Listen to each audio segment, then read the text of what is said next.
please. Gloria Balboa, please. Last call. Gloria Balboa. Mark him absent. Mark her absent. Dr. Corazon Flores. Dr. Corazon Flores. Present po, magandang hapon po. Good afternoon, ma'am. Dr. Eduardo Hanayro.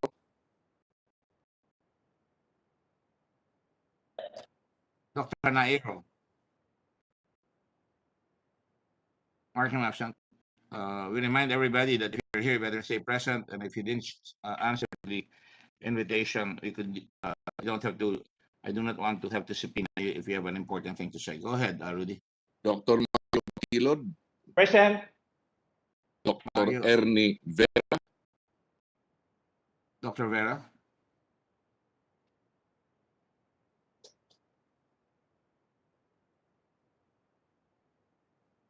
Oh, that's Eric Tayag.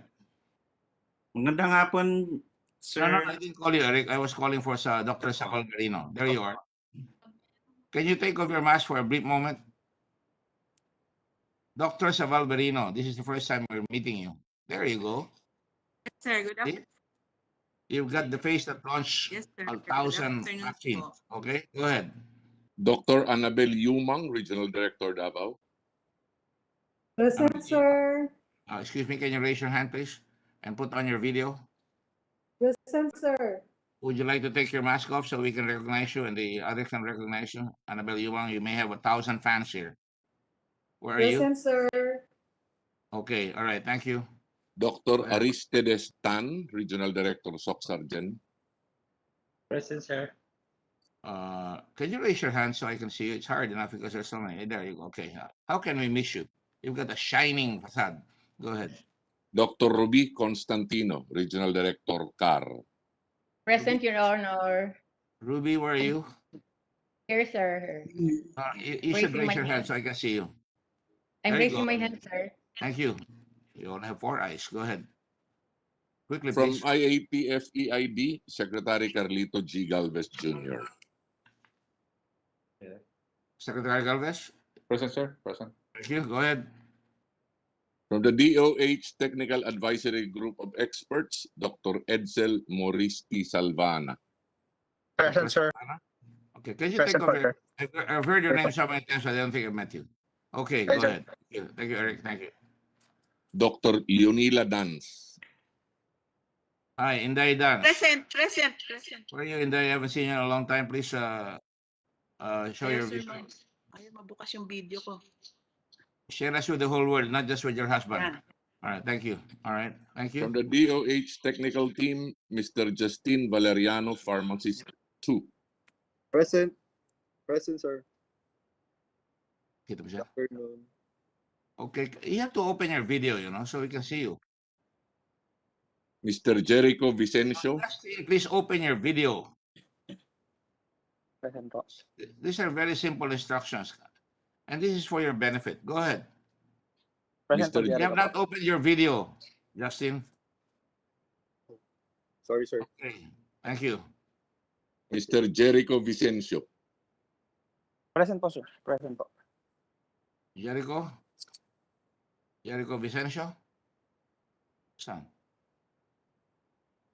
Good grief. How many times do we have to tell you to open your video so that we can at least see you if you're there, if you're a human being or an amoeba? Where are you? Paul Jericho, there. Okay, Sorry, sir. Sorry po. thank you. From the DBM, Ms. Tina Rosemary Kanda, Officer in Charge. DBM? Present, sir. Thank you. Oh, yeah. Are you okay now? Yes, sir. Are you sure? Yes, sir. All right, thank you. From PSDBM, Executive Director Jason Merwayan. Present, Mr. Chairman. Mr. Wayan, I saw you last time. Thank you. Go ahead. Director Ryan Lita. Director who? Ryan Lee? Ryan Lita. Present, Mr. Chair. Lita. Lita, okay. All right. Thank you, Ryan. And the Chief of the Inspection Division in Engineer Augusto Ilagan. Augusto Ilagan, Inspection Division. I'm going to ask him some questions. Your Go ahead. Honors. Good Where are you? afternoon. Augusto? Gus? Augusto Cesar Ilagan. Go ahead. Okay, thank you. I Good see. afternoon. Go ahead. Chairperson, Bids and Awards Committee, Procurement Service, Mr. Dixon Panti. Mr. Present, Dixon sir. Panty. Dixon Panty, where are you? Present. Sir, present, sir. A lot of you wear mustaches, huh? You're a mustachio DOH. Oh, I'm sorry, DBM. Go ahead. Go ahead. Mr. Mervin Ian Tanginting. Mervin? What is his position, Mervin? Is also with the Inspection Division, Your Honor. Obviously, he's not here. Mark him absent. Go ahead. Mr. George Mendoza. Present, Your Honor. Mr. Mendoza? Or George, there you go. Another shining personality. Jorge Mendoza. Go ahead. Thank you, George. From DTI, Undersecretary Ruth Castelo. Consumer I'm here, Protection Mr. Board. Chair. Mr. Present, Chairman, please. Mr. Mr. Chair. Chairman, please. Mr. Chairman. All right. Yes, Mr. Chairman. Good afternoon. Okay, thank you. Thank you. Go ahead. Assistant Thank you. Secretary Anne-Claire Cabochan. Present, Mr. Chairman. Where are you? I'm here. I see. There you go. Finally. Thank you, and thank you, Thank you. Claire. Thank you, sir. Thank you. Director Marcus Valdez II. Present, Mr. Chairman. Thank you, Marcus. Mabuhay si Marcus. From the Ombudsman's Office, Honorable Warren Rex Leong, Overall Deputy Ombudsman. Formerly with the PSDBM, right? Yes, Your Honor. Mr. Leong, are you there? Mr. Leong, are you there, please? Last call. Mr. Leong, are you there, please? Good afternoon, Mr. Chairman. I'm here. Your Honors. Present. The top of the afternoon to you too. Thank you very much. Go ahead. From the Commission on Audit, the Chairman, Michael G. Aguinaldo. Question, Mr. Chairman. Thank you very much. Next, please. Ms. Rodora Ugay. Rodora Ugay. Rodora Ugay, are you there?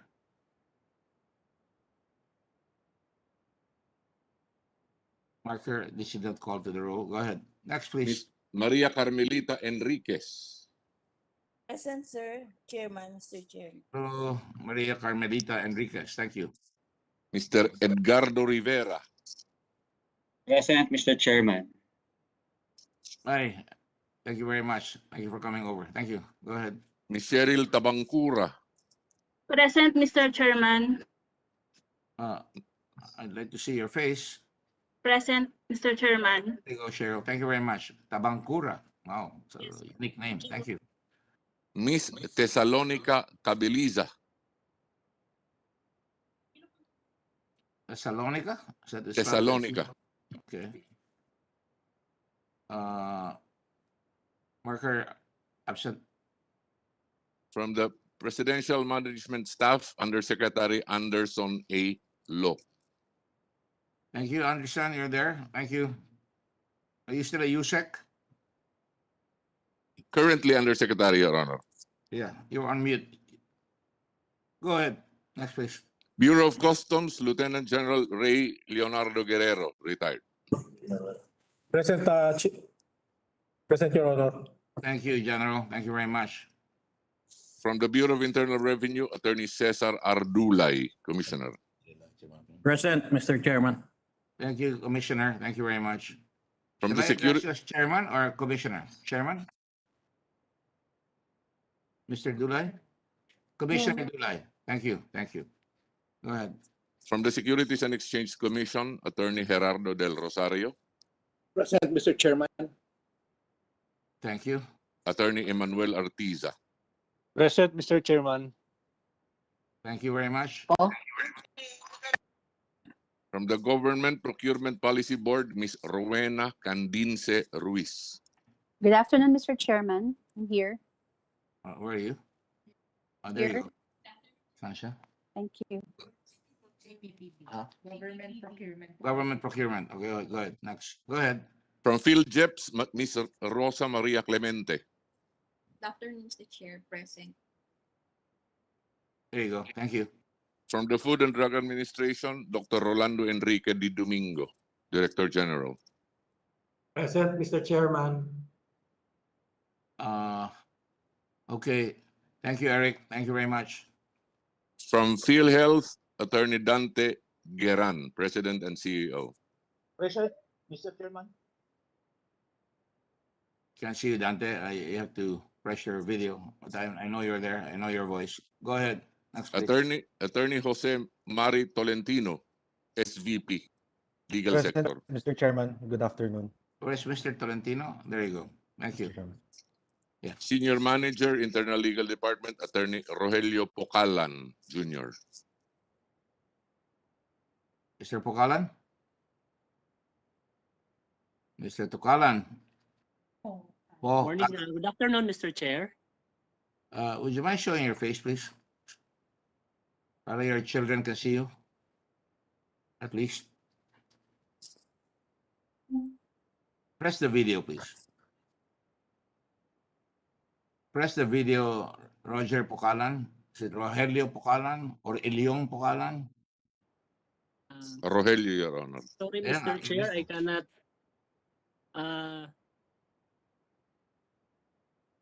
The video is not functioning po. Oh, we do have a problem, don't we? I'm sure you have somebody who can help you there. But anyway, next time Yes, I sir, call you. I'll check, sir. Thank you. Go ahead. From the Philippine Medical Association, Dr. Noemi Sarabia, Assistant Secretary. Present, Mr. Chairman. Yes, thank you. Nice head set. Thank you. From the Philippine Association of Service Exporters, Ms. Raquel Bracero. Raquel Bracero. Good afternoon, Mr. Chair. I just want to manifest, Mr. Chair. No, just say present, please. Yeah, because our association is not into export, but on manpower. Oh, Yeah, we are on manpower recruitment agencies. all right. Then shall we excuse the lady? Director General Kimbo, you were the one who prepared the list. Yeah. Okay. Yes, Your Honor. The pleasure of the chairman, Your Honor. You're excused. Okay. Thank you. Okay, thank you very much, Your Honor. Nice to meet you, even if you're masked. All right, thank you. Go ahead.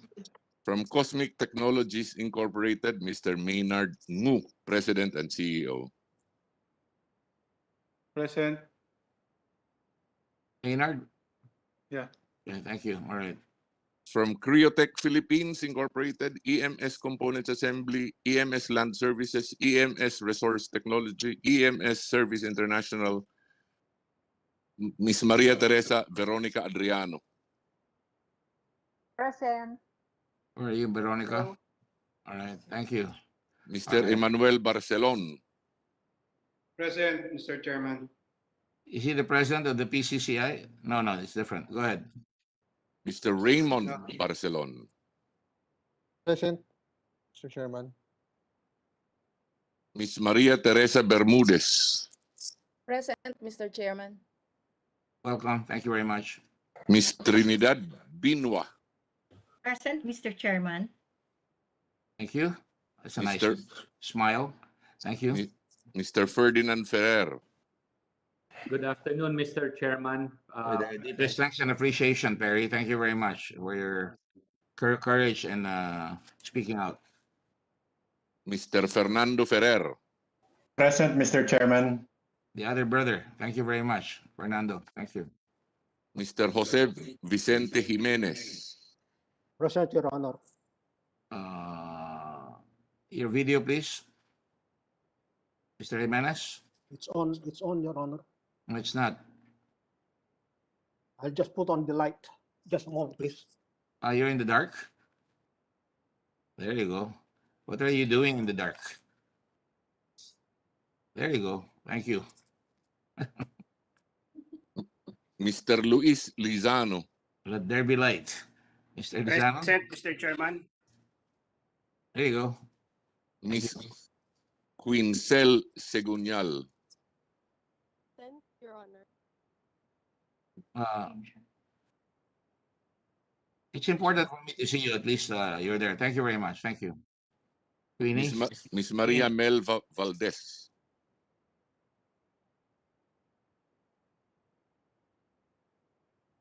Miss Valdez? Maria Valdez? Miss Valdez? She doesn't respond. Mark her absent. Go ahead. Mr. Norberto Vieira. Present, Mr. Chairman. Thank you, Mr. Vieira. Thank From you. Health Wellness Lifestyle, Mr. Randolph Nazal, Treasurer. Randolph Nazal.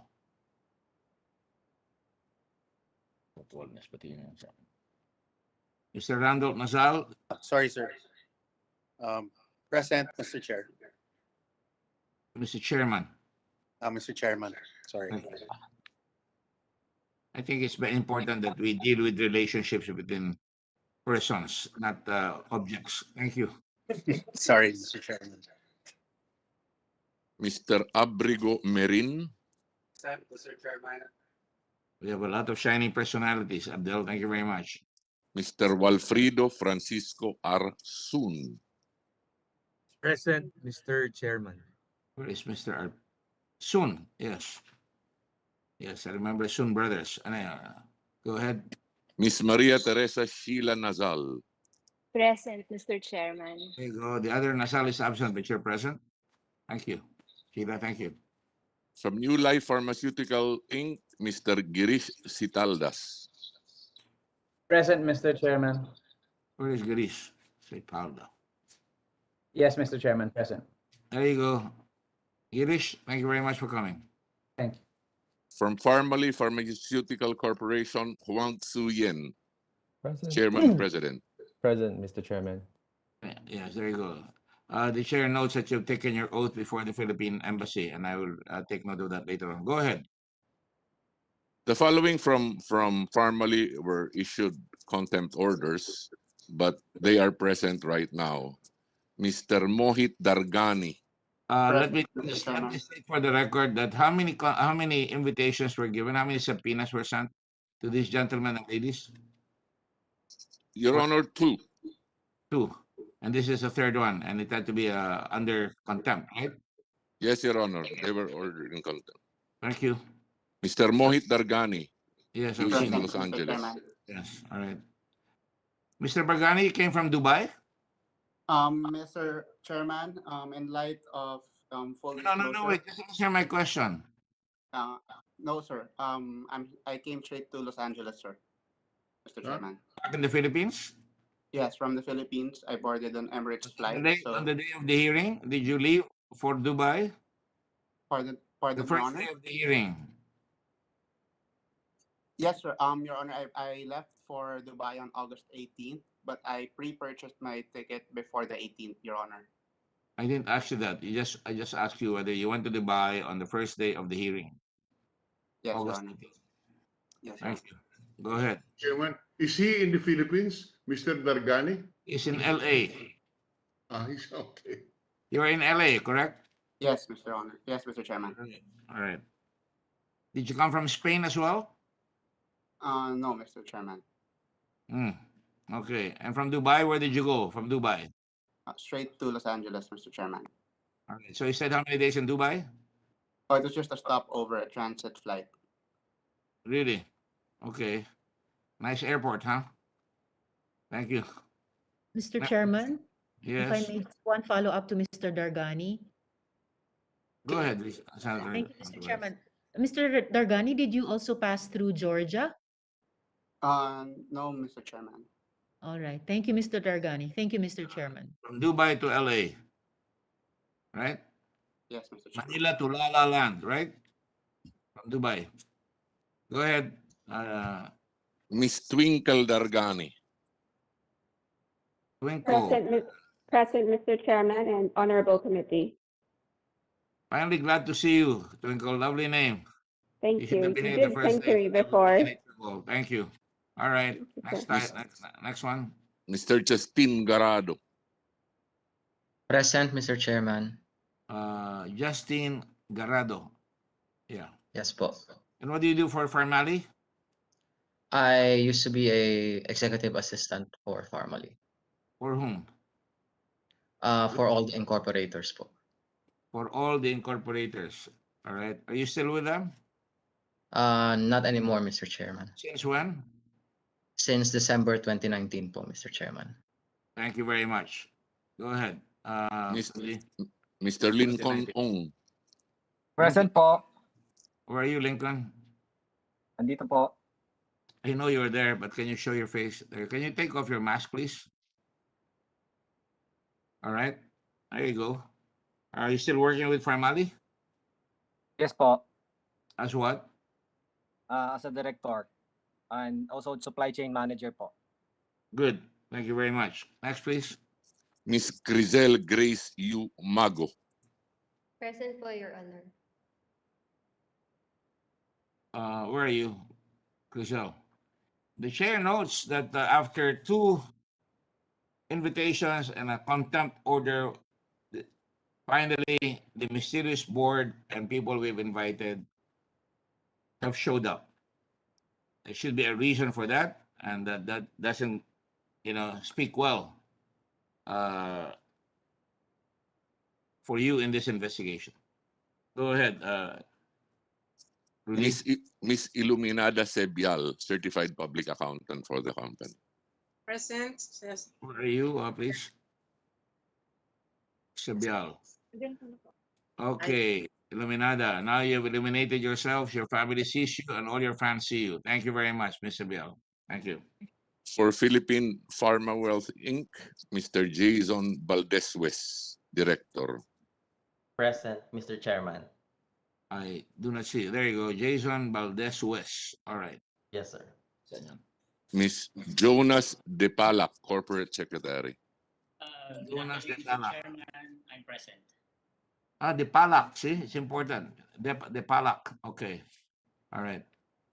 Go ahead. May pala palagi yan. Go ahead. Go ahead. From the Philippine Blue Cross Biotech Corporation, Mr. Benito Techico. Yes, Present, Mr. Chairman. Welcome back. Mr. Steven Techico. Steven? Mr. Chairman. Present, Mr. Chairman. I cannot see you.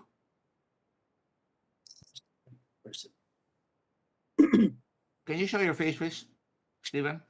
Okay. Raise your hand, please, if that's you. There you go. Steven. Present, Mr. Chairman. Thank you, Steven. Mr. Wilson Techico. Present, Mr. Chairman. Okay, thank you. Are you the youngest of the brothers? Third. Third. Thank you. Miss Ami Waiman Techico Cham, Treasurer VP Finance. Present po, Mr. Chairman. I mean, last time I commented you were the only rose among the thorns.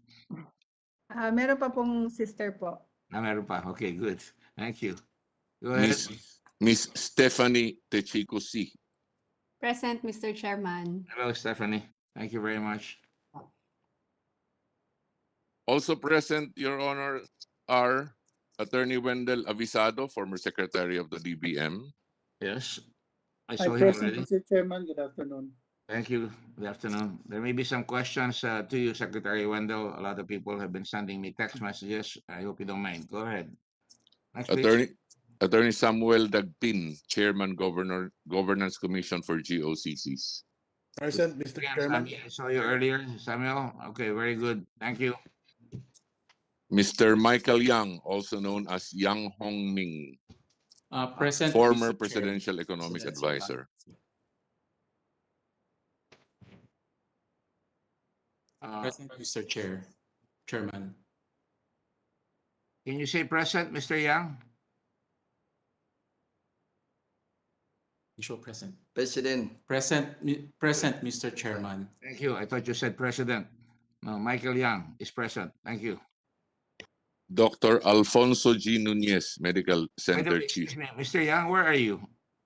Are you in country? 我在岛。 Mr. Chairman, I'll just help Mr. Yang to translate if that is all right. Who are you? Mr. Yang, my name is Gary Kung. I'm helping Mr. Yang to translate in terms of questions. Gary? Gary Kung. I'm seated beside Mr. Yang. Yeah, I can see that half of your face anyway. Gary Kung, are you from the country? Yes. I'm Filipino, Mr. Chairman. Hope so. Anyway, are you a professional translator or interpreter? I'm not a professional, but I've been well versed in the language since I've been studying it during my elementary until high school days, and I've been Xavier? using it in my work. In Xavier or St. Stephen? No, in St. Jude. St. Jude. All right. Yes. Yeah, that's what we used to pray to when we were taking a tough exam. St. Jude, patron of the hopeless. Pray for us. Okay. Yes. We should say that for our country right now. Go ahead. Dr. Alfonso. They did not answer you, Mr. Chairman, kung nasaan sila. Yes, and thank you for your heads up. Yeah, Mr. Chair, as earlier I transited to Mr. Michael Yang. He said that he is currently in Davao City. In residence or in a hotel? 在酒店。我在酒店。In a hotel, Mr. Chairman. And which hotel is that? 哪一个酒店？ Dusit. Dusit, Mr. Chairman. Dusit. All right. All right. Thank you. Go ahead, please, Rudy. Dr. Alfonso Nunez, Medical Center Chief 3, East Avenue Medical Center. Good afternoon, Mr. Chairman.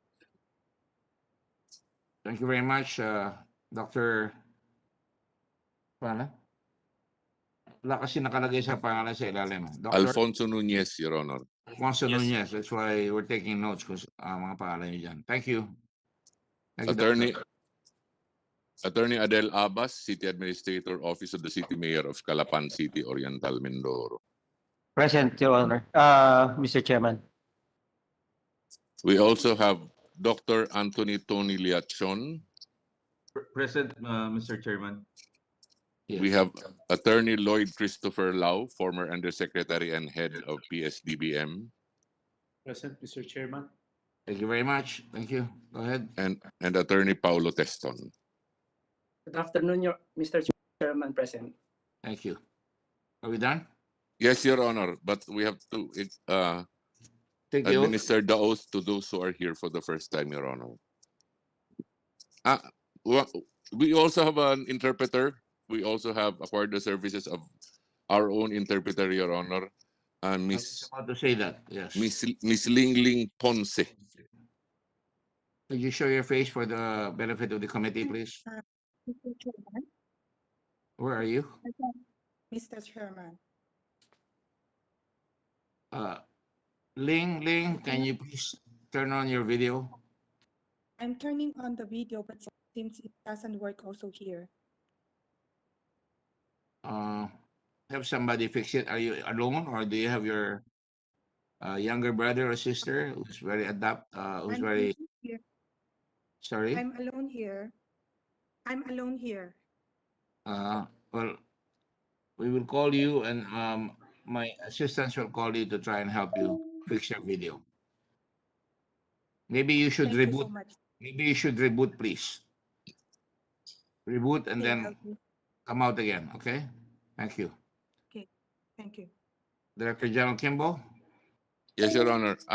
May I request those who are here for the first time to please raise your right hand for the oath. As you... You have to raise your right hand because we're going to take a photograph of all of you raising your right hand. Raise your hand, please. Do you swear or affirm? Sandali, Rudy. Lahat ng pangunang participation dito, including Mr. Yang, whom I don't see, please raise your hand so that we can take a picture of all of you. Are we ready, Rudy? Please make sure that everybody has a picture. Yes, yes, Your Honor. We will do that, Your Honor. It's your right hand, Ihan, not your left hand. Mr. Chair. On the matter of taking the swearing their oaths, may I suggest that the interpreter, Mr. Yang in Davao, likewise be included. Thank you. With the interpreter brought by Mr. Yang, raise your hand as well. Ano pangalan niya? Yes, Mr. Chair. Gary Kung, can you open your video and we want to see you with your client. Yes, Mr. Chair. I'm already opening the video and seated beside Mr. Yang. There you go. Move a little closer to the left because you want. There you go. There you go. The dynamic duo, if you will. All right. Okay, Rudy, can you take the picture now? Yes, Your Honor.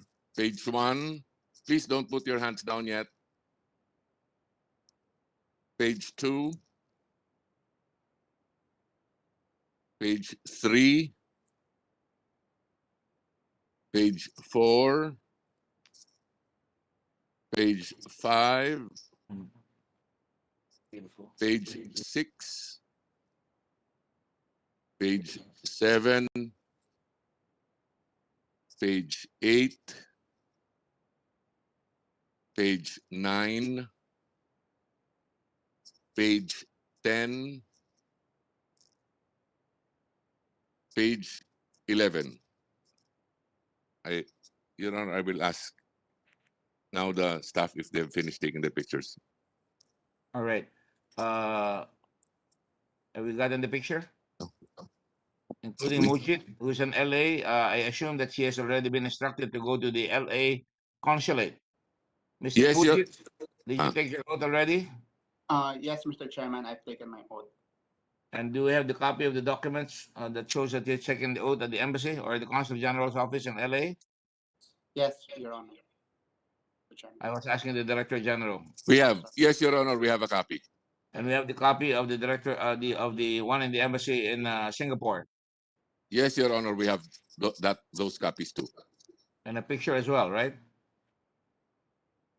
I am Okay. not certain about the picture, but I'm certain about the document, Your Honor. All right. Okay. All right. Mr. Chairman. Mr. Chairman. Yes, Lisa. Senator Antiveros. Thank you, Mr. Chairman. Regarding the subpoenas and an additional subpoena, Your Honor, based on new information we recently received, we respectfully request that this committee subpoena Rose Nono Lin as an additional resource person. We have done that already. Mr. Chairman? We have done that today, if I'm not mistaken. Wonderful. Thank you very much, Mr. Chairman, especially because Rose Nono Lin appears to be the link between Pharmally and the full WIN or Food Desheng group in the Philippines. As And usual, our you're source, very Mr. prescient. As usual, Yes, you're Mr. very prescient and prepared, and we have done that already. Yes, Thank thank you, you very Mr. much. Chairman.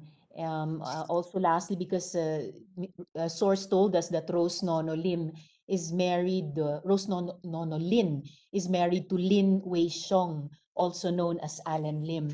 And Rose Nono Lim, can help this committee shed light on that person, Lin Wei Xiong, also known as Alan Lim, including if he is the same person who was at the 2017 meeting between the President, Tony Huang, Michael Yang, and Zheng Bing Chang. And if also, Mr. Chairman, he is the same Lin Wei Xiong or Alan Lim, implicated, insinuated by Eduardo Asierto in the alleged illegal drug trade and arrested in a 2003 raid of a Cebu laboratory in Cavite. So thank you very much, Mr. Chairman. If you look at your screen, I hope that you're seeing what we presented. Yes, Mr. Chairman. The initial profile of the drug personality, alias Alan Lim Wen Lin Shen. He goes by 3 names, if I'm not mistaken. Chairman. And he appears to be married or in partnership with Rose Non. Rose Yes, Non Mr. Lin. And there's a Colonel Asherto as well. Thank you for hearing my manifestation, Mr. Chairman, and many thanks for the committee already issuing subpoena to Ms. Rose Nono Lin. Delighted that Maraming salamat po, our Mr. friends in Chairman. the Senate are very, very up to date. Certainly, Senator Hontiveros is one of the most industrious senators here in this investigation. Thank you. Your Honor, Yes. given that last night we were pressed for time, we have sent an invitation, but we will also send the subpoena. We have sent the invitation, but we will also send a subpoena to her, Your Honor. Do I need to make that motion, Mr. Chairman, to subpoena Rose Nonolin? No need. longer. No Thank you, need. Mr. You can do that Chairman. already. I instructed early this morning that late last night, if I'm not mistaken, that I understand that we may not have been able to have time, but an invitation was sent, if I'm not mistaken. But anyway, Yes, Your Honor. Yes, Your Honor. invitation, but not a subpoena. Now, I will take that motion, Senator Antiveros. Thank you, Mr. Chairman. On motion of Senator Antiveros, duly supported by the chair, and if there are no objections by the committee, we are ordering a subpoena to Miss Rose Nona Lin. Rose Nonolin, Your Honor. Yes. Thank you, Formally. Mr. Chairman. Yes, Your Honor. We will comply. Thank you. All right. With the permission of everyone, before I call the Senate President. Your Honor, if I may administer the oath first, Your Honor. Oh, yeah, I'm sorry. Raise your right hand, please, those who are here for the first time. Do you swear or affirm to tell the truth, the whole truth, and nothing but the truth in this proceeding? Yes. Yes. Thank you. Thank you. Yes. Your photos have been taken. You may put your hands down now. Thank you. Mr. Kimbo, I thought we had already administered the oath and you took 8 sets of photographs, if I'm not mistaken. What was the My mistake, Your Honor. We just asked them to raise their right hand and photos were taken, but I had not yet administered the oath. Okay. You want to do that again so they can affirm it? No. I already did, Your Honor. The pictures were just taken ahead. The record shows that they were raising their hands and the chairman had instructed the Director General to administer the oath, and that the record shows that all of them affirms, unless there is any objection from them, that they have affirmed their oath. Are there any objections to that observation? There being none, the chair will now proceed with the permission of the Senate President. I just want to make sure that we're all up to date. And I'll call the second Senate President right away as soon as I speak. Briefly, I hope. This is our 5th hearing. Pang-lima na po ito. At last hearing, sinight po natin sa contempt si Michael Yang, Mohit Dargani, Twinkle Dargani, Grisel Grace Mago, Justin Garado, Lincoln Ong, and they're all here today. In the last 2 days, we discovered the following, the last 2 hearings. Thanks to, and I would like to commend Ferdinand Ferrer, if I'm not mistaken, Terry Ferrer, for having come forward and courageously speaking out in favor of the truth that they were all asked to approach by various officials of the government to retool their companies from computer parts, etc., and to make sure that they can make face masks made in the Philippines. And because of that, it appears that they won a bid where they bid 13.50 pesos per mask, and of 100 million quantities. But of course, before that, Pharmally had won a tremendous amount of masks, and a lot of the money of 8.8 billion transferred to PSDBM had been spent. A lot of them going to Pharmally, actually going to Pharmally, the 8.7 billion going to Pharmally, 8.8 rather.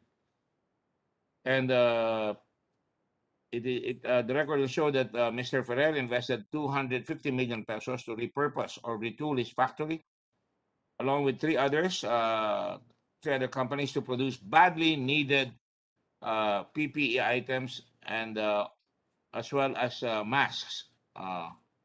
And we can see that this probe has resulted in a discovery that Philippine firms have become the biggest losers practically in this procurement system that in violation of law and nationalistic pursuits and in the aid of in making sure na magagawa ng mga Pilipino yung hinihiling ang mga supply ay pinagbigyan ng konti, bulit lumalabas na pangpagubag loob lamang lumalabas sapagkat ang nangyari, ang nasupply lang po ng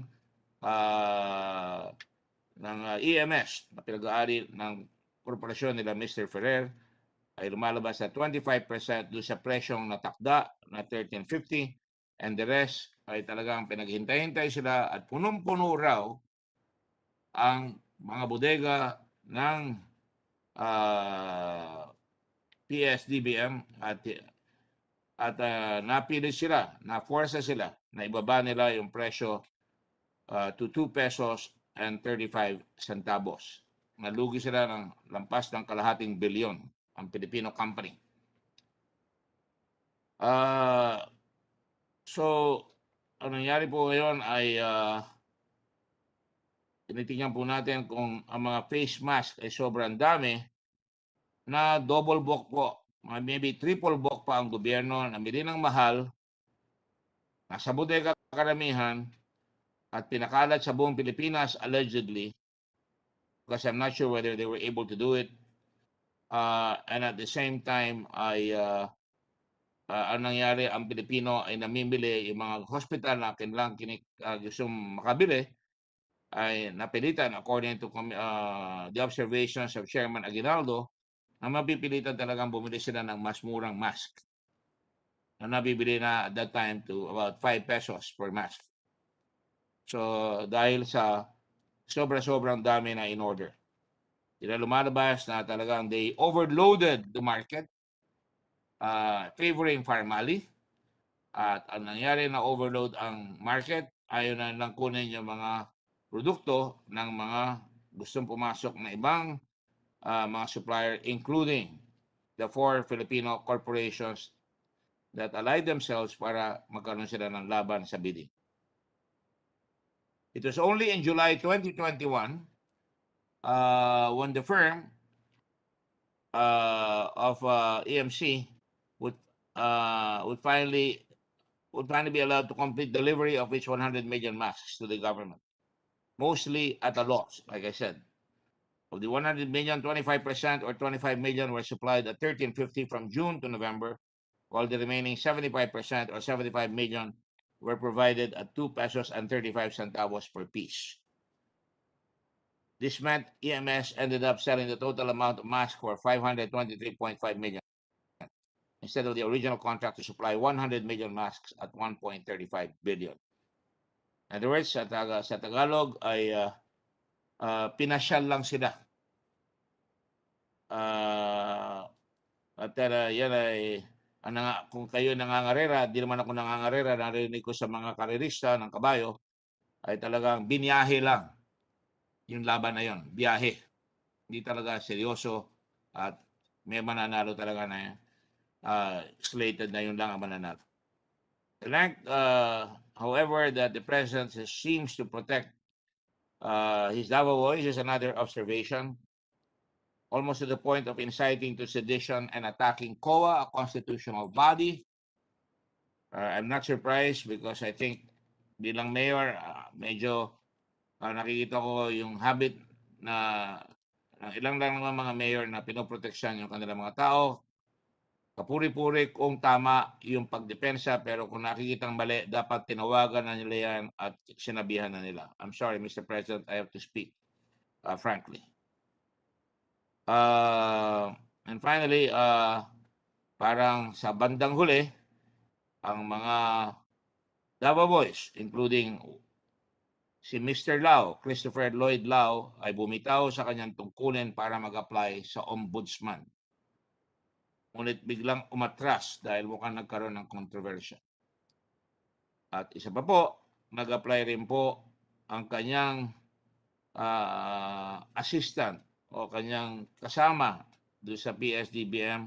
Andito po siya ngayon, nag-apply rin po siya at siya ngayon ay overall deputy ombudsman. With all due respect to Mr. Warren Leong, I'm just stating the facts. And then, of course, Anderson Law, who is also here, tatlo sila, ikatlo siyang nag-apply ngayon sa ombudsman. Nakakahinala po yung ganyang kilos sapagkat siyempre ang ombudsman ang siyang protector ng tao na magfa-file. Siyempre ang presidente ang protector ng tao. Siyempre ang COA ang protector ng tao para hindi malilin lang. Siyempre ang Senado at ang Kongreso ay protector ng tao. Kaya tayo nag-iimbestigasyon ngayon alang-alang sa proteksyon ng tao na nagbayad ng sandamakbak na buwis para magkaroon ng pambili. Ngunit ngayon ay talagang najejeta sa tinatawag natin ayuda. Ang ating mga health workers ay hindi nababayaran ng SRA at ng hazard pay. At ang iba pang mga kailangan natin ay hindi napupuno at bukod doon sa hindi nababayaran yung mga yan, nagugutom ang mga tao, ang mga eskwela kulang sa gamit ngayong pandemic at hindi makapagtrabaho ang tao pero ang nabibiyayaan lumalabas atin so far ay itong Pharmally. Mr. President, hindi niyo po dapat proteksyonan yung Pharmally. You are a Philippine president and you were elected by the country and you must protect the Filipino people. Nakakarinding pakinggan kung magkamisan pag namamatay ang mga namamatay sa drugs shootings yung mga Pilipino. Nakaramihan ay mahihirap, halos lahat ay hindi ko narinig na nag-apologize ang ating Pangulo, ngunit sa mga Chinese authorities mukhang nag-apologize nitong kamakailan na napatay yung 4 na Chinese. Hindi po ako xenophobic, ako po ay Pilipino. At lahat tayo po ay Pilipino at yun ho ang hinaing na narinig ko sa mga tao. Ganon din dito po. Lahat ng pinoproteksyonan nyo ay yung Pharmally at yung mga kasama ninyo. At wala akong sinasabi, Pilipino sila. Pero dapat, siyempre, merong malaking advantage na nakakapagsala sila ng kanilang wika dito. Ngunit hindi natin sila makausap na dire-diretsa. Pero lumalabas, nagkakaroon sila ng passes na gumawa ng katiwalian. Pag nakuha natin po ay yung mga face shields. Di po kailangan, di po inoobliga ng World Health Organization ang face shields. At bihirang-bihira ang face shields. Ganun rin po ang CDC. At ang nangyari ay lumalabas na ipinilit natin yung face shields. Kaya di kayo maaring di magtanong sapagkat ang mamahal ng face shields na nakikita natin dito sa mga bidding na ito. Dapat proteksyonan natin ang tao. Ang tao, bumibili, ang dami naman mask, pwede na sila magdoble mask. Pero face shields, even outdoors, nakakaduda yan. It would appear that we are one of the few, if not the only country who requires face shields. Face shields should be only mandatory in hospitals, in the laboratory, and in surgery. Baka matalsikan ng dugo yung kanilang muka at magkaroon sila ng karamdaman na hindi inaasahan. At mukhang isang nakuha dito, at just to correct, sabi ko, nung tinanong ako ng media, sinabi ko na maaring liable si Secretary Duque for anti-graft. Nililinaw ko yan dahil nga dito sa double payment of DOH to PSDBM. Tinanong namin lahat yan, ba't kailangan ipasa yung pera ng DOH na nagkakahalagang 48 billion pesos o 42 billion pesos sa PSDBM? Ni hindi isang departamento, isa lang section supposedly under DBM na dapat hinahawakan ni Secretary Avisado. Pero mag-isa, Lone Ranger lamang ang kapangyarihan nitong si Christopher Lau, na tuloy-tuloy ang benta ng bilyon-bilyones na halaga para mabigyan yung mga tinatawag natin hindi mabusog sa kawalangyaan at kabuktutan. So far, what we discovered is a very serious affront against the welfare of the Filipino people. Lahat tayo ay may sinumpaan na proteksyonan ang tao. Lahat ng government official, police, sundalo, government officials, barangay captains, lahat. Bakit dito sa pandemic response ay ini-entrust natin sa ilan lamang mga muka na hindi natin kilala na ngayon lang lumabas ang kanilang pagbumuka? The only time lumabas ang mukha ni Christopher Lau ay nung siya ay natanong tungkol doon sa barko ng Philippine Navy na pinakailaman niya rin. At lumalabas na itong grupo na ito, lumalabas ha, hindi ko pa sinasabing yan na yan, who prefer foreign interest over local interest. Na pinapayagan ang mga tao natin maghirap, magutom, at walang pambili, walang ayuda, dahil sila ay ginamit nila lahat ang salapi para ma-overprice at in-overprice yung goods rather than having the excess money used for ayuda, kulang tayo sa vaccines. Bagay, yung vaccines ay dapat nung araw pa tayo namili pero ngayon lang lumabas itong expose na ito. Medicines and other good crucial scenarios. Hindi po ako nagtataka, araw-araw may tumatawag sa inyong abang lingkod na naghahanap ng mga gamot na pambihira. Yan ay hindi natin makuha dahil unang-una for emergency use ata yan so far. At kung may makikita kami, nire-refer namin sila doon sa mga talagang agaw-buhin na labanan. Yan yung mga Tusili, Sumab, at saka yung Remdesivir. At meron pang dalawa. Kailangan hukayin pa po natin ito to uncover the truth, sa gayon ay maituwid ang mga mali sa ating bayan. At bago tayo magpatuloy ng tunayan, gusto ko lang sabihin sa mga, dahil marami nag-text sa akin ng mga healthcare workers na parang naisantabi raw sila. Hindi po kayo maisasantabi sapagkat katulad ng sinabi natin ng mga nakaraang hearing, nangako si Secretary Duque at kung totoo ay sila, sabi niya meron na silang 880 million na ibibigay sa mga healthcare workers. Pero ang sinasabi ng karamihan, hindi raw umaabot pa rin sa kanila. Sinabi ni Secretary Duque, magkakaroon siya ng opisina, and I believe him na siya ay nagtakda na ng opisina. At sinabi rin sa kanya ng chairman ng COA sa aking pagtatanong, sabi ng chairman ng COA, dapat maisama yung mga delikadong nasa ospital kahit na wala doon sa ward sapagkat ang virus ay airborne at wala na talagang COVID ward kung tutuusin. Lahat ng pumapasok doon madali kang mahawa. Dapat mabigyan rin sila ng tinatawag nating SRA or even yung mga tinatawag nating ibang allowances. At ito ngayon po ang ating kinatatayuan at panghuli, nag-focus po ang mga senador kahapon. Gusto ko patutuhanan ng ating majority floor leader na alam kong hindi niya naman babawiin yung salita. Yung bill na final namin ni Senator Angara na Senate Bill number 2371, granting continued COVID-19 benefits to public and private health workers during the period of the COVID-19 pandemic, providing funds therefore and for other purposes. Ang hiniling ko pa po doon ay kung pwede mabilisan ng Senado at ito ay diretso na sa tinatawag. This is largely an appropriations bill.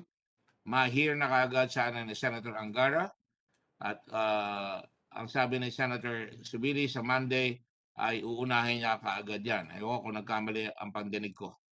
But in any case, yan po ang gusto kong ipahiwatig sa mga healthcare workers natin ng inyong Senado. Wala akong narinig na tumutol kahapon, ay Foursquare sumusuporta sa inyo. Hindi namin kayo kakalimutan sapagkat ang Senado, katulad ng sinabi ko, pangunahin ang inyong tinatawag na kaligtasan. Salus populi est suprema lex. The welfare of the people is the supreme law. Yan po ang ibig sabihin. Ang kaligtasan at kaginhawaan ng bawat mamamayan, lalo na ang mga Pilipino. Iyan ang tunay na talaga na batas na dapat tangkilikin palagi ng ating bansa. Maraming salamat po, and I now call, with apologies, sa aking overview ng ating pinag-usapan ito nakaraang araw. And before I do that, I will just say, I take note na kung di pa natin sinubpina itong family, hindi pa darating dito, under contempt. At yan ay nangangulugan, may tinatago itong family. At yan ho ay ginawa ng inyong mga senador para talagang hindi makaligtas sa pagsusuri ng mga ito. At with the permission of the Senate and the Blue Ribbon Committee, I now would like to call the Honorable Senate President of the Republic of the Philippines, Tito Soto. Good afternoon, sir. Please, you have the floor. Thank you. Thank you, kind sir. The chairman of the Committee on Public Accountability and Investigation, Senator Richard Gordon, I would just like to do a little housekeeping. During the last hearing, I asked that the DOH or the PSDBM submit to us an inventory of what they have already procured and have given out, and what do they have on hand. And what they submitted was the transfer of funds, the amounts, and the equipment bought. That's about it. We did not receive the inventory we asked for. Where are they now? Where are the warehouses? What warehouses? And how much do you to still have? How much have you given the health workers already? And how much have you given the regional and DOH hospitals? The point we're doing this, Mr. Chairman, is so that kung pinipilit ng iba, walang corruption, palagay na natin, siguro, baka sakali, meron, baka wala. Pero marami kayong sinayang. Baka nanghihinayang yung mga kababayan natin. So, para hindi sila manghinayang, paalam natin, asan ang inventaryo.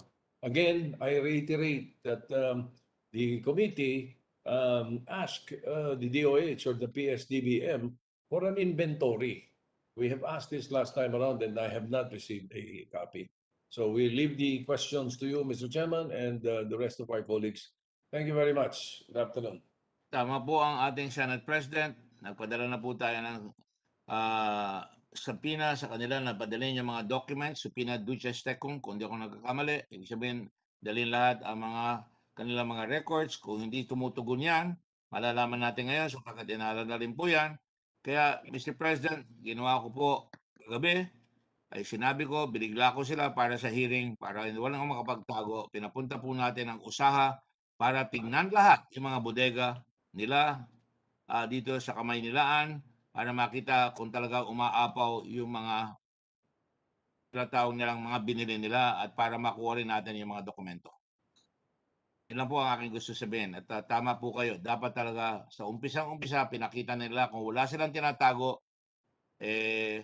ako po yung secretary, pag may tinanong, dala ko na po lahat para hindi na tayo magpapahintay ng committee pagka humarap sa Kongreso. Thank you po, Mr. President. Does the PSDBM have anything to say?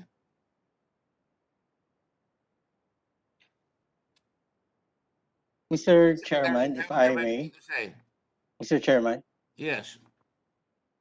The DOH requirement for COVID-19 response was actually delivered to the warehouses of DOH po.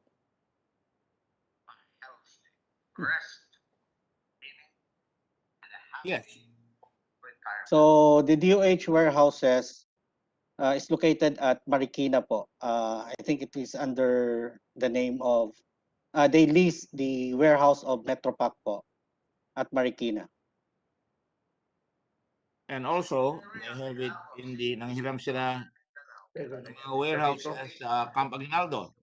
Alam mo ba yun? I believe that was last year, Mr. Chairman. Since the lease of DOH only was executed last December, if I'm not mistaken po. That doesn't answer my question.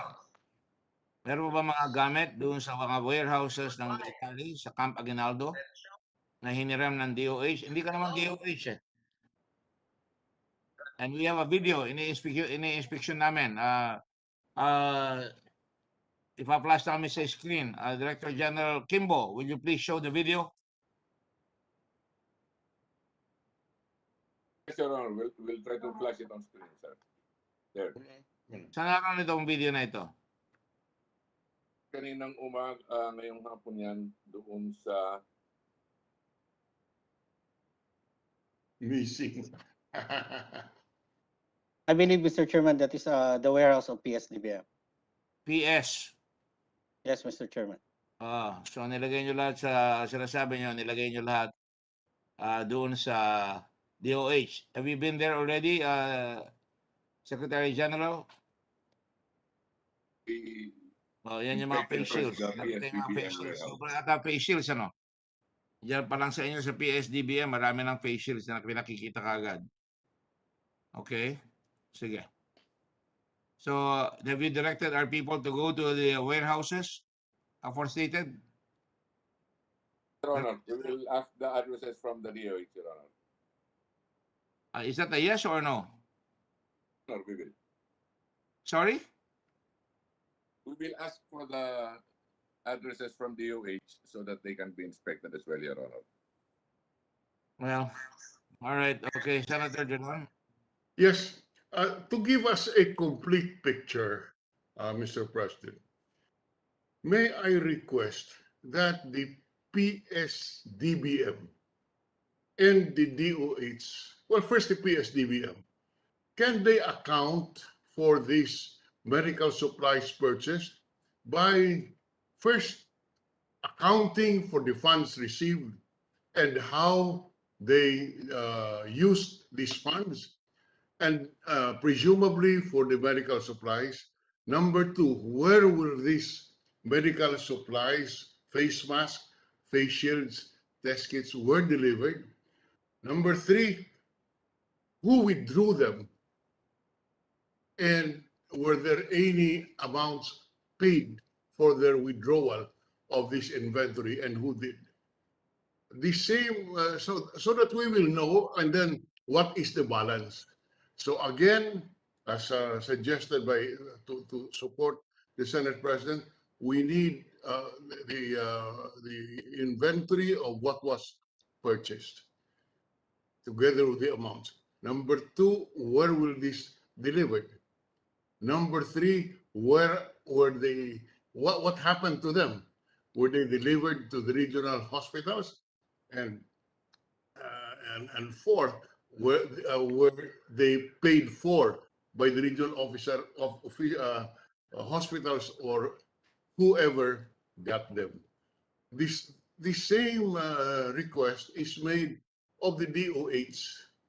So the same questions asked, so that we will be able to correspond the purchases and the disposal, the disbursement or the receipt of the funds, the disbursements of the funds, the receipt of the goods, the disposition of the goods and the balances, if any, to give us a complete picture, so that we will be certain that there are no ghost deliveries.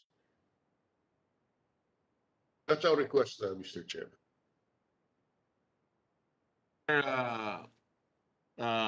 Associates itself with the recommendations of both the Senate President and Senator Duran. To be fair to the Blue Ribbon Committee, and I don't feel that I have to explain myself. We asked that right away from the DOH and the PSDBM, and what they gave us was short, obviously. And I don't know whether that was deliberate. But anyway, we went to the PSDBM and they wouldn't want to tell us where the DOH. Sabi nila, hindi raw nila alam kung saan yung mga DOH, which is rather astounding. But in any case, we will proceed right away, and maybe we should ask formally. Hiningi namin sa inyo yung detalya kung saan nyo dinala, ang binigay nyo yung magkano nyo binili, pero hindi nyo binibigay kung saan napunta, anong ospital, anong bodega una, saan nyo pinaikot-ikot yung mga goods. Secretary Duque, do you have an answer? Yes, sir. Good afternoon, Your Honor, Your Honors. The request, I am told, has been, can you hear me, Mr. Chairman? Yes, we can hear you. There was a list precisely of the inventory of the common use supplies and equipment, and also where they were delivered, which warehouses, on the strength of the property transfer receipts. No? Meron pong mga resibo lahat ito. At kung hindi pa po nakukumpleto, I will reassure you, Mr. Chairman, that we will complete this within probably Monday, because it's already Friday now. So I will just have to validate how much or the list of all of this equipment and supplies has been submitted to the Blue Ribbon Committee. Thank you, Mr. Chairman. I think the senators are asking for a distribution. Yes, including the distribution, Mr. Chairman, we will make sure that that will be incorporated in the list. All right, and we intend to ask all the hospitals that receive them kung natanggap nila yung sinasabi nila. Yes, Your Honor, Mr. Chairman, yes, we will do. Thank you. Thank you. Okay. I think Senator Subiri has an opening statement. Senator Subiri? Okay, Mr. Chairman, it's all right. We can proceed with the hearing straight. Thank you, Mr. Chairman. So I'll just interject later when the time comes. Go ahead, Mr. Chairman. Then the chair calls Senator Villanueva. We have a list. I was asked earlier by Senator Revilla, in fairness to him. The list will include Senator Villanueva. Number 2 is Senator Revilla. Number 3 is Senator Lacson. Number 4 is Senator Pangilinan. Number 5 is Senator Pacquiao. Number 6 is Senator Marcos. Number 7 is Senator Poe. 8 is Senator Ontiveros. 9 is Senator Go. 10 is Senator Cayetano. 11 is Mr. Pimentel. 12 is Mr. Angara. 13 is Mr. Villar. Senator Villanueva, go ahead. Thank you very much, Mr. Chairman. And first of all, let me thank you for this opportunity and for calling for another hearing. Let me also state for the record that in the very, very first hearing of this committee, I share the sentiments of our Senate President, Minority Floor Leader, and yourself, Mr. Chairman, because during that first hearing, we already asked for this listing, Mr. Chairman. If you would recall, even the medicines that are about to expire or expired, where they are, and the catch-up plan of DOH. But we will continue to wait, Mr. Chairman. I'll go straight to the point, Mr. Chairman. Let me first ask Mr. Wang Zhu Yen, the chairman of Pharmally Pharmaceutical Corporation. Sir, are you there? Yes, Mr. Chairman. Yes. My first question, just for the record, you are the chairman of Pharmally Pharmaceutical Corporation, is that correct? Yes, Mr. Chairman, that's correct. Yes, and it was incorporated in September 2019. Is that a correct statement? Yes, Mr. Chairman, that's correct. Yes, and in the 2020 audited financial statements, you submitted that your total assets in cash is 599,450 pesos. This is reflected in your 2020 audited financial statements. Is that correct? Fine. I am showing you the a copy of what you submitted after audited financial statement. Yes, Mr. Chairman, that's the number reflected in our financial statement. Thank you.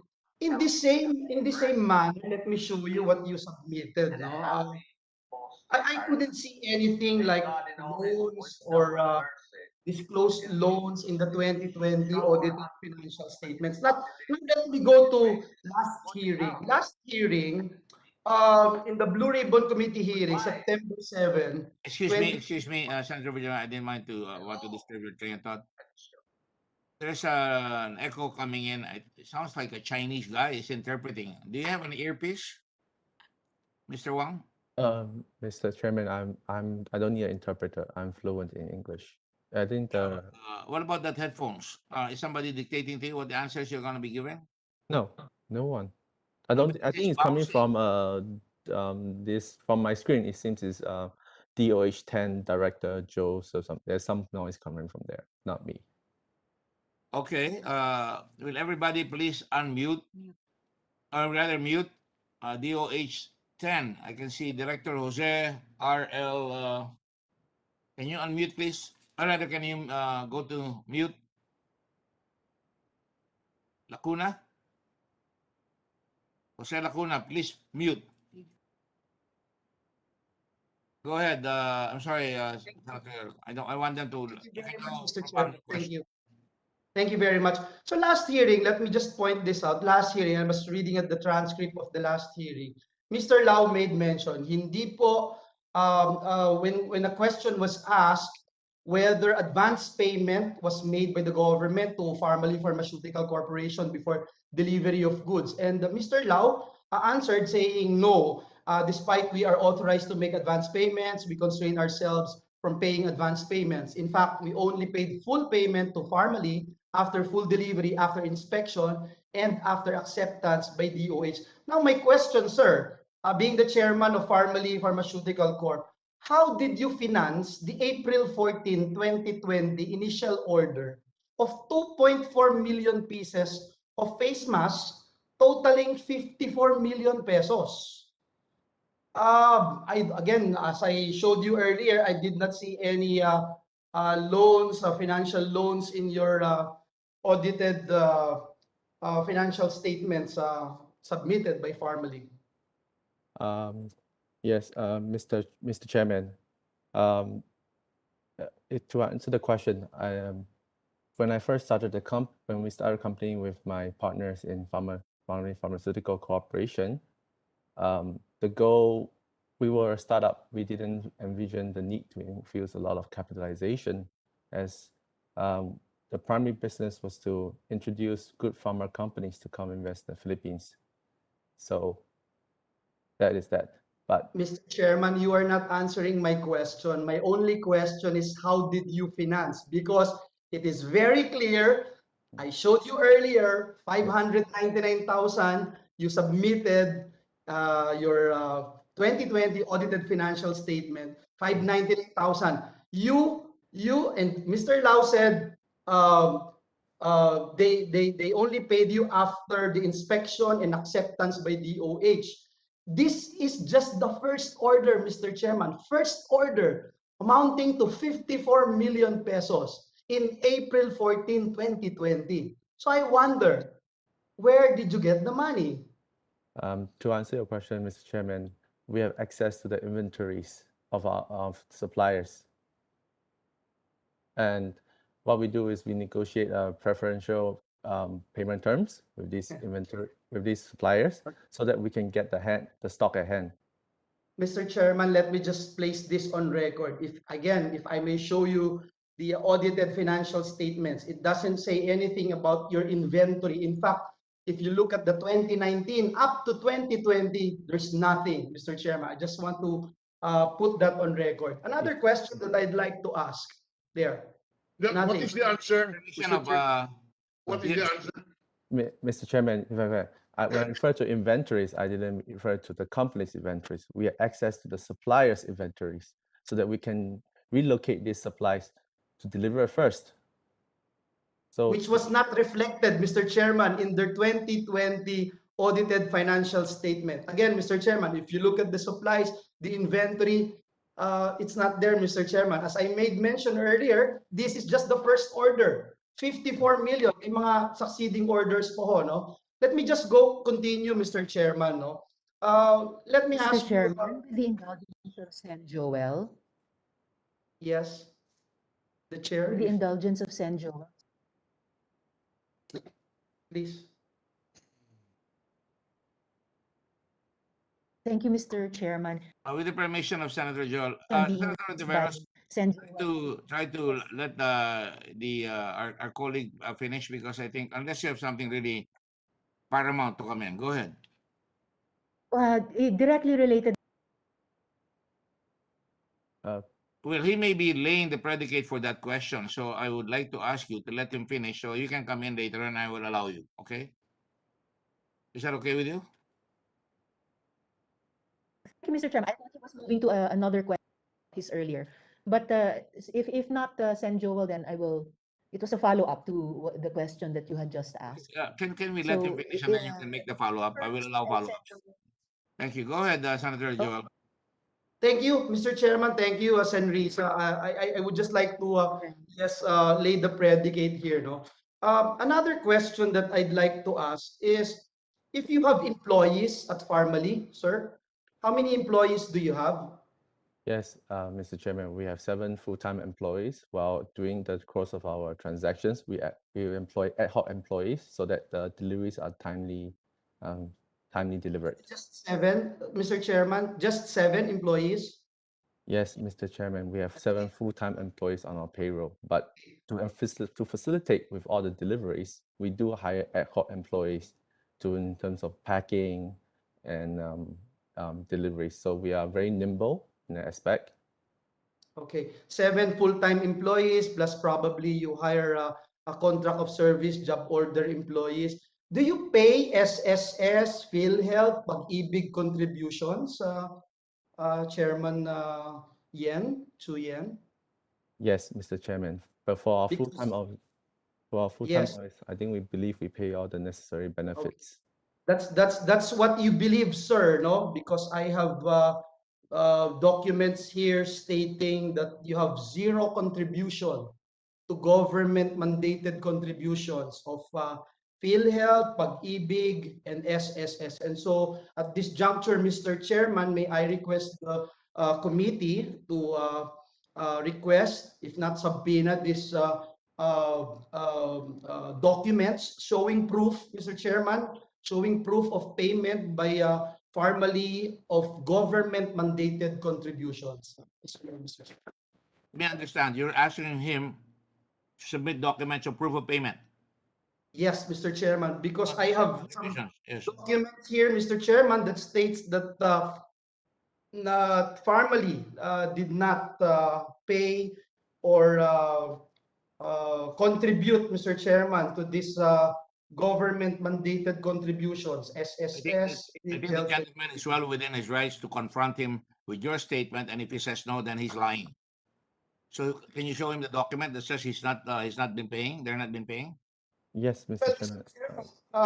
It is the same document that we received, Mr. Chairman, from the Blue Ribbon Committee. And as I asked the question a while ago, the chairman of Pharmally made mention that they are paying. That's correct. The SSS and the Pag-ibig and the PhilHealth, Mr. Chairman. If he approved to the contrary, you just confronted him, and if he says yes, then he could be liable for false testimony.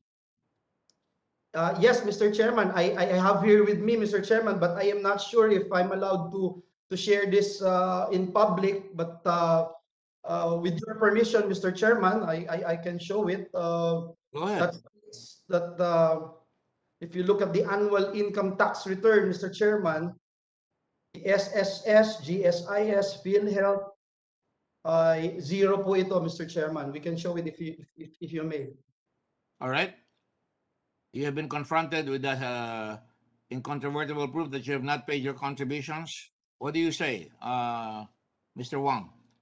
Mr. Chairman, allow me time to collect the records from our company to show that we do, as I recall, our company do pay for this with welfare. But let me provide and collect these records to counter that statement. Well, you've been confronted with your income tax payments, which include all your expenses, including GSIS, SSS, if I'm not mistaken. Is that correct, Senator Villanueva? Yes, Mr. Chair. I think the certified public accountant is here. I will give you all the, what is her name? Will the CPA of Pharmally please speak up?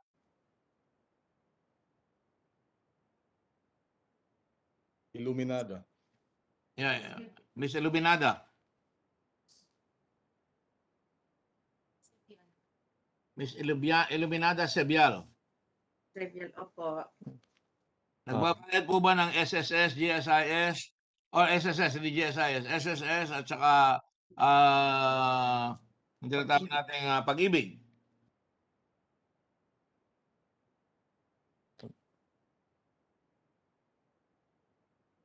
Yes, Mr. Bial, please answer the question.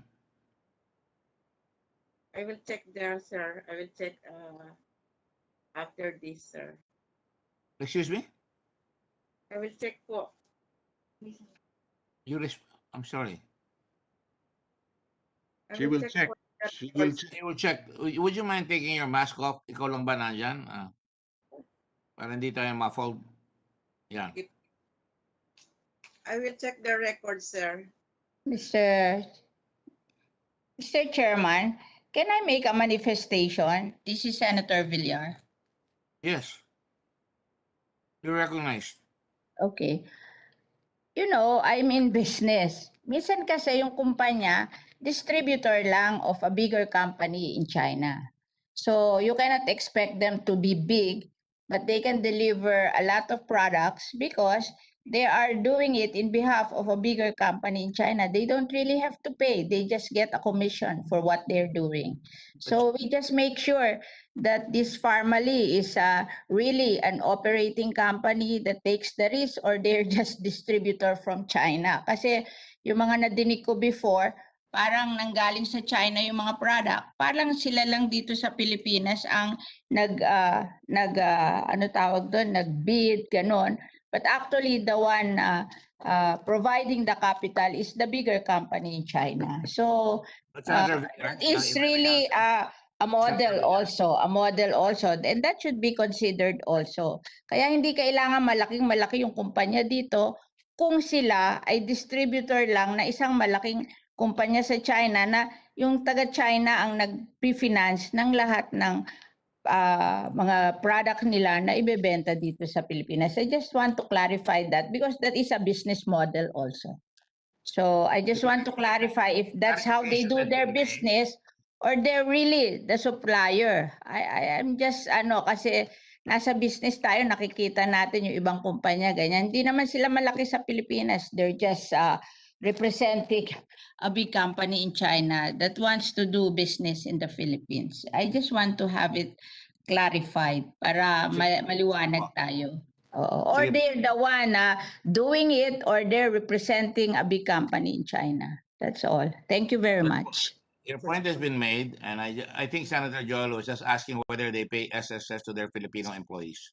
That's mandated by our laws, Mr. Chairman. And perhaps it's also important to note whether Pharmally is just a middleman, Mr. Chairman. Again, the records will show, and I have shown you the record, 600,000 yung kanilang assets, capital assets, cash, pero nakakuha ng bilyon-bilyon na proyekto. So I'll go to that, Mr. Chairman. But I think it's important to note na importante yung tinatanong natin, Mr. Chairman, last hearing, nabanggit natin yung mga nawalan ng trabaho. Bayad ng SSS pa rin. Walang nadagdag na trabaho, hindi pa nag-contribute sa ating government-mandated contributions. Anyway, Mr. Chairman, I will continue if I may, Mr. Chairman.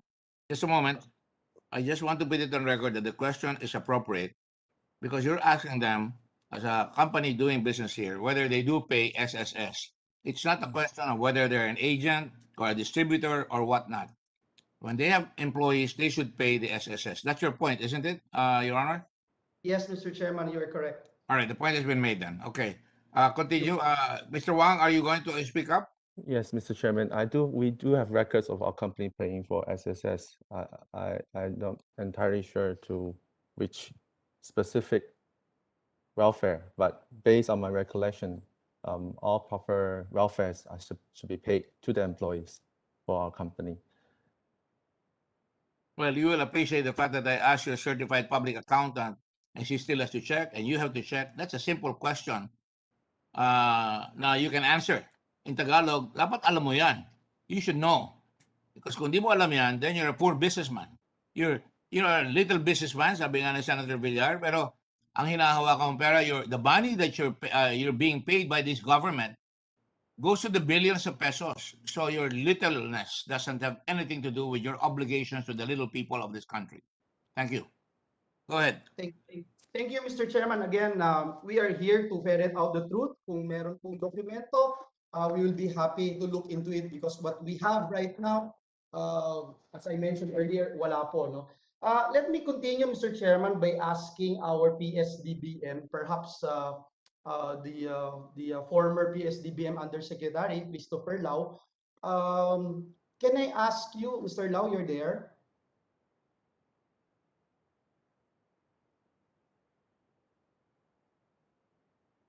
Mr. Christopher Lau? Present. Yes. Yes, sir, I would just like to ask you, ano ho yung kinakandak ninyong due diligence para ho pumili ng supplier natin? Sino po yung in charge dito? Paano ho yung proseso nito? Because at the end of the day, this is in aid of legislation. We wanted to find out if the system works, if there are lapses in the system, and how we can improve the system. Okay. We get documentary requirements based on the law. During that time, wala pong requirement ang Bayanihan 1. We just got some guidance based on the previous law, which is procurement law, which is RA 9184.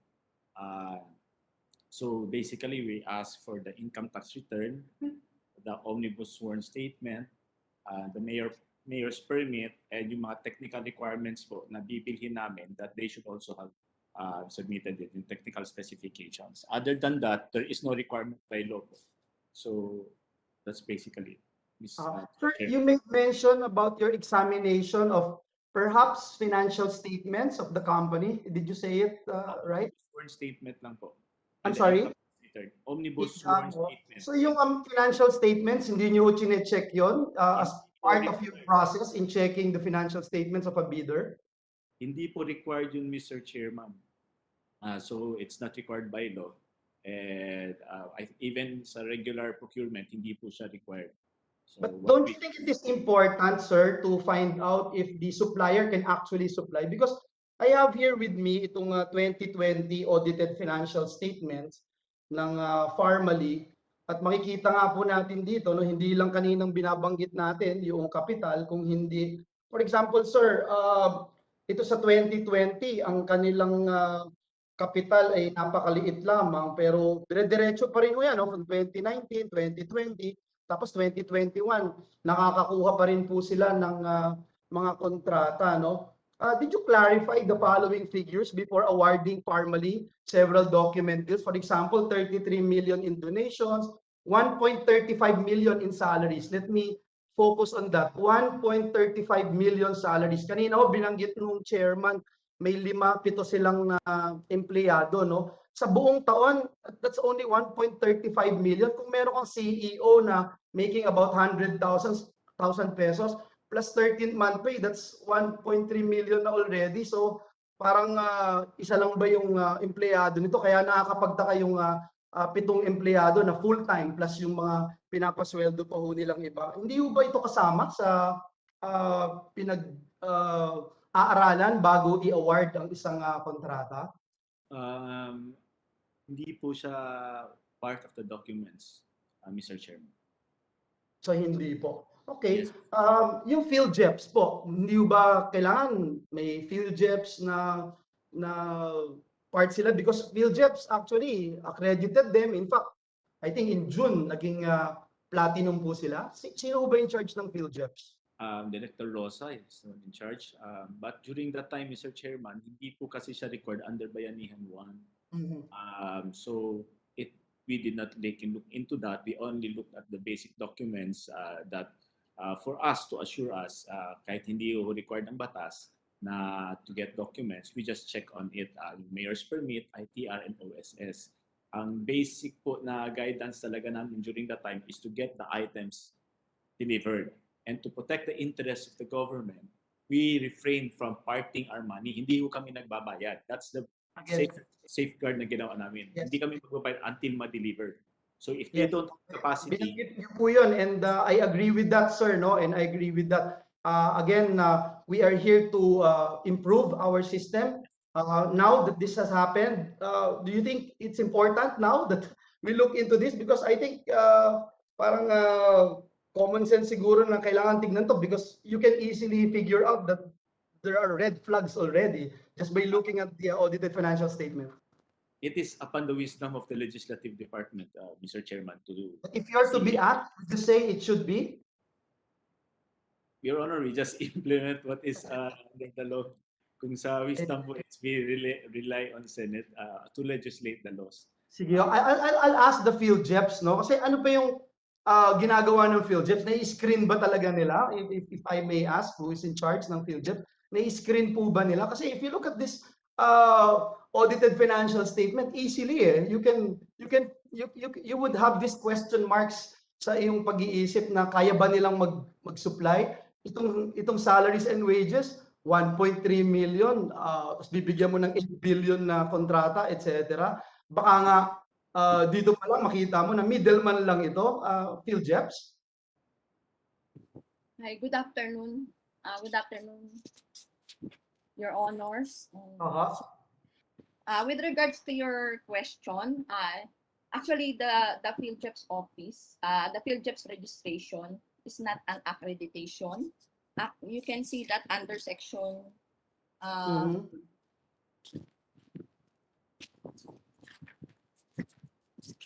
Ano po ginagawa ng PhilJeps, ma'am? Ito na lang ho. Anong protection ang inyong binibigay para sa ating mga taxpayers to ensure na legitimate at maayos yung nabibigyan natin ng kontrata? Kasi noong pong June 8, 2021, in fact, in-upgrade nyo pa ho to platinum status yung Pharmally. Hindi ko alam kung ano yung basis for that.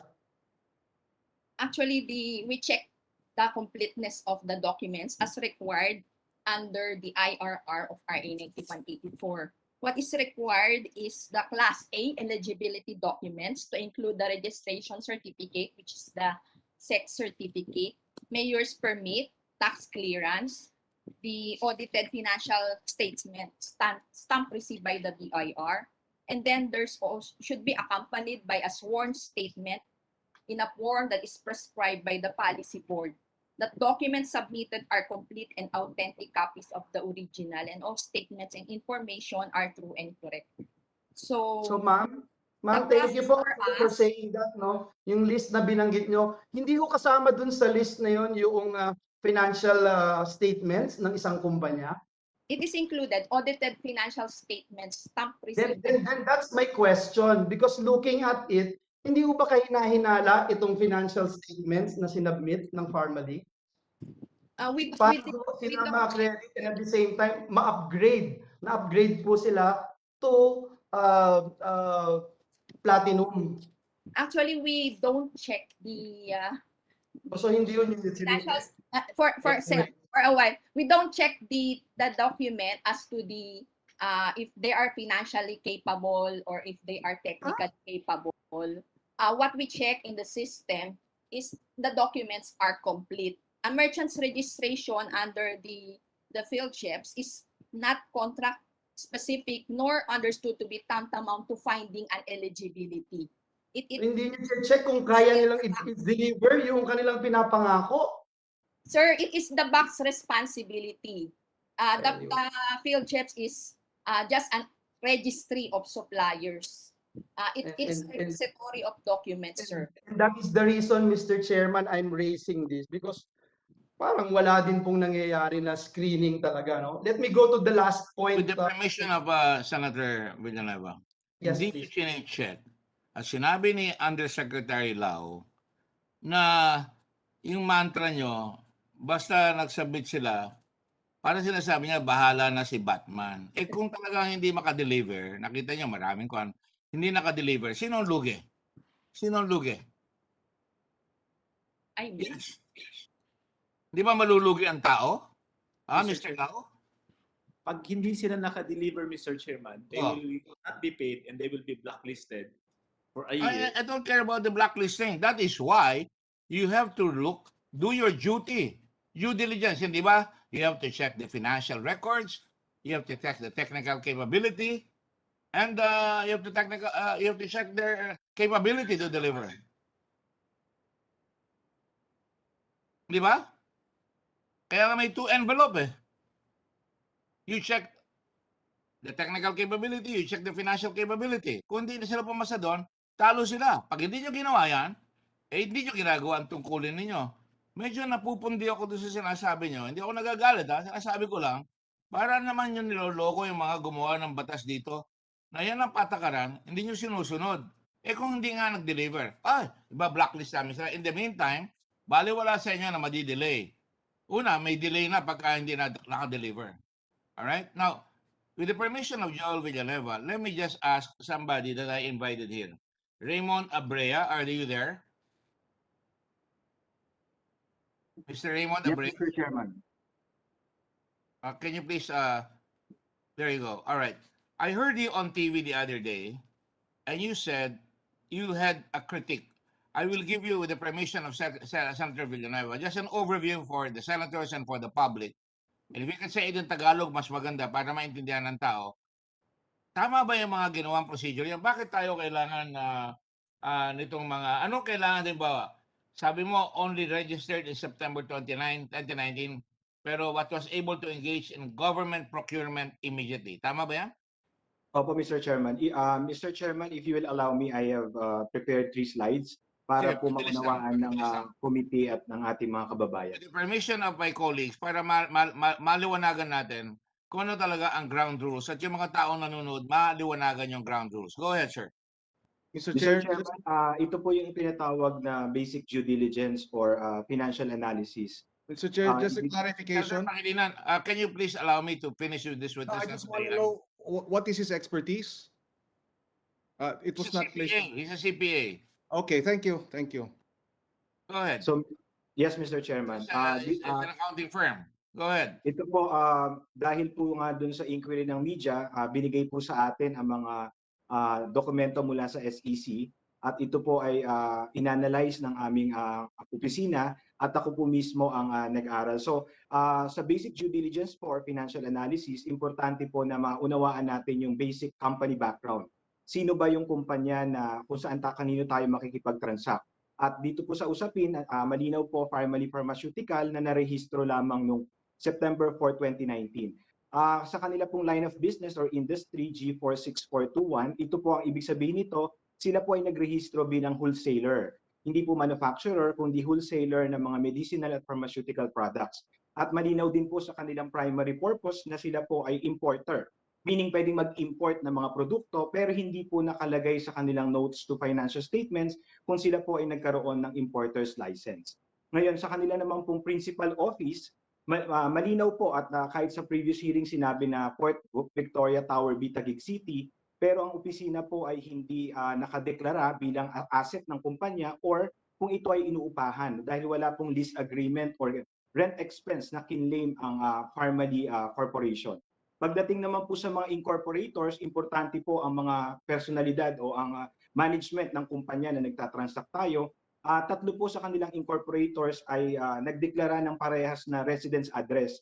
At napansin po namin sa Articles of Incorporation, ang kanilang mga TIN number or tax identification number ay narehistro lamang mula 2016 hanggang 2019 at si J. Garado ang pinakahuling nakakuha ng TIN or tax identification number noong March 5, 2019.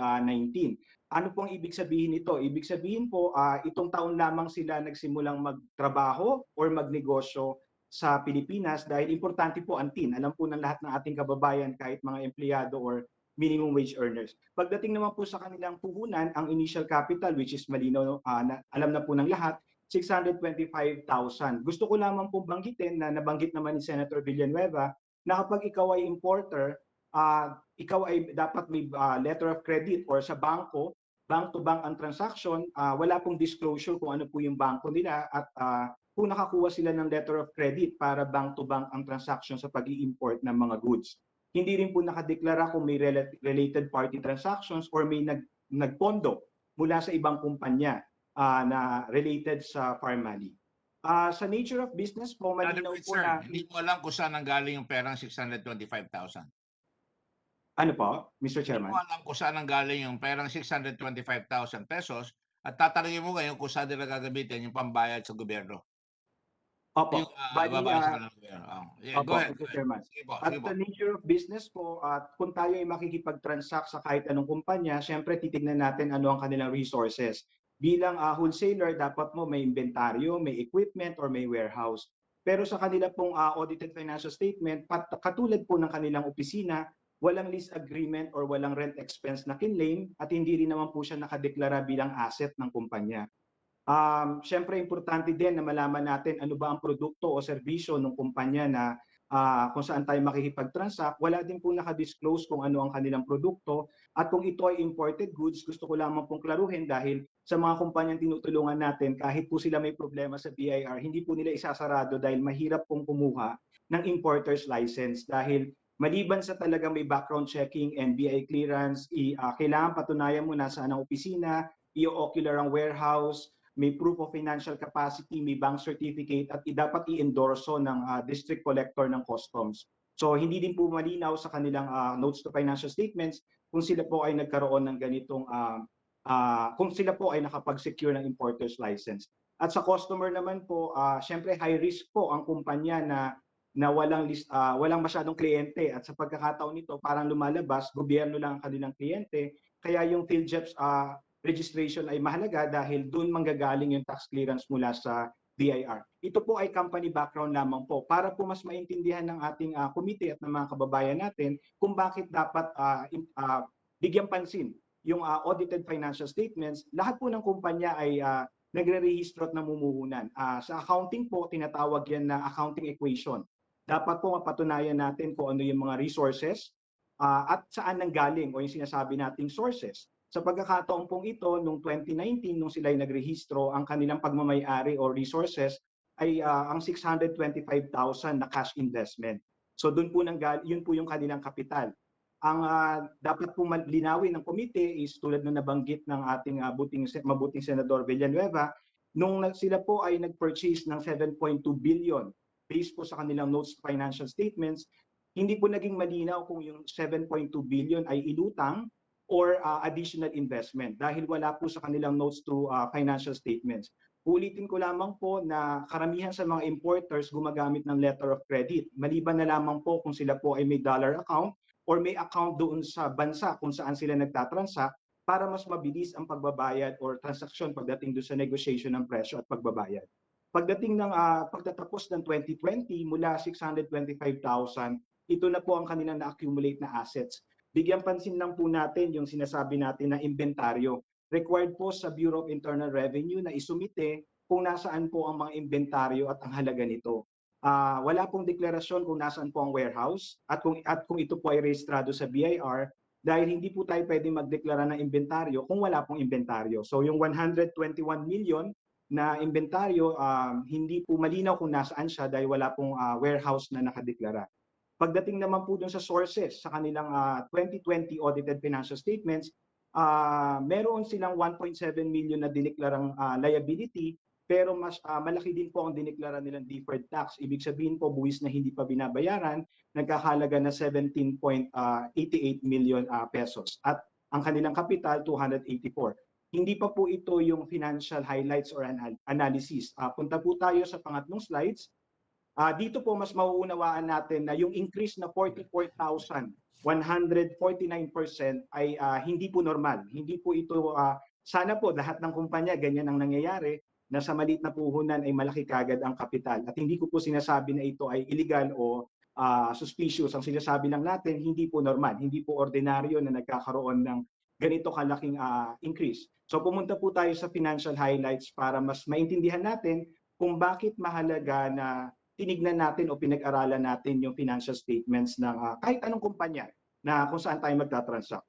Mula po sa 625,000 capital na paulit-ulit na po natin narinig, sila po ay nagdeklara ng 7.5 billion sales. Ibig sabihin po, meron po yung halos 1 billion na value-added tax na babayaran kung wala po silang kinlaim na input tax. Pero base po sa kanilang balance sheet, audited balance sheet, sila po ay nag-claim pa ng excess input. Ibig sabihin mas malaki pa yung maaaring hindi sila nagbayad ng VAT at BIR po ang pwedeng mag-check niyan kasi po audited financial statements lang ang ating tinignan. At ito po ay nagresulta sa 265 million na profit. Ibig sabihin po sa kanilang 5.25% na margin bilang wholesaler, sila po ay kumita ng 265 million profit or 42,344.24% return on investment. Maaring tama po yung isang senador na sinabi na kahit maliit ang puhunan, pwede mag-transact ng malaki, pero hindi po naging malinaw kung paano po nila finance o pinatakbo ang kanilang operasyon. At ang isa pa pong source ng income nila na dapat bigyang linaw ng komite, yung tinatawag yung diniklara nilang foreign exchange gains. Kasi po wala po silang pera pero nagdeklara po sila ng halos 100 milyon na foreign exchange gains. Ibig sabihin po sila po ay may foreign currency. 29 million po ang nasa notes to financial statements at ang kanila pong sinasabing unrealized foreign currency, foreign exchange gains ay umabot ng 63 million. Kaya po sila nagdeklara, kung maalala nyo kanina dun sa accounting equation, nagdeklara po sila ng 18 million deferred tax. Ibig sabihin po, hindi pa po nila binabayaran tong tax na to dahil unrealized pa yung foreign currency gains nila. At ito po, ang 265 billion, sila po ay nagkaroon ng provision for income tax na 113 million. Mapapansin po natin na 30% corporate income tax ang ginamit nila dahil nag-file sila bago pa ang effectivity ng create law. Pero ang nabayaran lang po nila ay 95 million at meron din silang kinlaim na excess tax credit or sobrang withholding ng gobyerno kung gobyerno lang talaga ang kanilang kliyente dahil nagwi-withhold po ng 2% ang kliyente. So ito po yung sa income side.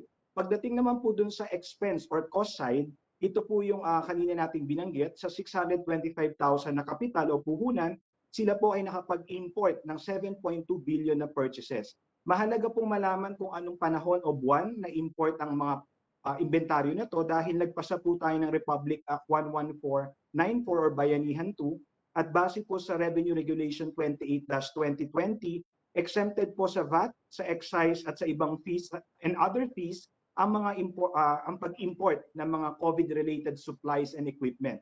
So wala po sa disclosure kasi kung kailan po at ano yung schedule ng 7.2 billion na purchases.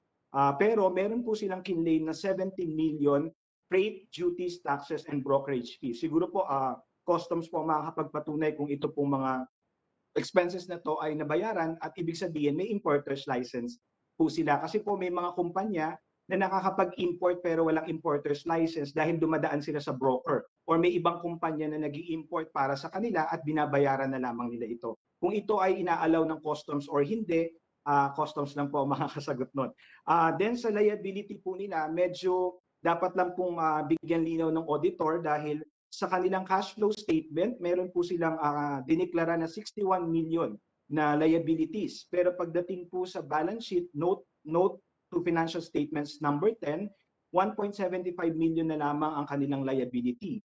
At dito po, lumalabas, merong 1.5 million na advances from customers.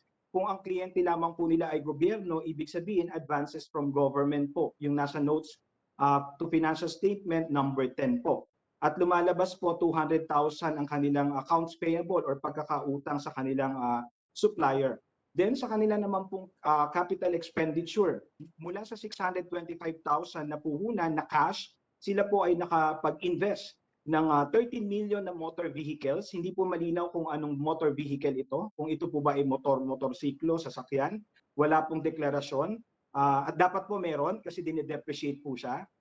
Then container vans worth 250,000 pesos at computers worth 276,000 pesos. At ang isa lamang pong dapat bigyan linaw din yung kanilang sa salaries.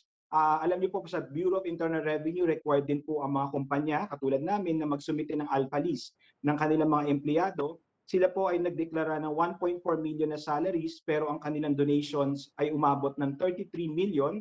At ito po ay subject sa 6% donors tax unless otherwise mapatunayan nila na ang mga donasyon na to ay may kinalaman sa COVID or sa BIR accredited foundation. Bakit po ito nakalagay sa financial highlights? Kasi po 79% ng kanilang operating expenses ay naging donasyon o donation po na nagkakahalaga ng 33 million pesos. Ulitin ko lamang po, ito po ay basic due diligence at pag-aaral ng kanilang audited financial statements. Wala pong assumptions or wala pong ibang impormasyon na ginamit kung hindi kung ano yung nasubmit sa kanila sa Securities and Exchange Commission, Mr. Chairman. Thank you. Sisimplihan ko lang. Itong mga patakaran na ito na kailangan kumuha ka ng import license, siyempre mag-i-inward remittance ka. Tama po ba yan? Opo. Wala naman silang pinakikita kundi 625,000 lang. Tama po ba yan? Tama po, Mr. Chairman. Ay sabihin yan, para makapagpasok ka ng malalaking talagang tambak-tambak na mga face mask o PPEs kung sakasakali, eh talagang dapat pakita mo saan ang galing yung perang pinambayad mo para makapag-import ka. Tama po ba yan? Tama po, Mr. Chairman. So kung wala silang maipakita, pwede bang pumasok yan sa tinatawag natin, nabibigla na ako, armed money laundering? Pero kung di na may paliwanag, saan ang galing yung perang yan? Pwede manggaling sa droga yan. Tama ba yan? Hindi ko po masasagot, Mr. Chairman. Exactly the question. I'm just speculating. Biglang may pera eh. Ang pera mo, 625,000. Magpapasok ka, makakapagkuha ka ng negosyo na 7.2 billion ang biglang sales mo, nakakapagdonasyon ka. Wala ka namang income na pinapakita ng 10 million. Nakakabili ka ng mga kotse na 30 million. Eh, saan galing yung pera yan? Yan tatanungin ng dapat ng ating mga gobyerno, di ba? Ng BIR, ng customs. Tama ba yung sinasabi ko? Tama po, Mr. Chairman. Pagdating po doon sa komento niyo ng money laundering, ang alam ko po ang mga bangko po, inaalam po nila kapag biglang may malaking amount na pumasok or tinransact ang kahit sinong kumpanya o depositors, Mr. We are Chairman. aware of that. Pero the point that I'm trying to say, kaya kita pinagpaliwanag niyan para makita kung bakit ginawa ng gobyerno itong mga patakaran na ito. At times you have to have 3 years na import license bago ka makakuha, right? Kailangan papakita mo may 3 taong ka na nagnenegosyo. Ito, naging corporate ng September. By 6 months later, nakakuha na sila ng malalaking kontrata. Tama ba yan? Tama po, Mr. Chairman. At para makuha nila yung kontrata yan, kailangan due diligence siya, nilalaw, at saka nilaliyong. O, saan mo kukunin yung pera mo? Ang laki-laki ng kaya mo ba yan? Di ba yan ang due diligence na dapat? Lawyer yung mga yan eh. Yun po ang due diligence, Mr. Chairman. So sa Makati, talagang sa tingin mo, salat sa due diligence. Base po sa aking mga records or information na nakuha, obvious po kasi yung mga dapat tinanong at kinlarify, Mr. Chairman. Pero hindi tinanong. Kaya ngayon, nakabili sila, napahirapan pa yung mga Filipino corporations na nagbabayad ng lahat ng buwis. Pag pumasok sa import license, napapahirapan. Pero ito, sa isang kisap mata, kwarta na. Dahil nakakapag-import na sila kaagad ng napakalalaking halaga na hindi pa maipaliwanag. Sa palagay mo, saan galing ang perang yan? Ikaw yung CPA. Saan galing ang perang yan? Diba? May mga makapagawa ka ng sila di ba? Dealer, di ba? Lumalabas dealer? Opo, wholesaler po. Opo. Wholesaler. Kung wholesaler sila, dapat may pambili ka. Dapat may letter of credit ka. Pagka nagpunta ka sa bangko, hahanapan ka ng letter of credit, anong pambabayad mo sa letter of credit? Tama ba yan? Tama po, Mr. Chairman. So sa Makati, kung ikaw mahirap, hahanapan ka lahat ng letter of credit, hahanapan ka ng pera para makapag-import ka. Kung wala kang koneksyon, lalo kang patay. Tama po ba yan? Tama po, Mr. Chairman. Mahirap po makakuha ng letter of credit. Dapat po may pera ka sa bangko. Eh yeah, kung wala kang pera sa bangko, ang tatanungin ko ngayon, may pera ba sa bangko yan? Yan ang mahiwagang tanong na susunod. Tama po ba yan? 625,000 po. 625,000. So, hindi ako natutuwa. Nakukuha lang ako na para bang napakadali. Napakalakas nitong bagyo ito na makakapasok na walang pera, makakakuha ng kontrata, tapos hindi pa tayo nakakasiguro, nagbayad sila ng mga sinasabi ng mga buwis, nakakapagbigay ng donasyon, kaliwat kanan, at tapos itong mga abogado ng PSDBM, si Warren Leong, excuse me, Mr. Warren Leong, you're a CPA lawyer, Certified Public Accountant and Lawyer. Yan ang nakita ko sa iyo. Kaya ako medyo naasiwa eh. Ito si Lau, lawyer. Lawyer. Nagturo pa sa Ateneo de Davao. Naku, Ateneo ko eh. Pare-pareho sistema namin eh. Napang wala nang mabilis masyado. Pero tanongin ko kayo ngayon, sa tingin mo ba dapat pinayagan niya kung naggawa ng due diligence yan? Kahit na nagmamadali pa tayo, kahit na talagang nagkakamatay na tayo, papapasukin mo lahat kaagad yan ng 7.5 billion, kamo gano'n, unti-unti kunyari, 54 million pesos ba? Ang kanilang kinita nung una, yan ang lumalabas sa aming pagsusuri. Ang kanilang unang kontrata, 54 million. Dapat ba sinuri na yung kanilang kakayahan? Dapat po, Mr. Chairman, kasi sa importer's license pa lamang po ang financial capacity at bank statement ay required po base po sa kanilang website, Mr. Chairman. Now, kung 54 million pala, palpak na. Tapos sa sumunod later on, mga bilyon-bilyon na. Di ba? Papakita ko sa inyo yung mga kanilang importation. Di ba? Yan, oh. Ang una kanilang kontrata, surgical mask, nakakahalaga ng 54 million. Silaw ang USEC dyan, ha? Yung force, April 16, surgical mask, 500,000 quantities, 13.86 million. Nakikita ba nila yan? Yung April 20, surgical mask, 10 million. Lumabas 220 million. Di ba? Tapos nag-import sila ng 75,600 million. Umabot na sila ng 887.86 million. Tuloy-tuloy yan hanggang umabot ng, hanggang sa baba, nag-import na naman 688 million, umabot na ng 1.5 billion. Yung April 23, 20, umabot na sila ng 1.875 billion na suma total. At pagkatapos, hanggang May 8, umabot na sila ng 5.6 billion. Panang supply nila, supply na supply. Walang nagtataas ng kilay, walang nagsasalamin para makita nila yung kanilang sinasabi.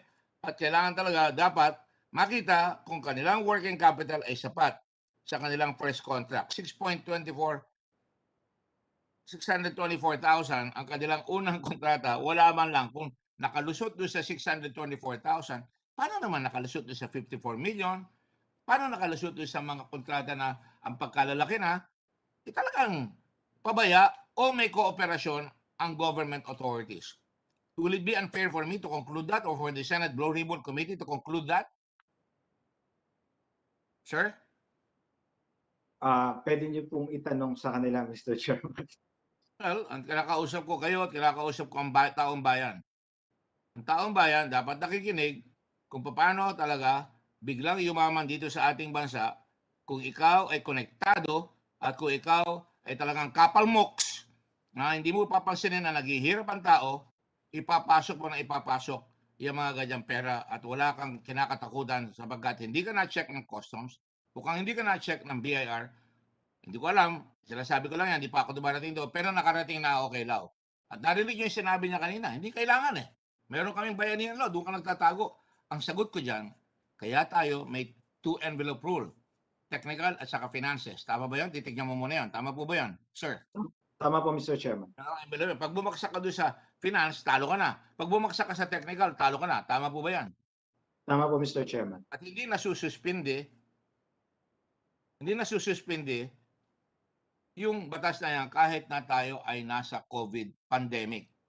Sapagkat walang kadipidepensa ang mga tao natin. Kaya ngayon, hirap na hirap tayong lahat. You are a certified public accountant. Saan po ba galing ang pera ng gobyerno? Hindi po ba sa mga taxes, sa sin taxes, lalo na sa health? Tama po ba yan? Tama po, Mr. Chairman. So madakil talaga, kahit na sino ka pa, dapat babantayan mo yung perang ibibigay sa iyo sapagkat ang lumalabas dito, laway lang ang kapital at pagkakaibigan lamang ang kapital, kikita ka na ng limpak-limpak. Kaya ako ho, ay talagang nagugulat. Siguro nagugulat sa akin ang Pangulo, nagugulat sa akin lahat sila. Dahil ba't ang lakas ng dating natin dito? Hindi ako nagmamalinis po.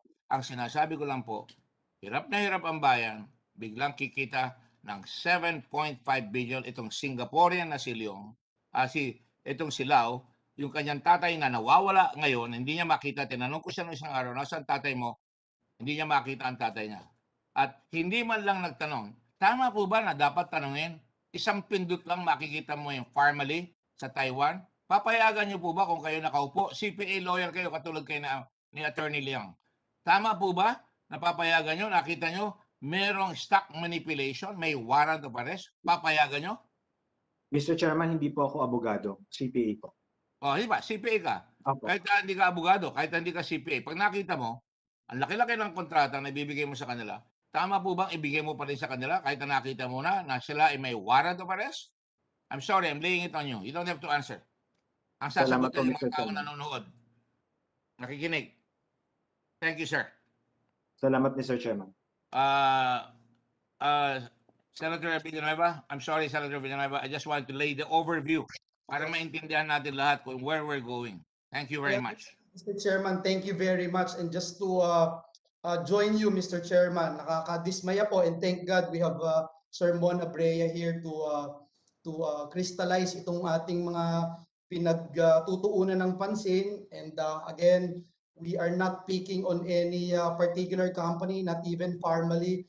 Ang gusto lang natin ipaabot sa lahat ng kumpanya na gustong magsamantala sa kaban ng bayan, meron po tayong mga sistema na supposed to be, gaya ng sabi ni Sir Mon, may mga these are basic things that you need to check. At kitang-kita mo, may mga red flags pero wala hong nangyari. No? We are here again dahil gusto nating bantayan ang ating mga sistema. One last point na I would like to ask Mr. Chairman, yung process po, no, I've been talking about the process, the system, how we would be able to improve. If you look at PSDBM, gusto ko lang tanungin yung PSDBM, whether yung current or yung dati, dating Yusek Lau, no? Tinitignan ko po ito yung, ano ba yung process of inventory management of PSDBM? I wanted to find out which division is in charge of the delivery of procured items.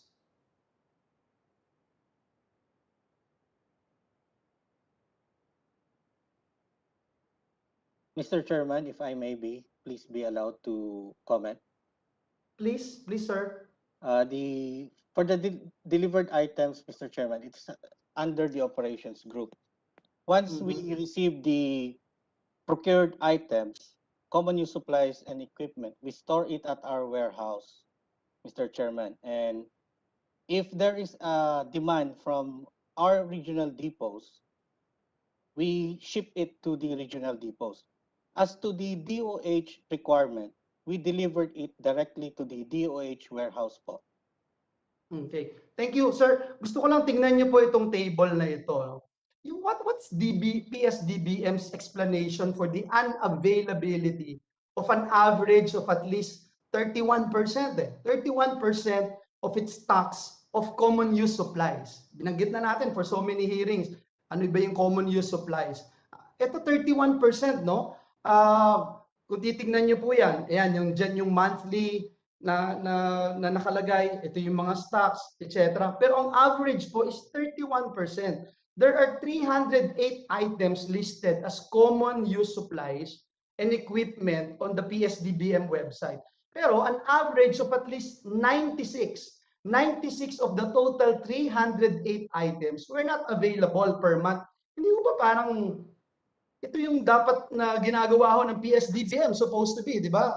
Para magbumili, ito yung inyong mandato, bumili ng mas murang halaga para makatipid ang gobyerno dahil bulk yung bibili ninyo. Pero kung 31% hindi naman available itong mga common stocks, parang ano yung ginagawa natin?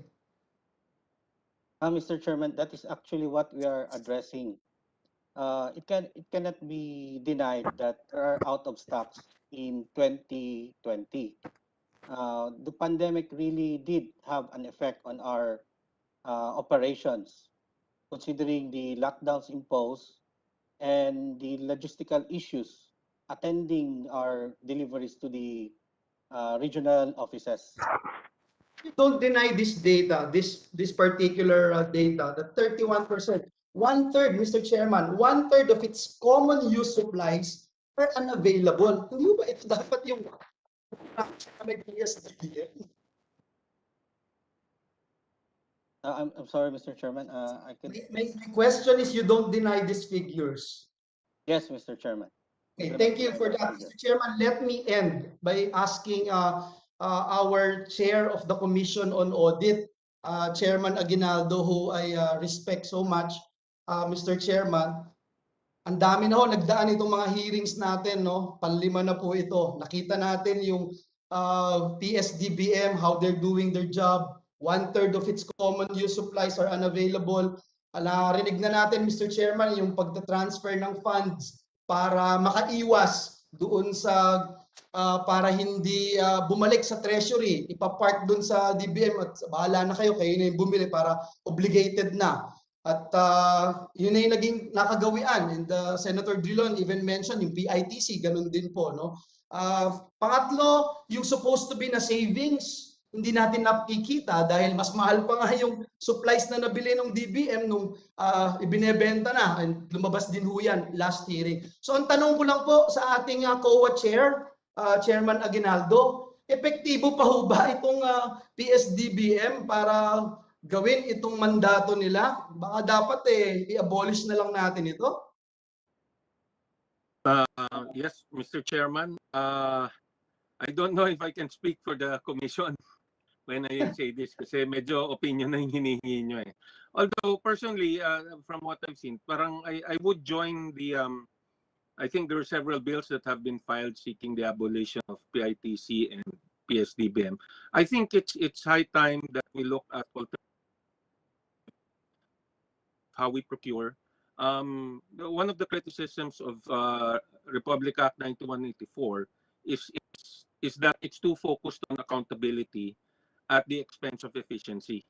So maganda siguro may konting balance, no? Balancing efficiency with accountability.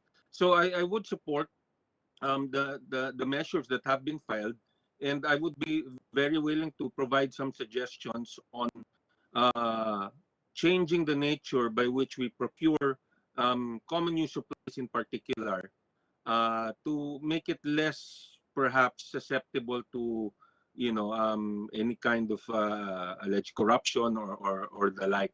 So yun lang po, and I support the bill, and I would be very willing to provide some input for the consideration of the Honorable Senate. Thank you. Thank you very much, Chairman Aguinaldo. I think it's loud and clear. Kung hindi natin nakikita na ginagampanan ng ating mga ahensya ng pamahalaan, gaya ng PSDBM, nabanggit nyo rin yung PITC, abolish na lang po natin to, and I'm in full support of that. If that's the case, nakikita ho natin dito, parang tinatanong, dapat tanong natin ulit sa kanila, what are we here for?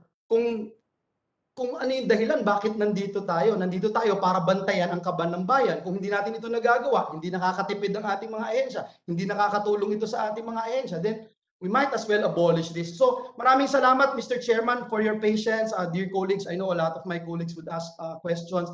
Maraming salamat sa ating mga resource persons. Thank you very much, Mr. Chair. God bless.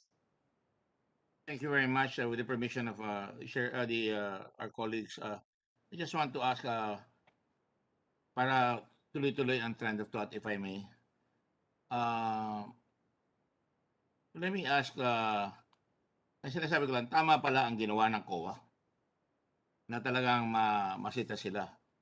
Now, may I ask Mr. Wang, because of all these statements made by our resource person, Mr. Wang. Mr. Wang? Yes, Mr. Chairman. It has been established that you are the importer, correct? Yes, we are the distributor and the business functions of Pharmally Phamaceuticals in distribution But and your importation. documents should be able to support that business. And it seems that your documents does not support that you have that capability. You only had 625,000. Otherwise, you cannot import. Explain that. Yes, Mr. Chairman. During the pandemic, I think what really determined the factor is the access to the supplies, access to tangible negotiations with suppliers, so that we can get the supplies first. We do not disagree that the company at that point in time does not have a lot of assets. But for example, when we refer to the masks that we delivered in the month of April, all these supplies, we were able to source it from distributors and suppliers. And we delivered first to PSDBM before any payments were made to us. That is all I can say. You are telling us that you are the principal you have the principal access connectivity, that you can deliver all these goods. Is that what you're saying us? Yes, Mr. Chairman, It doesn't matter that the government should check where you got the money? Mr. Chairman, I do not Are you say. delaying the government to check where you got that money to import all that? Mr. Chairman, we will comply with all the documentary requirements No, submitted you did not. You did not have any import license. The import license is so questionable. All the other bidders also have access to their suppliers. Even a Filipino firm was able to make the masks. So if your only argument is access, you're the primary access, then let's forget everything. you're the only one that can provide. So we should have gotten everything from you. Would that be correct? No, Mr. Chairman, I do not think the government got everything from the company. Somebody please But unmute. Bicol. no, Mr. Chairman, I respectfully disagree. You have no other clients, right, in the Philippines? We do have some private sales, Oh, Mr. really? Chairman. How come you did not say that? What clients do you have? Mr. Chairman, I don't, because of non-disclosure agreements, we cannot disclose. No, I don't believe in that non-disclosure agreement when people are dying out there. When people are dying and are sick and they cannot work, while you can work and while you can have all this money and enjoy your life. Shall I tell you the possibility? Were you not, you are now, your father, you said you cannot see, you cannot find, correct? That's correct, Mr. Chairman. You've not gotten in touch with him, correct? Yes, Mr. Chairman. And your father and you were in that meeting in Davao. Is that correct? Yes, in the meeting Davao in 2017 March. Yes, that's correct, Yes. Mr. Chairman. There's But I nothing only, wrong with that meeting. You were coming in and making a presentation so that you could do business in the Philippines, correct? so that my father's company could do business in the Philippines. All right. Yes. But unfortunately, when you bidded afterwards, we found out that your company has cheated many Taiwanese stockholders and to show that the Taiwanese have already issued a warrant of arrest for you and your father. Mr. Chairman, may I first state on record that I've never held or owned any single shares in that company. And I was only appointed to be the director of the company in June 2017 to manage the Philippine operation. So you were brought by that company in. All right. Okay. I'll accept that for the Chair? moment. But let me ask you now. Mr. Chair? Uh, Yes, sorry. Senator Amy, do you mind? Yes, sorry. Let me just finish. I don't want to lose my train of thought here. Yeah, sorry. It was just in reference to what you inquired about earlier. In the ITR, there are some sales indicated to other companies. So they have other private clients such as Watson's, PH Pharmacare, GN Power for approximately 29 million of the declared sales. That's all. What is your point? Yes, my point being that there's a small amount that they declared as sales to private companies. So it's not 100% to government. That's all. And that's late. They have not shown that so far, and you're the one saying as to us now, right? And that's a fact. They have not shown us that one, and he could have answered, all right. And he said that he had, and I said I was willing to do that. But let me point this out. Maybe this is unfair, but $50 million were lost in Taiwan. Now, how much is that in pesos? $50 million is approximately 2.5 billion pesos.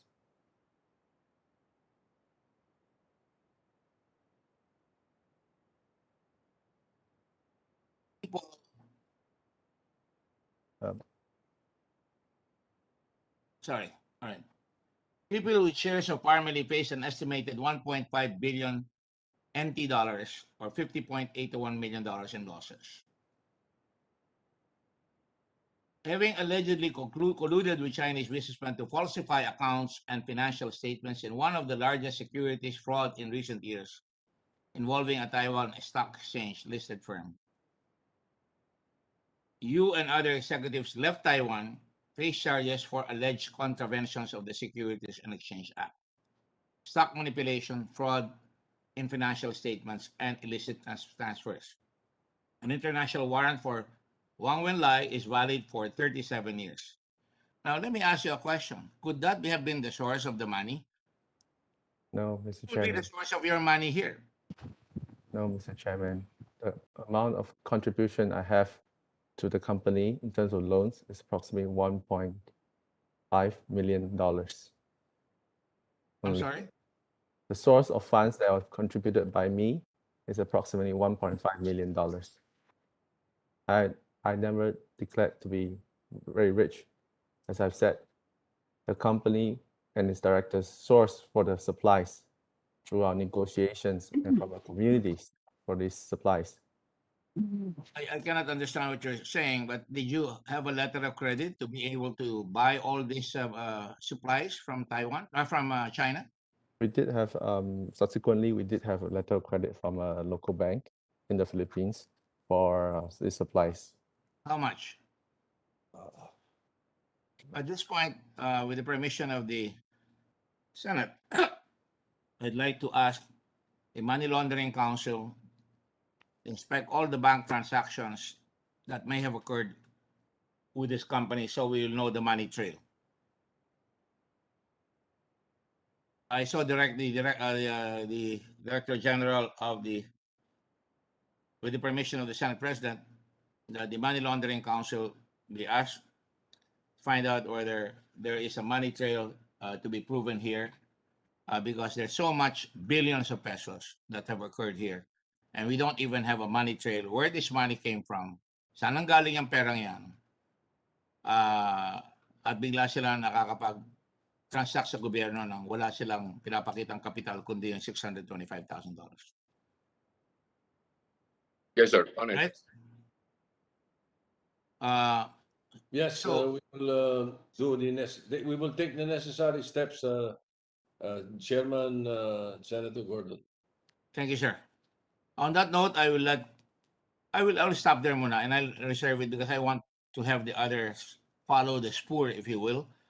If that's your pressure, but I think there are enough senators here that can follow the track. And I'm glad Senator Lacson is next. Senator Lacson. Mr. Chairman, with the indulgence of Senator Revilla is next to answer. Yes, go ahead, Senator. With the indulgence of Senator Bong Revilla. Go ahead, Yes, Senator. Mr. Senator Chairman, Taveras, with the permission of Senator Revilla, go ahead. thank you, Yes, Mr. go ahead. Chairman. Just an addendum to what the chairman has just stated in relation to securing the documentation from the Anti-Money Laundering Council. May I just add, Mr. Chairman, that considering that the Philippines and Taiwan have an agreement on mutual legal assistance in criminal matters, could this representation, Mr. Chairman, also request that the committee subpoena the entry and exit information of Huang Wenli and Huang Tzuyen from the Bureau of Immigration?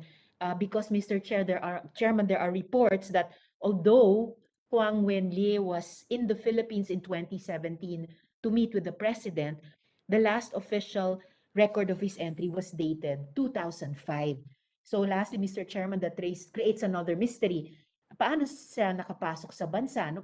Para ba itong PPE na ginamit yung C-130 ng ating armed forces? So I respectfully move, Mr. Chairman, for the subpoena of those entry and exit information of the Mr. Huang from the BI. I so move, Mr. Chairman. Thank you, You're Mr. Chairman. asking Thank you, Senator Bong. The lady is asking if we can subpoena the immigration records. Yes, Mr. Chairman, specifically the entry and exit information of Huang Wenye and Huang Tzuyen. Yes, Mr. Chairman, I so move. And of course, the Anti-Money Laundering Council should be informed as well about the movement of money, which the Senate President has already agreed to, right? Yes, Mr. Chairman. So my motion is an addendum to what the Chairman and the Senate President have stated. I so move and Alright. thank you, Mr. Chairman.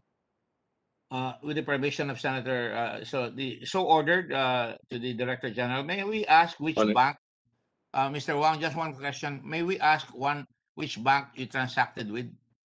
You claim you opened a letter of credit allegedly with a local bank. Which local bank did you transact that with? We had a credit line certificate from the Union Bank Union Bank. Union Bank of the Philippines. Yes. And when was that date? November 27, 2020. November 27, 2020. 2020. Your transaction occurred in April 2020, correct? Yes, that's correct. And may we know how much that letter of credit consisted? 500 million pesos. And you got the letter of credit? Yes, Mr. Chairman. Okay, we'll take your word for it for the moment.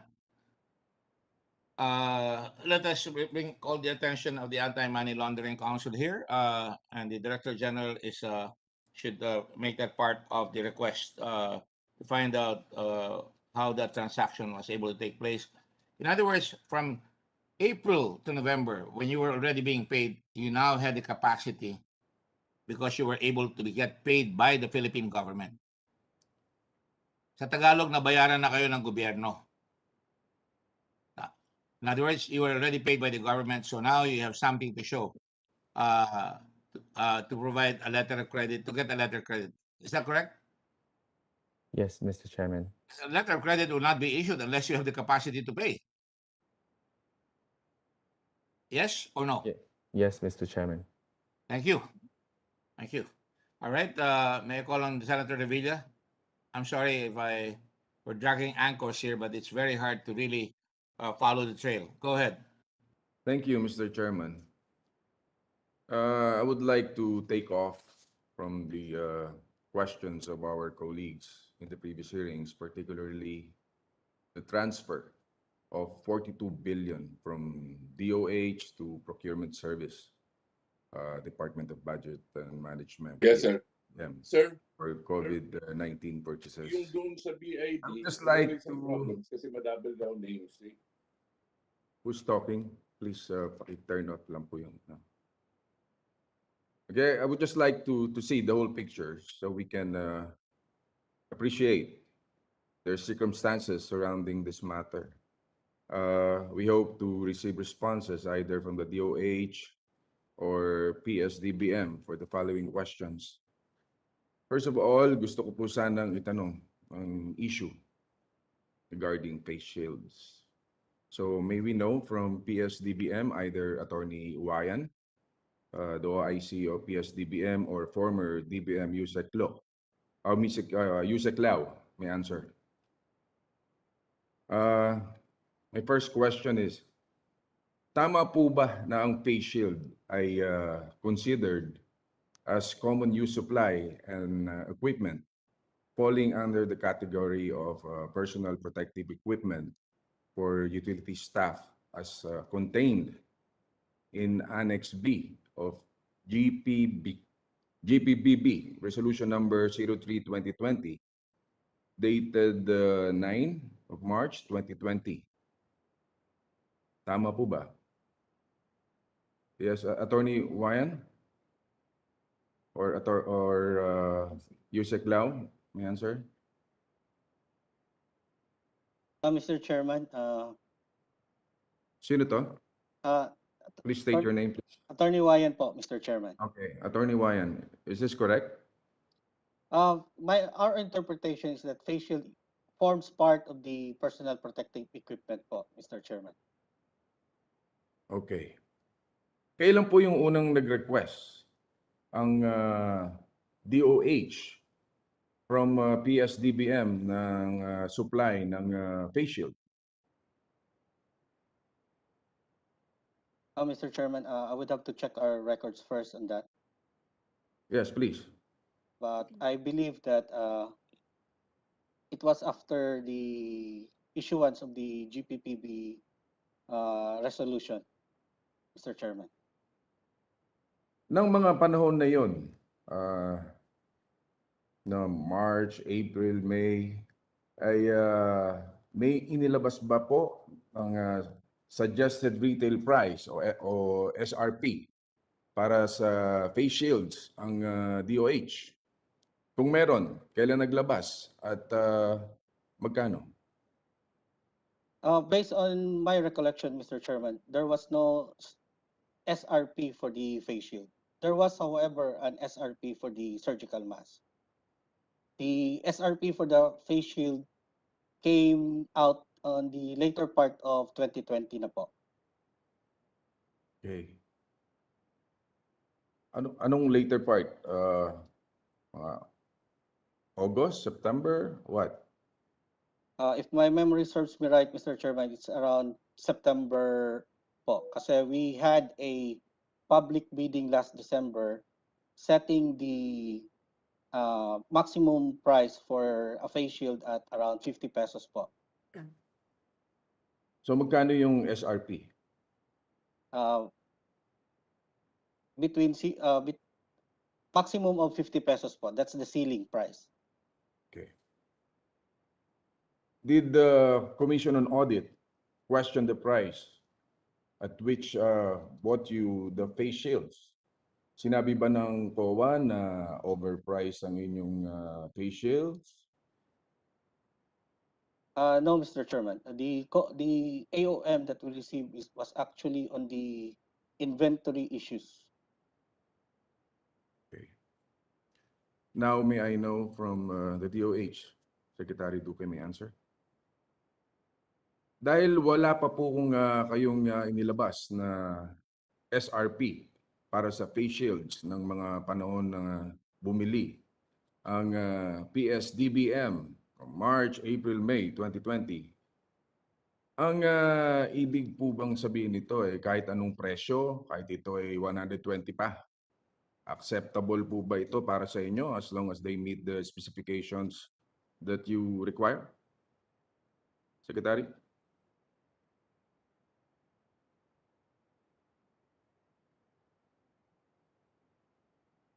Secretary Duque? We can't hear you. Can you hear? Yan.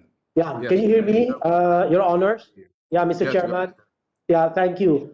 At that time, nung presyo ng PSDBM was, I think, 124 pesos, yun ay walang SRP na na-establish.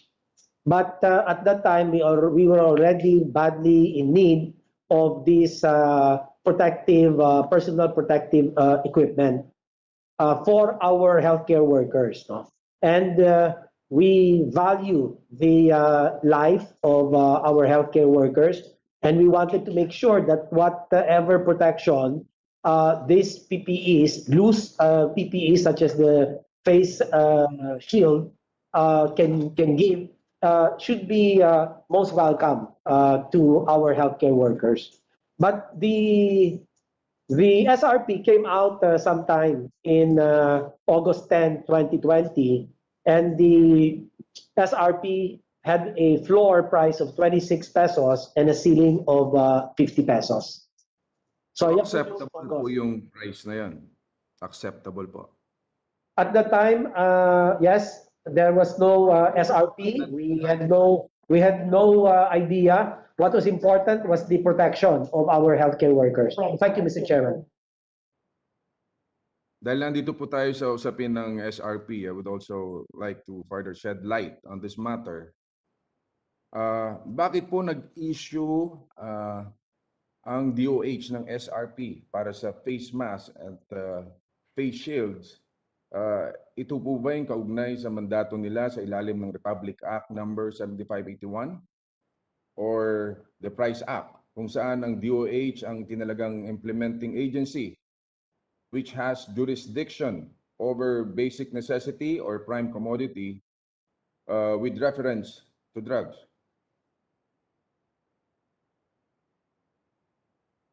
Yung amin kasing pinamili, it wasn't meant for the public. No? Usually kasi yung SRP, this is for the general public, no? To have an idea how much would be a reasonable price for a piece of personal protective equipment. No? So kami, talagang ang habol namin was for the protection of our healthcare workers. And during that time, it was very important to make sure that hindi sila matalsikan ng mga laway o mga hininga na pwedeng may dalang COVID-19 virus. So, yun lang po, Mr. Chairman. Okay, pagdating sa face mask at face shields, ang DOH ang magtatakda ng SRP at hindi ang DTI. Tama po ba ito? Kasama po ang DTI at saka ang DOH. Halimbawa doon sa face mask, yung surgical mask, ang I think, kung di ako nagkakamali, bandang Marso, naglabas ng SRP jointly ang DTI with the DOH at 28 pesos, Mr. Chairman. Okay. Okay, thank you, Mr. Secretary. For PSDBM, does this SRP also serve as guide for PSDBM's procurement of face masks and face shields? PSDBM? That would be correct, Mr. Chairman. Okay. Now, Mr. Chairman, I would like to connect this matter about SRP to the fund transfers and agency procurement requests, or APR, of DOH to PSDBM in relation to the procurement and face masks and face shields. Dahil medyo naguluhan po ako sa discussion last hearing at gusto ko lang po bigyan linaw ito. Now, Secretary Duque, nag-transfer po ng 42 billion pesos ang DOH sa PSDBM. Yes or no?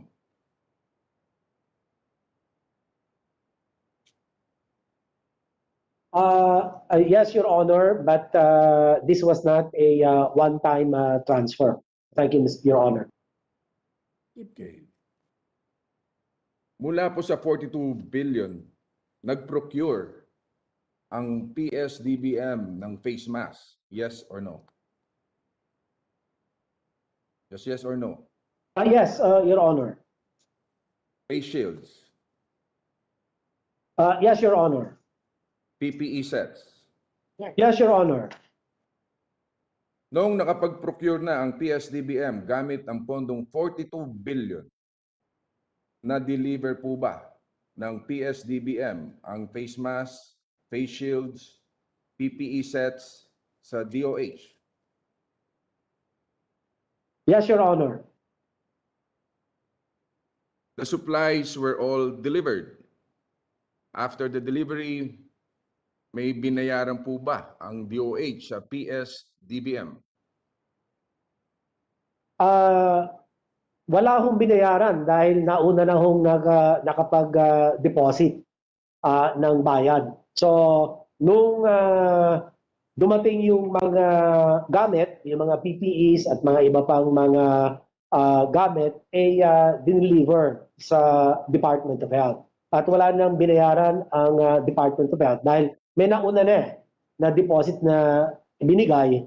Kanya ang sagot doon kung may binayaran pa pagkatapos ng delivery, wala na po. So wala pong double payment dyan? Wala po. In fact, Mr. Chairman, meron lang po akong kasulatan dito galing kay COA, Chairman Aguinaldo, na binibigyan na liwanag yung pag-iisip ng iba na baka meron double billing or double payment. So ito po ay sinumite ng kagalang-galang na tagapangulo ng COA at ang sinasabi dito kung mamarapatin ninyo ay ang dalawang bagay. Una, para sa Department of Health, yung parehong common use and non-common use supplies and equipment using the 41.464 billion fund transferred from DOH, ito po ay galing doon sa appropriations under the Republic Act number 11494 or better known as Bayanihan 1.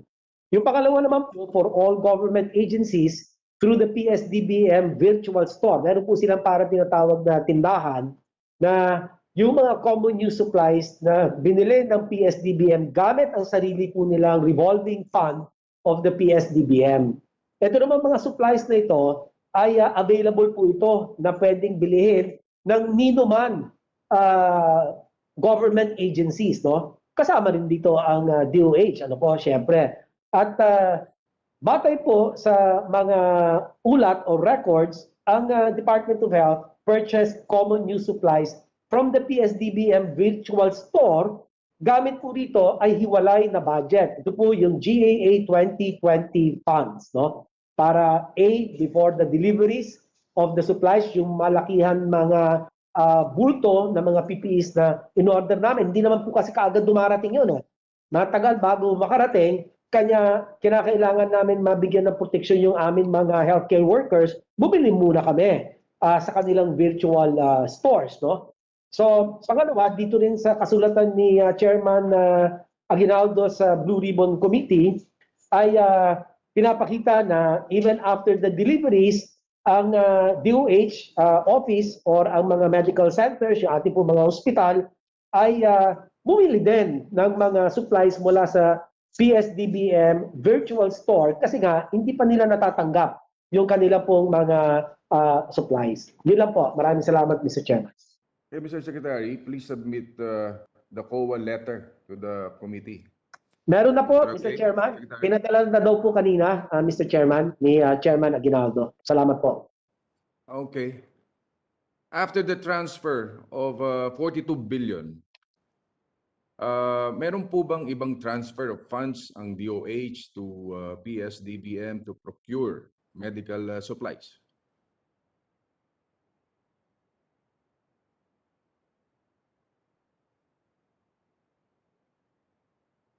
Secretary. Alam ko rito, yung 41.464 billion, inclusive na lahat po ng mga supplies. But subject to validation, titingnan ko po, sisiguraduhin ko lang po, Mr. Chairman.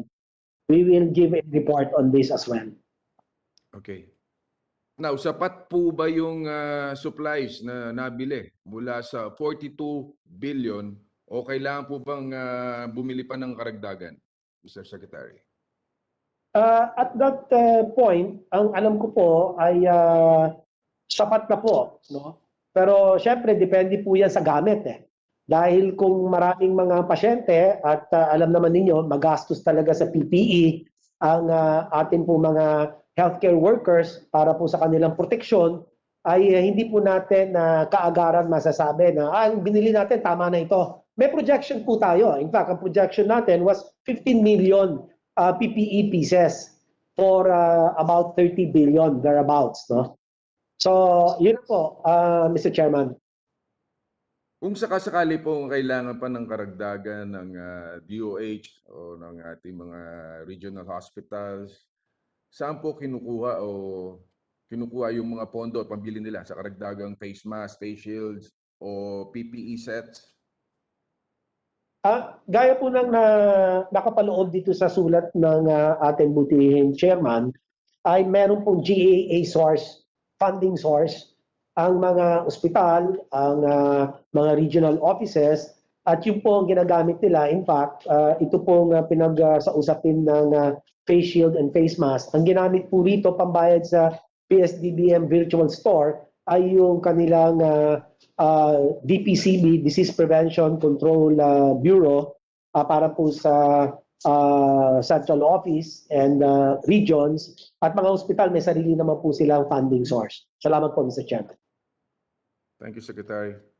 May we know from the PSDBM, Attorney Wayan, kapag nag-transfer po ng pondo sa inyo ang DOH, ito po ba ay may kasamang APR, ang Agency Procurement Request, na nagsasaad kung ano-ano ang kailangan bilhin ng pondong yon at kung ano-ano ang specifications ng nasabing produkto? Mr. Chairman, yes, that would be correct, Mr. Chairman. For every procurement request that DOH transmits to PSDBM, it contains the technical specifications of the items that it wants to buy from us. And the money that was initially transferred is considered as advance payment, which is deductible for every procurement request that DOH sends to us, Mr. Chairman. Okay, kapag natapos na ninyo yung ang procurement process at na-deliver ng mga face masks, face shields, PPE sets, ibinibigay na po ba ninyo ang mga produkto sa DOH? Kailangan pa po ba nilang magbayad muli sa PSDBM based on the SRP that they issued kahit na nag-transfer na sila ng funds? No, Mr. Chairman. The funds are already with PSDBM. So whatever item we procure for DOH that is indicated in the agency procurement request, we deduct it from the funds available. It may be lower than the price or the budget allocated by the DOH in the said APR, Mr. Chairman.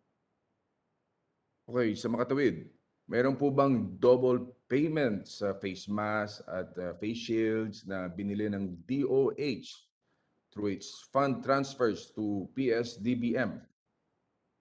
No, Mr. Chairman. There is no double payment. So All the no double payment. Were the items delivered completely? Was the quality checked and accepted by DOH? Yes, Nasiguro ba maayos lahat? Yung mga PPEs na yan na dineliver dyan, kumpleto po ba? Hanggang sa kahuli-huli ang numero? that would be correct, Mr. Chairman. For every agency procurement request made by DOH, we always ensure that the quantity as indicated in the APR is all accounted for, the technical specifications are complied with, and before we issue to the DOH, the procurement service delivery receipt, it passes the acceptance. It has to be accepted first, Mr. Chairman, by the DOH. Okay. Related to the classification of face masks and face shields as common use supplies and equipment and the procurement of these items by the PSDBM, did you procure face masks and face shields apart from and outside the order of the DOH, or apart from those bought using the 42 billion? Bumili po ba kayo para magkaroon kayo ng stocks para sa inyong store na ngayon ay online na? Yes, Mr. Chairman, we actually have PS stocks for surgical masks and some of the items as classified under common use supply and equipment by virtue of the GPPB resolution issued last March 2020 po. Okay, ang ibig sabihin ba nito ay maaari na bumili sa inyo ang mga ahensya ng gobyerno at mga ospital ng face mask at face shields katulad ng pagbili ninyo ng office supplies? Yes, Mr. Chairman, it is available to all agencies that need it. Sinusunod pa po ba ninyo ang SRP na ini-issue ng DOH para sa pagsusupply ng face mask at face shields sa mga government agencies at hospitals? Yes, Mr. Chairman. Required po ba kayong magsagawa ng market scan para sa mga produktong ito? That is the preliminary activity before we procure, Mr. Chairman. We check the price in the market po, Mr. Chairman. So did you actually conduct market scan? Ano po ang resulta nito? Based on the market scan, we base our procurement on the lowest price available. And when we set it for procurement for a bidding, that would be the ceiling that would be advertised for bid. So, with the permission, just a quick interjection. One quick question, with the permission of Senator Revilla. Go ahead, Senator Pangilinan. Yes. Go ahead, Senator Pangilinan is recognized.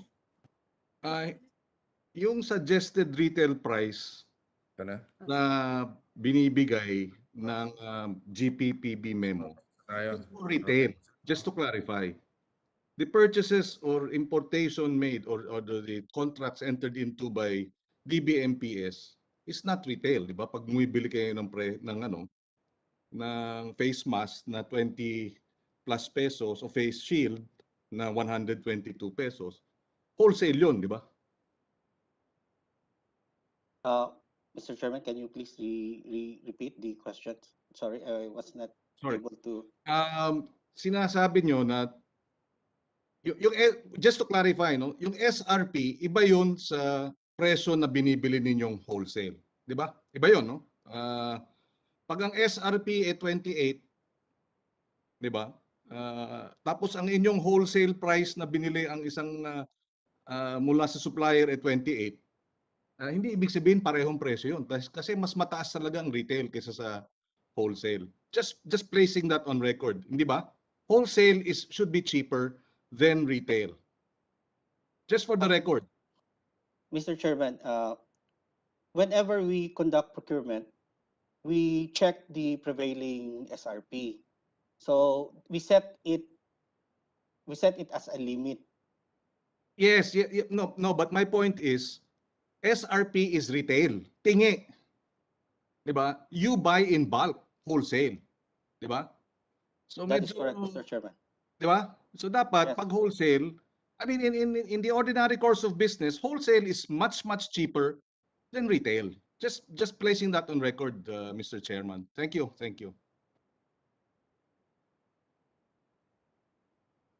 Okay. Other than Pharmally, did the PSDBM also procure surgical masks at 27 pesos per piece from other suppliers? Yes, Mr. Chairman, but it is not the same at that price. Is it lower or higher? There were lower prices offered by some companies on different dates. The date actually is crucial in this. I-clarify mo yung dates para maintindihan ng tao, no? At that time, the Pharmally was able to get the contract. The SRP was the ceiling price at that time was 28. Now, subsequent to the initial procurement of PS, the prices varied depending on the availability of the supply and the quantity po.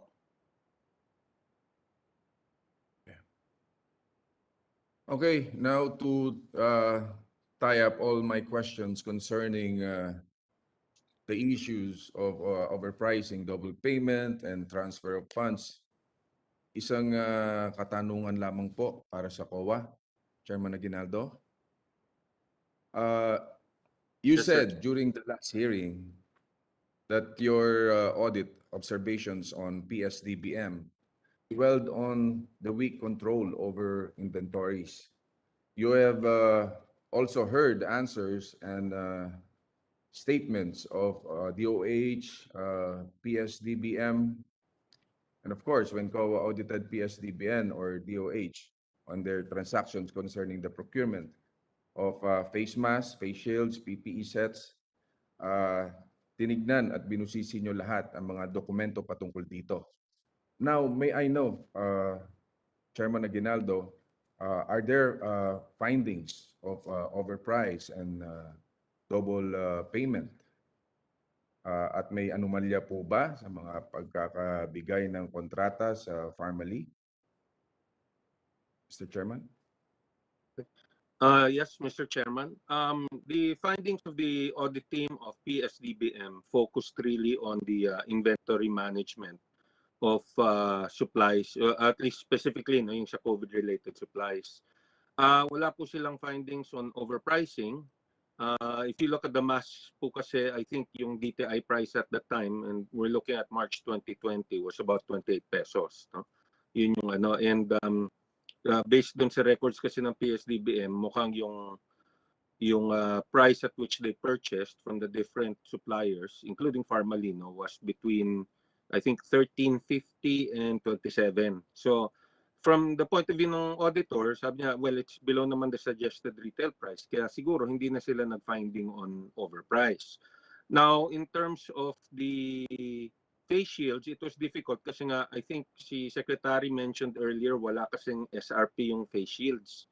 And so, medyo mahirap gumawa ng pricing ng face shields, no? Kasi wala silang source na makuha. And I think they may have had problems also in the pricing of the PPEs. Hindi nila alam how to find a retail price for that kasi hindi naman talaga nire-retail yan. It's usually specific for the hospitals. In terms of the Pharmally bid, although pinapatingnan po natin sa auditors yan, ang importante from the COA point of view though is really whether the funds were actually disbursed and the goods were actually delivered and inspected at ginamit po. So insofar as our job, which is settling accounts, mukhang wala naman silang nakitang anomalya doon sa aspect na yon, no? Kasi the money was disbursed at saka na deliver naman. Now whether Pharmally should have been given the contract or not, it's really more I think an ombudsman issue rather than a COA issue kasi nga at the end of the day na-settle yung account na-deliver at binayaran and wala namang nakitang defects dun sa goods that were purchased. Yun lang po, siguro linawin ko lang kasi nga ang mandato po ng Commission on Audit is really limited to settling, auditing, examining, and settling accounts. Pagdating po sa issues of corruption, while we can help provide data and evidence and leads to corruption, kami mismo, we do not have the mandate to probe corruption, which is why we have to work with other government agencies when it comes to probing corruption, such as the Ombudsman or the Department of Justice. Yun lang po. Okay, thank you, Mr. Chairman. Mr. Chairman, can I ask a question? That's already my last question. Thank you, Chairman Gordon. Thank Yes, you. Mr. Chairman, Mr. Mr. Senator Gordon, can I just ask one question in relation to that? From the Yes, please, go ahead. Mr. Chairman Aguinaldo, was COA able to examine whether purchases of face masks and face shields were made by the regional hospitals and by the DOH-run hospitals or by any government agency from PSDBM? In other words, there was a SRP, suggested retail price.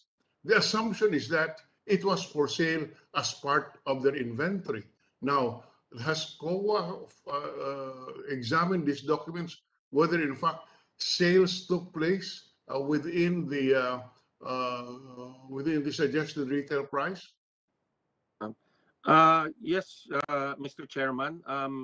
During the last hearing, I think it was the Senate President who brought up the issue, no? Kasi nga, he was referring to a statement I made during the budget hearings po sa House that there were some hospitals that actually were procuring from the regional warehouses of PSDBM.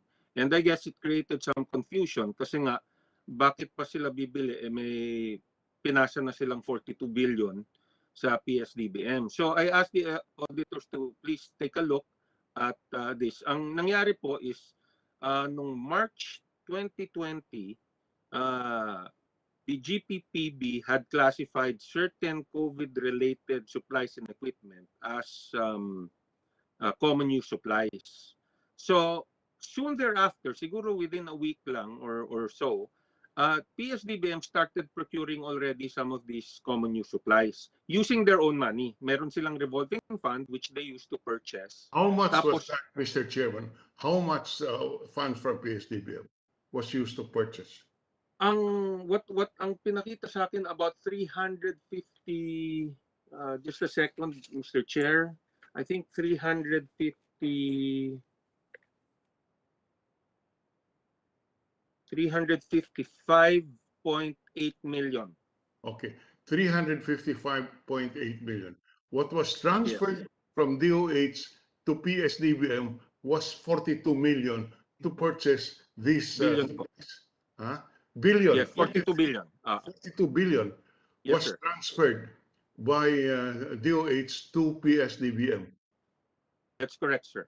And there were also funds of PSDBM to the tune of about 300 plus million that were used to purchase the supplies in early March. Yes, sir. Okay. Yes, So, Mr. Chairman. okay. So how much was the total purchases of DBM, of PSDBM? How much were the total purchases for these medical supplies, face masks, face shields, which were considered as common use supplies? The total was, as of December 31,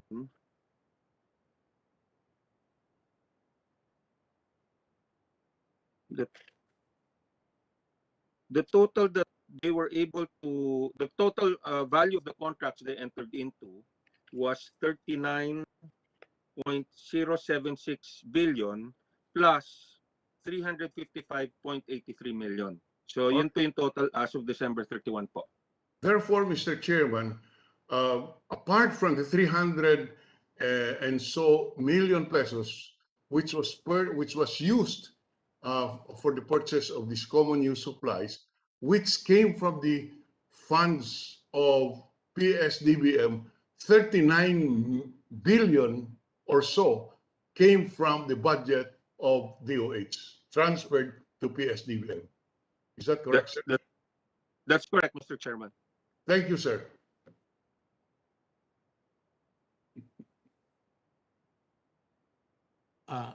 Senator Revilla, are you still asking a question? He's done. I finished. Okay, I have other issues later on. I'm done, Mr. Chair. I'm done, Mr. Chairman. Okay, the chair now calls Senator Lacson for your interpellation. Thank you, Mr. Chairman. I was supposed to raise first the issue on the grossly overpriced ambulance units with equipment that the DOH supplied to the LGUs. But so as not to deviate from the main issue at hand, I will direct my questions to Mr. Michael Yang, if he's still around. Mr. Chairman, can Senator Lacson be so kind enough to remove his shield? I can hardly hear from where I sit. I'm with my staff, so this is COVID-19 related mask. Okay. I'm in my office, Mr. Chairman. Sige, So okay. with your indulgence, I'll just speak sorry. a It's little okay. louder. Yeah, just for the record of this committee, Mr. Michael Yang, what is your place of residence? residence 住在哪一个地方呢？我住在马尼拉19号。Mr. Chairman, Mr. Yang said that his place of residence is at 19 Nara. 19 Nara Street, South Forbes. South Forbes. Makati City, is that correct? That's correct, Mr. Chairman. That is the same place where the OSAA, our security unit, the Senate security unit, served the subpoena on Mr. Yang. Is that correct? Yes, Mr. Chairman. Which I think the security guard denied. 就是说那个保安就是你跟他说，我已经出国，就半年没有回到这个地方了。他可能以为我是没有回来住了，也没有授权给他书，他就这样答。他是一个普通员工，我不知道。Mr. Chairman, according to Mr. Yang, because he has been out of the country for a period now, maybe the person thought that he may not be coming back. And that's why 我已经半年没来住了。So he thought that Mr. Yang will no longer be coming back. So maybe that's why he said, and then because he is an ordinary staff or employee, that's why he gave that response. Okay, I think at least that's clear that is his place of residence. How long has he been staying in the Philippines? I'm sorry, can you repeat the second question? How long has he been staying in the Philippines? I'll remove my mask na nga. Sige. All right. How long? 我在菲律宾有22年了。Mr. Chair, to answer your question, number one, yes, that is his place of residence. Number two, he has been in the Philippines for 22 years. 22 years. Okay. My next question is, when, how, and why did you become involved in with Pharmally?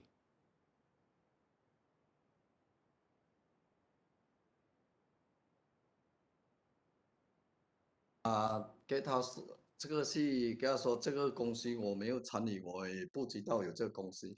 Mr. Chairman, Mr. Yang said that he doesn't know and he has no relation to Pharmally. I would like to remind Mr. Yang that he's under oath, Mr. Interpreter. Yeah, 他说呢，他要提醒你，你在那个有说我是看到新闻才知道这个黄明利中这么多标。Yes, Mr. Chairman, Mr. Yang is aware that he is under oath, and it is only through the news that he found out that of the existence of Pharmally Pharmaceutical. So he maintains that he has nothing to do at all with Pharmally. Is that correct?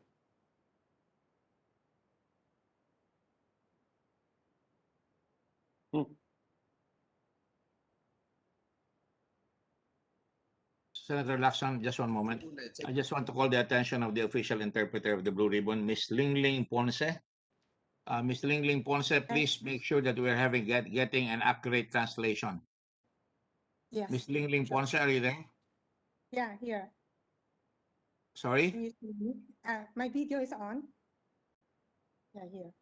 Okay. Are you giving us an accurate interpretation? Make sure that we're getting an accurate interpretation. Sure. Thank you. Go ahead. Okay, Miss. There's a variance, tell us. Go ahead. Thank you. Okay. You may answer, Mr. Yang. 所以你回答就是刚才的问题，说你到底有没有任何跟这个 Pharmally 制药公司有什么关系吗？你跟他说，他这个说的太宽了。跟他说，他们这个花蜜利以前他们做这个生意，我不知道后面他来找我们后面他有来找我采购，我才帮他。我不知道他用这个公司，我只有他人来找我。我不知道他的公司。Okay, Mr. Chairman, what Mr. Yang said is that initially he doesn't know of the existence or the whereabouts or anything about Pharmally Pharmaceutical. Later on, they did approach him for some assistance. So it is not true that he has nothing to do or he had nothing to do with Pharmally. Mr. Chairman, your question pertains to the corporation or on the operations. We just like to clarify on that part. First, the corporation, Pharmally Pharmaceuticals. 就是你有关于这个公司的成立注册有关系吗？没有，我没有。Okay, Mr. Chairman, we'd like to clarify that in terms of the registration or setup of Pharmally Pharmaceutical, Mr. Yang has nothing to do with it. That is correct. But does he have anything to do with the operations of Pharmally Pharmaceuticals at any point?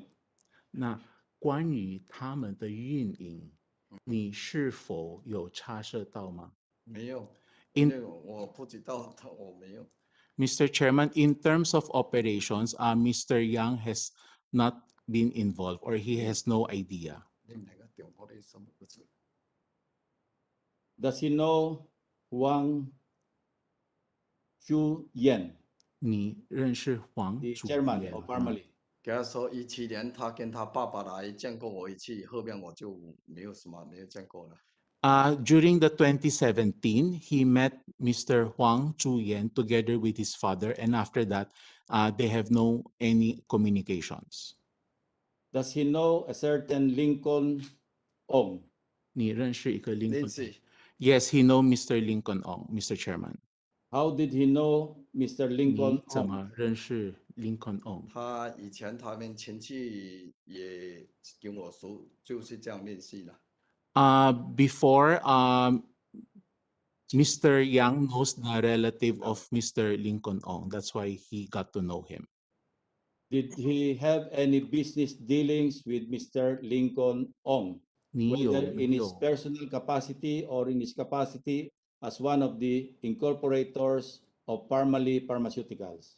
OK，你有没有跟林立做过生意，特别是在这个 Pharmally 制药公司？Mr. Chairman, no. No business dealings with Mr. Lincoln Ong? 你有没有跟 Lincoln Ong 有任何？Mr. Chairman, can you just be more sorry? Can you just repeat the question? Did you have any business dealings with Mr. Lincoln Ong, whether in his personal capacity or as a stockholder or incorporator of Pharmally Pharmaceuticals? OK，你有没有跟林立这个林肯任何的生意来往交易，就在这个 Pharmally Pharmaceutical 公司？你是说交易是什么时候？就是说什么时候？ Okay, Mr. Chairman, Mr. Yang would like to ask in terms of what specific period you were pertaining to. In the supply of PPEs, medical supplies like face masks, shields, etc., etc., in relation to the transaction dealings of Pharmally with the PSDBM, to be more specific. So, Mr. Chair, just to clarify, your question is if he has any dealing or anything to do with the transactions pertaining to PSDBM and Pharmally Pharmaceutical. Yeah, PPEs, for supply of PPEs, PPEs, supply of surgical PPE. masks, face shields, face mask. OK，你在这个有没有跟 Farm 那个预算部和 Pharmally 这边呢有没有任何关系？就是干涉到你提供材料像资料物料像这些口罩、面罩、防护衣？你给我解释哦。对于方面力去竞标，我从来没有不知道，也没有参与过。你先给我解释。 Mr. Chairman, Mr. Yang would like to clarify to say that when Pharmally did get their contracts, he has nothing to do with any of those contracts or awards. 第二就是后面他们以前面做生意不知道，后面有一个 PP 林坤有来找跟我帮忙，我有给他介绍中国的朋友，给他们有这个资源，有这个能力也帮他们。 Okay. Then eventually, Mr. Lincoln did approach Mr. Yang, and then he helped Mr. Yang introduced friends to Mr. Lincoln who could help them with their supplies. That is correct. That's the point I was trying to point out, Mr. Chairman, that Mr. Michael Yang was the one who acted as a go-between or middleman between Lincoln Ong or Pharmally Pharmaceuticals and the suppliers from China. Is that correct? So, Mr. Chair, your question again, that Lincoln and... No, Mr. Michael Yang acted as a middleman between Pharmally Pharmaceuticals through Mr. Lincoln Ong and the Chinese suppliers of the medical supplies in relation to the procurement. 他那个林立的那个 Pharmally 制药公司和这个供应商这些工厂的中间人嘛。你跟他说，我就介绍他们自己讲。Mr. Chairman, Mr. Yang said that he only introduced and let them discuss things on their own. So that was his only role. He introduced the suppliers to Mr. Lincoln Ong, and then he had nothing to do with the supplies anymore. 所以你只有这个角色，就是介绍他们，然后就没有在他做别的。们介绍中国朋友跟他们去自己买卖。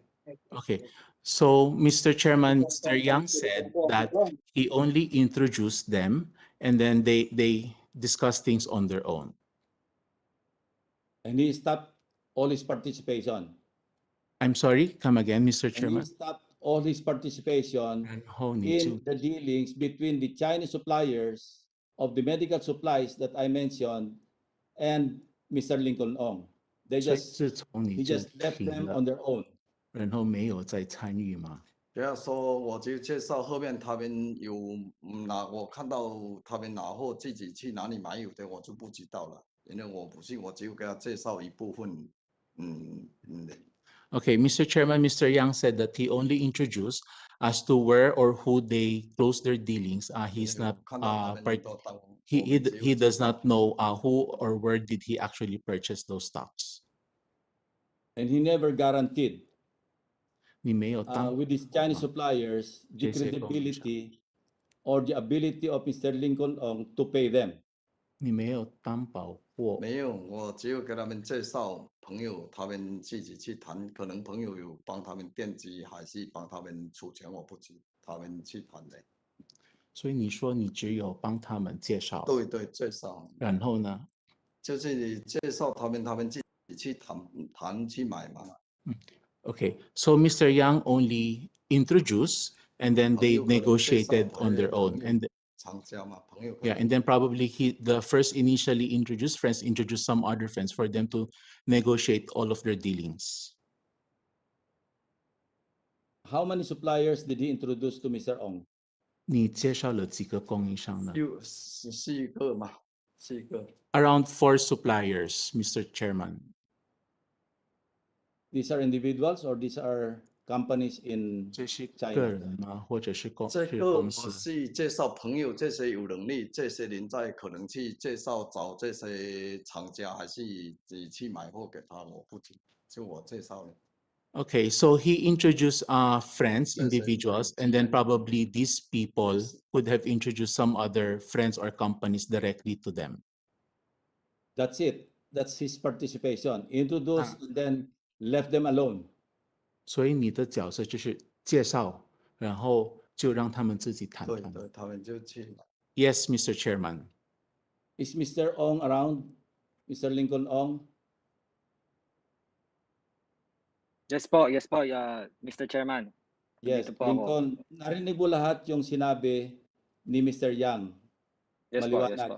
Okay. Opo. Ano masasabi mo doon sa kanyang pahayag na ang role lang niya, inintroduce ka niya doon sa 4 na Chinese suppliers, wala na siyang kinalaman at all. Ikaw na lahat ang nakipag-deal, ikaw nakipag-transact, ikaw ang nag-usap na lang kayo kung paano susuplayan yung Pharmally Phamaceuticals na mga face masks, face shields, PPEs, and other items. Is that correct? Mr. Chairman, totoo po yun na may pinapakilala po si Mr. Michael Yang ng mga suppliers at yung mga friends na tumulong para dito sa PPE project. Totoo po yun. Yun lang ang role niya. Hindi na siya nakialam pagkatapos ka maipakilala sa mga suppliers. I'm not privy to what's their discussion pero may pinapakilala talaga siya. Kung ano yung discussion nila, hindi ko na alam. Hindi maliwanag, ano? Okay. Ang sabi ni Mr. Yang, ang role niya lang, ipinakilala sa iyo yung mga tao sa China nakakilala niya. Pagkatapos wala na siya kinalaman, ikaw na lahat na nakipag-deal doon sa mga suppliers. Is that true? Mr. Chair, nakikipag-usap talaga kami sa mga supplier na pinakilala niya. Yes po. Hindi, ang tinatanong ko, wala na ba siyang kinalaman? Umalis na siya, kayo na lang ang nagtuloy-tuloy ng usap at hindi na nakialam si Mr. Yang. Hindi ko, well, paano po Yung hindi diretsong sagot lang, Mr. Lincoln. Sige po, Mr. Chairman. Ano po ulit yung tanong niyo para maintindihan ko na maayos at isagot ko na Ganito maayos? ang flow, no? Sabi ni Mr. Yang, ang papel lang niya, ipinakilala ka sa 4 na suppliers from China. Opo. At wala na siyang ginawang iba pa. Ikaw na lahat ang nagpatuloy kung paano makipagtransaksyon, kung paano tumanggap ng supplies at makipag-deal do sa mga suppliers na sinasabi niya, ipinakilala lamang sa iyo. In addition to that, Mr. Chair, he also guarantees for us. Nagka-guarantee sila para sa amin. Kasi totoo po yung analysis ni Mr. Chairman na medyo challenging talaga pagdating sa financial. Anong klaseng guarantee? Ang ginagarantiyahan niya na makakabayad ka? Yes po. Magkano nailabas mo ng cash? Can you take out your mask para maintindihan ka namin maigi? Mr. Chair, positive po ako sa COVID. Tapos po, may mga tao din po sa bahay. Dito po ako sa sala. Nag-iisa ka sa kwarto ngayon? Nag-iisa ka sa kwarto?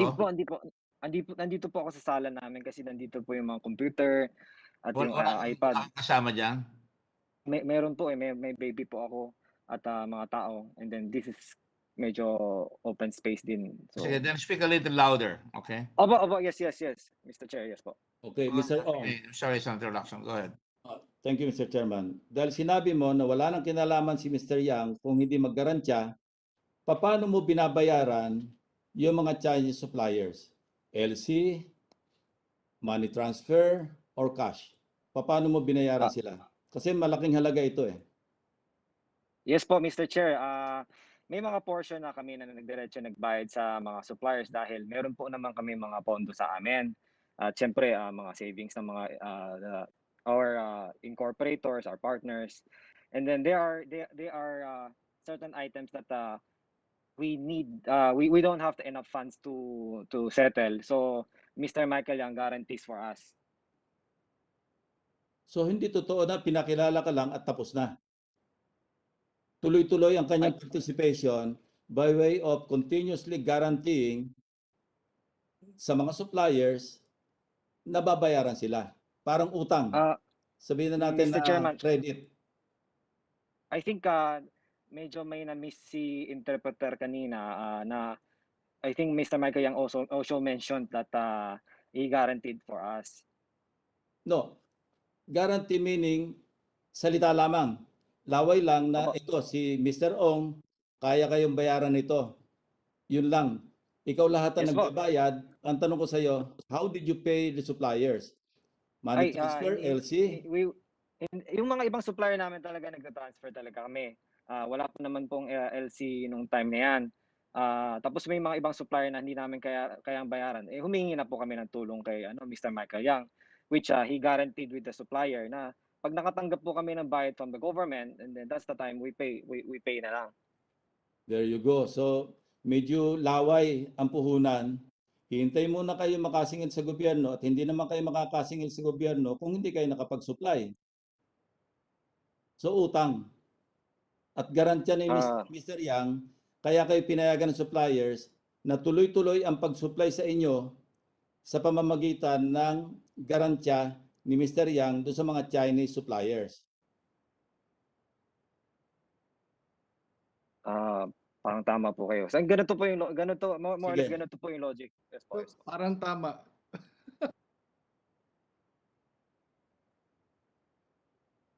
Lincoln, ganito no? Yes, po. Kasi yes. Mahirap na makipag-transact ka sa napakalaking halaga nang walang involved na mga letters of credit, no? Yung cash, parang garantya lang ni Mr. Yang, babayaran kayo niyan, pautangin kayo ng sabihin na nating 100 milyon o bilyon, maski i-convert no ng renminbi, malaking halaga yon. So tama na yung garantya ni Mr. Yang na babayaran kayo ni Mr. Lincoln Ong, supplyan nyo yan at sigurado makakasingil yan. Ganun ang gusto nyo palabasin, di ba? Mr. Chairman, nung time na yun, actually we were expecting the project to be very quick eh. So, yun po. Humingi po talaga kami ng tulong kay Mr. Michael Yang. Hindi ko parang parang sari-sari store na o kaya parang transaksyon na bilihan ng sasakyan lang na o gagarantyahan ko babayaran ka nito, binigay na sa iyo sasakyan. Ito, bilyon ito eh. Ganun bang kadali 'yon? At saka government transaction. Dapat kumpleto yung inyong papeles, mga import permit. Siyempre sa customs mahigpit, hingan kayo ng mga letters of credit, di ba? Sabi mo, walang letters of credit, wala kang maipapakita na LC. Ang sabi mo, kung hindi cash, garantya lang ni Mr. Yang, dumarating yung supplies ninyo. Bilyon ito. Ganun kadali? Mr. Chairman, hindi po talaga madali nung mga nangyari nung panahon na yon. Hindi talaga madali. Kaya, alam mo, Lincoln, hindi nga ka panipiniwala na ganun kadali ang transaksyon involving billions of pesos. Yun ang sinasabi ko. Nagarantya lang ni Mr. Yang, darating yung supply ninyo at sigurado raw kayo makakasingil. Ngayon, paano magagarantiyahan ni Mr. Yang na makakasingil kayo kaagad para mabayaran yung mga sinusupply ng mga Chinese firms, yung 4 na Chinese firms? Mr. Chair, I cannot answer for Mr. Michael Yang. Ayun nga, nagtuturuan na kayong dalawa ngayon. Sabi ni Mr. Yang, ikaw ang diretsong nakipagtransaksyon doon sa mga Chinese firms at siya lang ang nagpakilala. Ngayon, hindi ka privy sa pag-uusap ni Michael Yang doon sa mga Chinese suppliers. Ang sinasabi naman ni Mr. Yang, hindi siya privy sa pakipag-usap mo sa mga Chinese suppliers. Now, which is the truth? The truth is, Mr. Chairman, the truth is talaga, Mr. Chairman, tumulong talaga po si Mr. Michael Yang. And then, I think he's really connected in China. Tapos po, meron naman po kaming NOAA nung time na yan. So I think it's also a good proof and boost of confidence to these suppliers. Yeah, I know that. But this is a government transaction. Hindi ito yung bilihan. Nagkita kayo sa isang lugar, sa isang restaurant, pinakilala sa yung supplier, at naniwala yung supplier, sinupplyan ka ng kung ano man yung pinag-uusapan yung bilihan. This involves billions of pesos. Sabi ko nga, hindi ganun kasimple na isang garantya pagbibigyan ka ng suppliers. Ang sabi ni Mr. Yang, hindi niya na alam kung paano kayo nag-usap ng suppliers. Ang sinasabi mo ngayon, hindi mo na alam kung paano nakipag-usap si Mr. Yang sa mga suppliers. Ang tanong ko, alin ang totoo sa dalawa? Totoo po yun na pagdating sa negotiation ng mga delivery at pricing, kami na po talaga ni supplier nagka-finalize. Totoo po yun. At inaamin ko rin po na pagdating sa mga bayaran, we also need Mr. Michael Yang's guarantee. Parang paniwalaan yan, Lincoln, kasi napakalaking halaga nito. At government transaction pa ito para isimplify nyo ng ganon ang inyong pakipag-usap.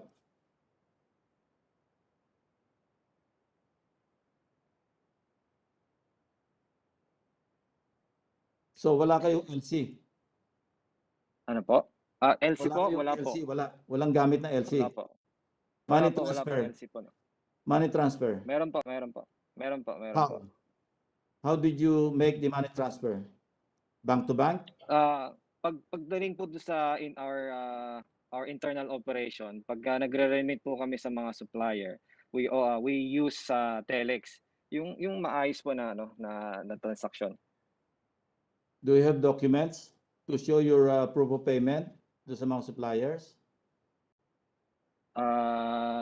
We have all those documents as long as it's wala naman pong rights or may violate sa amin. We are more than willing to cooperate. Okay. How much in total did you pay the 4 suppliers? Doon sa mga dumating, yung na-procure ninyo and supplied to the PSDBM, magkano yung binayaran nyo sa mga suppliers? Sir, Mr. Chairman, wala po kasi sa amin yung sa akin po, wala po talaga sa akin ng record. I think I have to access our accounting records. No, but ikaw nakipag-usap sa mga suppliers, may idea ka kung magkano yung presyo na binayaran mo doon, di ba?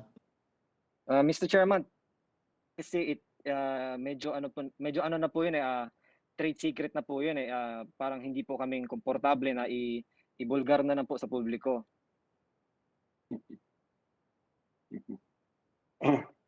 Just as an intervention, Senator Lacson. Go ahead with the permission of Senator Lacson. Yes, sir, these are public funds. These are subject to audit by the COA.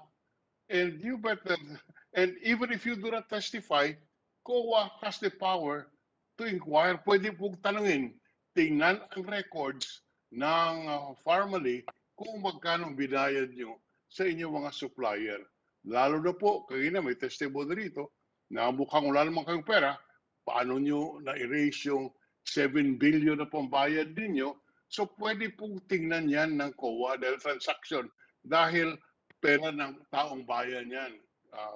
Pwede pong nasa kapangyarihan ng COA na tingnan. So sabihin mo na kung ano ang totoo. Dahil pwede ma-check po yan. Mr. Chair, thank you po to sa enlightenment. Definitely makikipag-cooperate kami sa mga ahensya pagdating sa mga ganitong investigation. Salamat po, Mr. Chair.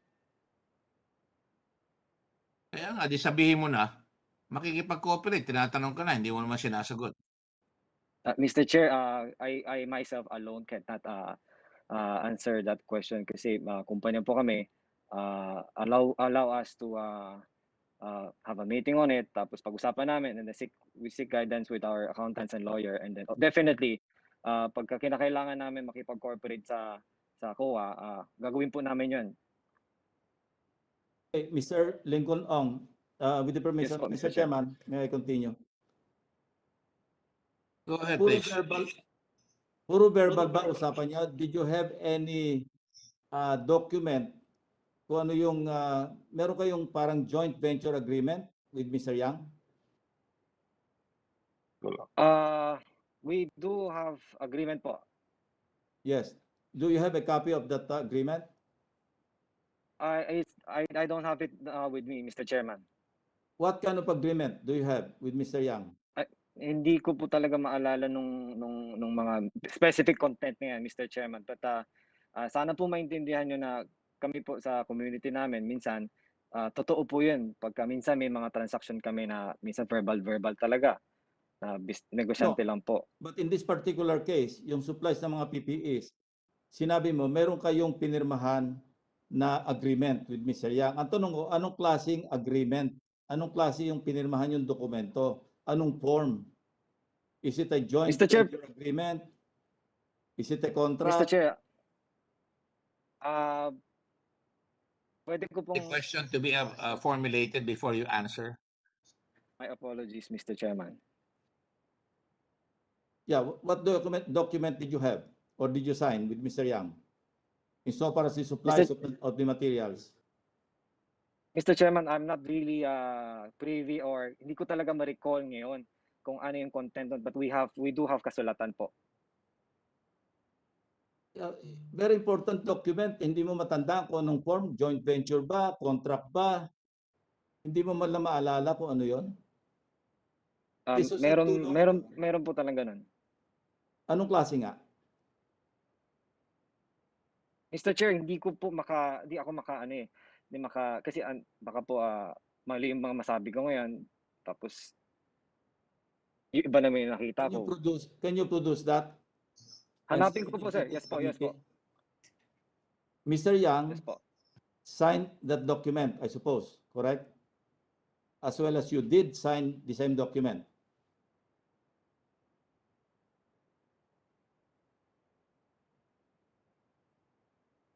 I have a question. You haven't answered. Both Mr. Yang and you signed that document which you said is in your possession, di ba? You cannot just recall kung ano yung pinirmahan nyo, but you did sign on the same piece of paper, on the same document. Yes po, yes po. Can you produce that and submit that to the committee? Hanapin ko po, sir. Hanapin ko po and then definitely comply kami sa kung kailangan talaga. So, so when you were dealing with the Chinese suppliers, you were traveling to China? Ay, hindi po. Hindi po. Or who was traveling to China to deal with them? Mr. Chair, kasi nung time na yan, that was pandemic. Maraming mga bansa na mga borders, mga sarado po. Okay. So how did Mr. Yang introduce you to the Chinese suppliers? They came here, you went there by phone? Puro by phone lang po, Mr. Chair. Tapos may mga tao po naman kami sa China. Telepono lang, tinawagan ka ni Mr. Yang, pinakausap sa yung Chinese supplier, all four of them, maybe one after the other, and that's it. Yes, Mr. Chair. Yes po. Okay. So, meron ka bang nilabas na cash? Dito po sa site namin, sa site po namin ng Pharmally. Sa Pharmally. Yes po, yes po, yes po. Dekano. Estimate, how much cash did you, for this whole transaction, how much cash did you shell out? Whether it's advance payment, partial payment, how much? Mr. Chair, I really have to refer it to to our other partners for that. Kasi I really don't have to record it with me now. Sinong partners ang pwedeng sumagot? Nandyan lahat yung partners mo eh. Mr. Kindly Mr. mention Huang, the name. do you think you can access any document, Mr. Chair? Who are you referring to? Mr. Mr. Huang? Huang, probably, Okay, Mr. Huang. Mr. Chair, Mr. Huang. Mr. Huang, Mr. Chair, baka pwedeng makahingi po ng opportunity na para makapag opening statement po si Mr. Huang Suyan. No. I'm asking him a question and you referred me to him. You referred the committee to Mr. Huang para sagutin yung tinatanong ko. My apologies po. Simple lang eh. How did you transact with or deal with the 4 Chinese suppliers? Kasi sabi mo, nirefer ka ni Mr. Yang. So how? Did you go to China? Did they come here? Sabi mo, by telepono lang. Ngayon, ang sagot mo, si Mr. Huang naman ang pwede sumagot doon. How? So I'm asking Mr. Huang. And now you're saying, mag-opening statement si Mr. Huang. Mr. Huang. Yes, Mr. Chairman. So how did you transact with the Chinese suppliers? The first time you were introduced by Mr. Yang. I mean, to clarify one thing, I wish to state on record that Mr. Yang and I have not been in direct contact for since 2017 March. After that, after he introduced for my previous employer to invest in the companies, we stopped contacting each other. As for the question regarding how do we contact with the Chinese suppliers, I think most of the communications were done through WeChat. They will send us samples, they will send us pictures, and we'll relay to them our requirements of the amount, and then we will ask them for the supposed delivery dates and quantities they can match to that schedule, so that we can better prepare for our proposals. So we're now back to Mr. Ong. Because as you mentioned, after the March 2017 encounter with Mr. Yang in Davao, you never had the chance to see him again or to talk to him again. So we're back to Mr. Ong. Ang tanong, how did you deal with the Chinese suppliers? Did you go to China? Ulitin ko naman, I hate to be repetitive, but you're not answering the questions directly. Yes po, Mr. Chairman. Is unresponsive. Mr. Chairman, I'm here po. Sorry po, last na po talaga. Yung ano po yung tanong nyo, isasagot ko talaga na maayos. Ang sabi mo, pinakilala ka sa mga Chinese suppliers. Ang tanong ko, paano kayo nagkita o nag-uusap ng Chinese suppliers? 4 yon. O, pumunta ka ba ng China? Sabi mo, hindi.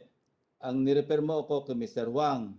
Sabi ni Mr. Wang, hindi niya naman nami-meet si Mr. Yang. Ikaw talaga yung kausap ni Mr. Yang. O yun ang tanong. Tama po kayo.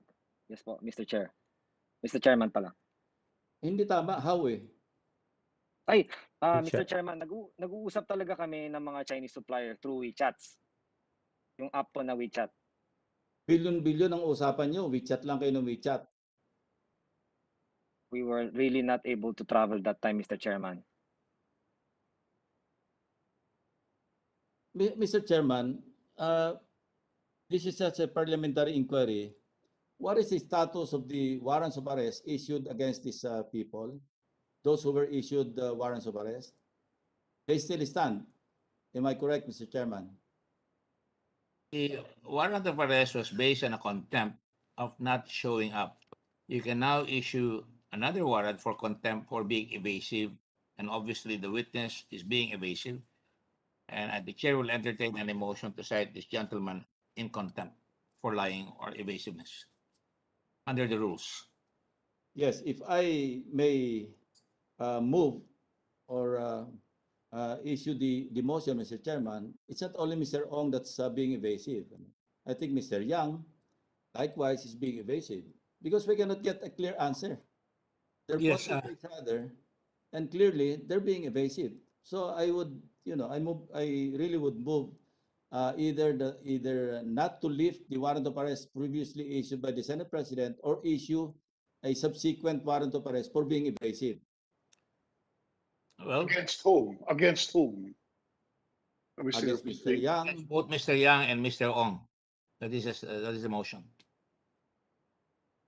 Well, the chair supports your motion, and the whole world will know that there is a pending warrant of arrest for Mr. Yang and Mr. Ong, if the committee so pleases. Second the motion, Mr. Chair. All right.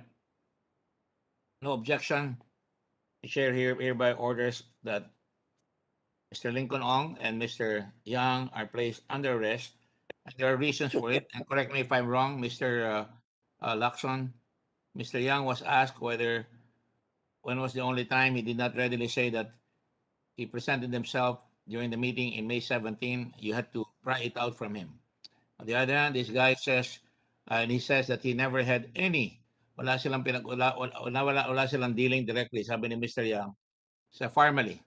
And yet ngayon, sinasabi ni Mr. Ong na nagagarag siya si Mr. Ong. In fact, if I may add, sir, with your permission, Mr. Lacson, itong sinabi po ng Presidente, ano bang reklamo ninyo? Kasi si Michael Yang daw, negosyante ito. Adre, hindi naman ito sabihin mo na nagtatapol ito ng pera. May contact ito sa China na malalaking korporasyon at siya ang nagpagador. In other words, siya ang gumagaransya talaga ng bayad o siya ang magbabayad sa made their entry here. So yun ang sinabi ng Presidente. Which, again, quote-unquote yun, which supports the statement made by Mr. Ong na ginagaransyahan ni Mr. Yang. So hindi totoo na wala siyang transaksyon, ginagaransyahan niya lahat yung ino-order nila. At dahil dyan, dapat nakita na talagang may relasyon talaga si Mr. Yang sa Pharmally. At ang masasabi ko lang, dapat tanongin pa natin si Mr. Ong para masarado na yung kanyang statement na makikita talaga na nagsisinungaling siya. And go ahead, Mr. Lacson. You can go ahead. This is your time to ask them. Yes, Mr. Chairman, thank you. Ang sunod na tanong ko, dahil sinabi nila, binabayaran nila ng money transfer or cash yung suppliers. So, saan kayo bumibili ng foreign exchange? Kasi hindi naman nyo pwedeng bayaran ng pesos, di ba? So, how did you do it? Where do you buy your foreign exchange? In this case, renminbi. How did you secure the foreign currency to pay your suppliers? Proper bank transaction po yun, Mr. Chairman. Hindi po siya renminbi, Mr. Chairman. US dollar po, Mr. Chairman. Renminbi. Ang tinatanong sa iyo, saan ka kumukuha ng foreign exchange para bayaran yung mga tao doon? Siyempre, magre-remit ka. Magre-remit ka, di ba? O, saan kayo kumukuha ng pera pambayad doon? Pag dito po sa Philippine side, we transact with our bank. Sinong bank? Union Bank. At kailan kayo una nag-transact? We have to check the record, pero continuous naman yung transaction namin. Sinabi ka ni Wang na ang unang transaction niya sa Union Bank ay November. That is a full 7 months. 7 buwan magmula nung nakakuha kayo ng malalaking kontrata na sunod-sunod na linggo nung Abril. Sa record yan. Binasa ko na kanina. So it took you 7 months bago kayo magsanta. Ang hiniram nyo doon, 500 million. Sa makatwid, nagbabayad kayo between that time ng pera. Saka lang kayo umutang nung nagkaroon na kayo ng pera. Kuno. Hindi ako naniniwala dahil ang tingin ko nagbabayad kayo. Pero hindi nyo masabi kung saan nyo kinukuha yung pera. Galing ba yan sa ibang sources na illicit? Hindi po, Mr. Chair. Meron po kaming mga sariling pondo rin. At bigla may sariling pondo na naman. O sige. Opo. Specifically, Senator Gordon, kaninong pera, bank accounts, kung saan nanggaling yung niremit nyo sa mga supplier? If ever magre-remit kami sa mga supplier, dapat po talaga manggagaling sa ano namin, sa bank account namin kasi Kaya nga, so aling bank, sino ang may-ari nito mga bank accounts at magkano ang niremit nyo? corporation po namin, yung Pharmally Pharmaceutical po. Yung korporasyon nyo, Mr. Ong, ang pera is 625,000 lang. Pesos. Ikaw naman, peso, 625,000 pesos lang. Kaya hindi pwede bang gagaling sa korporasyon ninyo kung milyon-milyon ang binabayad nyo sa Chinese suppliers? Sabi mo, galing sa bangko. Tanong ngayon, sino ba may-ari ng mga account na yun? Corporate account po, Mr. Chairman. Mr. Chairman, talaga nagsisinungaling ito eh. Ay. Talaga. How can it be a Mr. corporate Chairman. account with the Mr. account Chairman. where, sorry, Senator Ping. Senator Lacson, go ahead. Established very clearly na ang pera ninyo 625 pesos. Ang tanong ni Senator Drilon, 625,000 pesos. Ang tanong ni Senator Drilon, 625,000 pesos. Tapos ang nire-remit ninyo, sabi mo, galing din sa corporation ninyo, sa Pharmally, maliwanag yan. Hindi sa ibang corporation, hindi kayo nangutang at lahat. Saan ang galing yung perang nire-remit nyo sa China? Sabihin na natin galing sa bangko rito. Ang sagot mo, galing sa corporation nyo. Ang liit nga ng capital ng corporation ninyo, 625. That's the question. How do you reconcile that? Okay, Mr. Chairman, pwede na po ba ako magpaliwanag? Go ahead. Okay, thank you, Mr. Chairman. Thank you, Mr. Chairman. Marami pong kasing series of transaction yun. So, meron naman po kami naiipon na pera.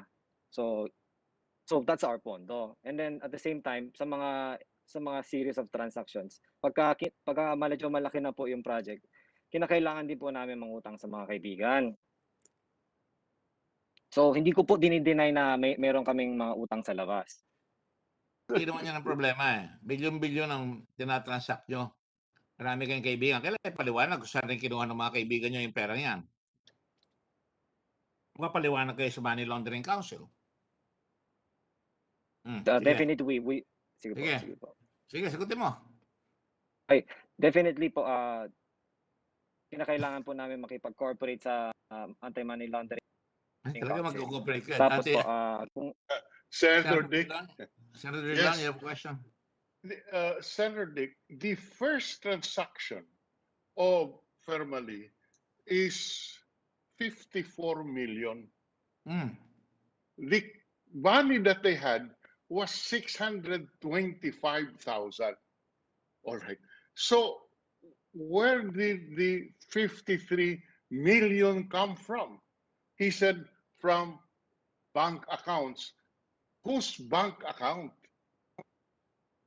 Because it cannot come. Corporate account, sagot niya. Corporate yung korporasyon ng pera? 625,000? Mr. Chairman, on the screen, ito yung timelines, ano? Ewan ko kung sisingit dito yung nakasingit sila para gamitin lang pera. Look, and I'd like to address these questions also to Mr. Lau, ano? January 2, you were appointed and sabi mo nag-apply ka. Where is your letter of application? Do you have a copy to be appointed Undersecretary, OIC, PSDBM, at the same time, Executive Director? It should be distinguished between the two. My statement is I applied as Undersecretary, which I was appointed to as Undersecretary in DBM. With respect to Executive Director, I never applied for it. It was already stated, I think, last year and this year, Senate investigation, that there was a vacuum when the Executive Director was removed from office by reason of lack of qualification. Alam na natin yon, Attorney Lau. Alam na natin yon. Huwag na natin ulitin. Ano? Okay. After she was removed from office, there was a vacuum. I was instructed to be OIC only. So the Secretary of DBM was the one who executed the OIC. Yun po. So, Okay, alam na natin yan. Never mind. Yes, sir. February 4, you wrote the Civil Service Commission requesting that reclassify yung mga employees, yung mga staff sa PSDBM as confidential employees. Why did you do that? When I took into office on January 2020, I noticed that a lot of positions have been vacant by reason of high turnover rate. Ang high turnover rate, mabilis po yung alisan dyan kasi nga walang security of tenure. Second po, when I took that position, na-notice ko rin po na very few are interested in applying. So, ang third din po, when I checked it, there was a structured proposal by a consultant of the previous executive director, Ms. Idine Cuevas, that they have this proposed structure kasi nga medyo problematic yung structure ng PSDBM. In fact, previous to me, PSDBM was being moved to be either demolished or when tanggalin na sila sa operations, or they will be incorporated as a GOCC. So based on that, as part of my professional work, I consulted the Civil Service Commission as to the feasibility whether or not these positions, which are crucial, can be or may not be considered as confidential positions. It's a consultation. However, there was no response for an entire year. Lacking the response, we continued operating the PSDBM in a usual manner based on the existing structure. Po. Mr. Attorney Lau, dahil walang security of tenure, konti nag-a-apply, ang solusyon mo, gawing confidential employees. Hindi mo ba alam ng confidential employees, wala rin security of tenure?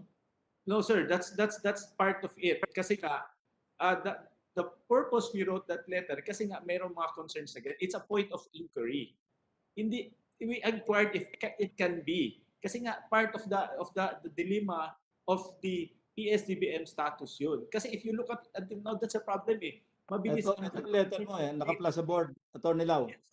Yes, In sir. spite of the agency status, it is also vital for the agency head to appoint officials and personnel with utmost trust and confidence that are capable of handling highly confidential delegations on top of the regular functions.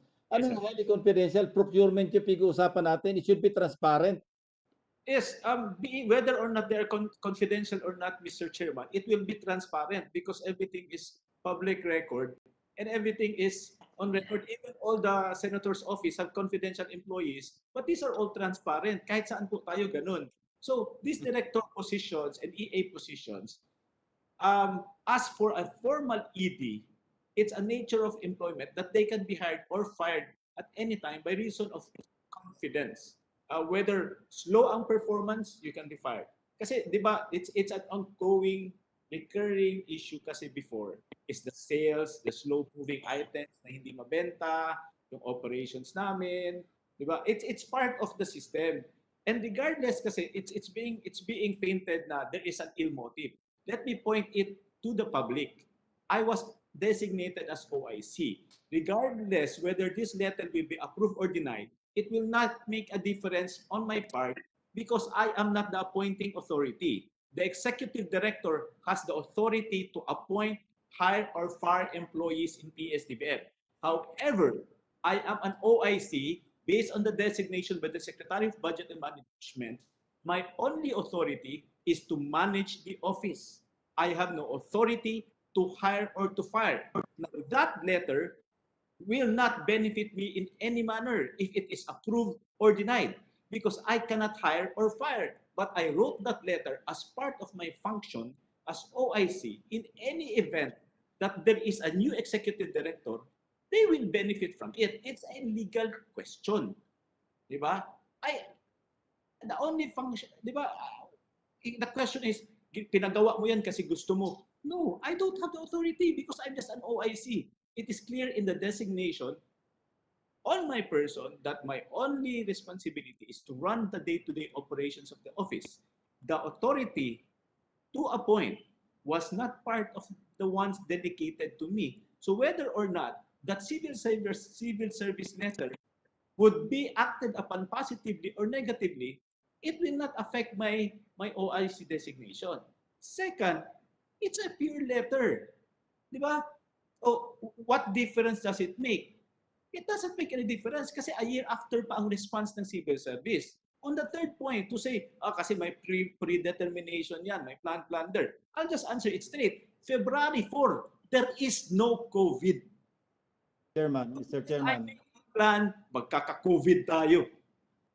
Mr. Chairman, Attorney Lau, Go ahead, sir. yeah, Attorney Lau said that 1 year pa nag-respond yung Civil Service Commission. Is that correct? Did I hear him correctly, Mr. Chairman? Yes, I believe so, Mr. Chairman. Yeah. 1 year ba? No, March 9, the CSC denied your request. Andiyan, no? Nasa timeline. And I have here the copy of the resolution signed by Chairperson De La Rosa Bala, Commissioner Lisada, and Acting Director for Del Moro. Hindi 1 year. Yes. The CSC denied your request. It's more than a year. It's more than a year because I wrote the letter on February 2020. So that's March 9, 2021? Yes, March 9, 2021 po. It's more than a year ang response sila. So while they didn't make any response, we acted upon. Our function in the office remained the same as before I entered into office. So we just continued the operations, Mr. Chairman. Okay, moving forward, let's go back to the transaction. Anyway, March 20, merong FDA circular. Ang requirement do sa mga importers ng PPEs, LTO, license to operate, and proof of application for notification, yun ang sufficient compliance for customs release.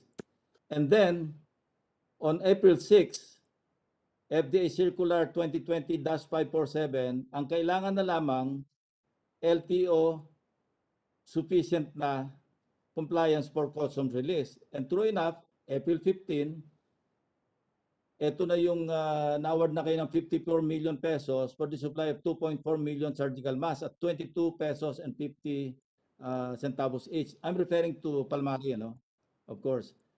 And then March 16 or April 16, dito yung nakasingit pa yung 2782, no? Ang presyo nyo kasi 22.50, 27.82 and 22 pesos per piece. And then, fast forward, May 28, kasi marami na kayo, 3.8 billion na yung contract nyo ng 1,910 sets of PPEs.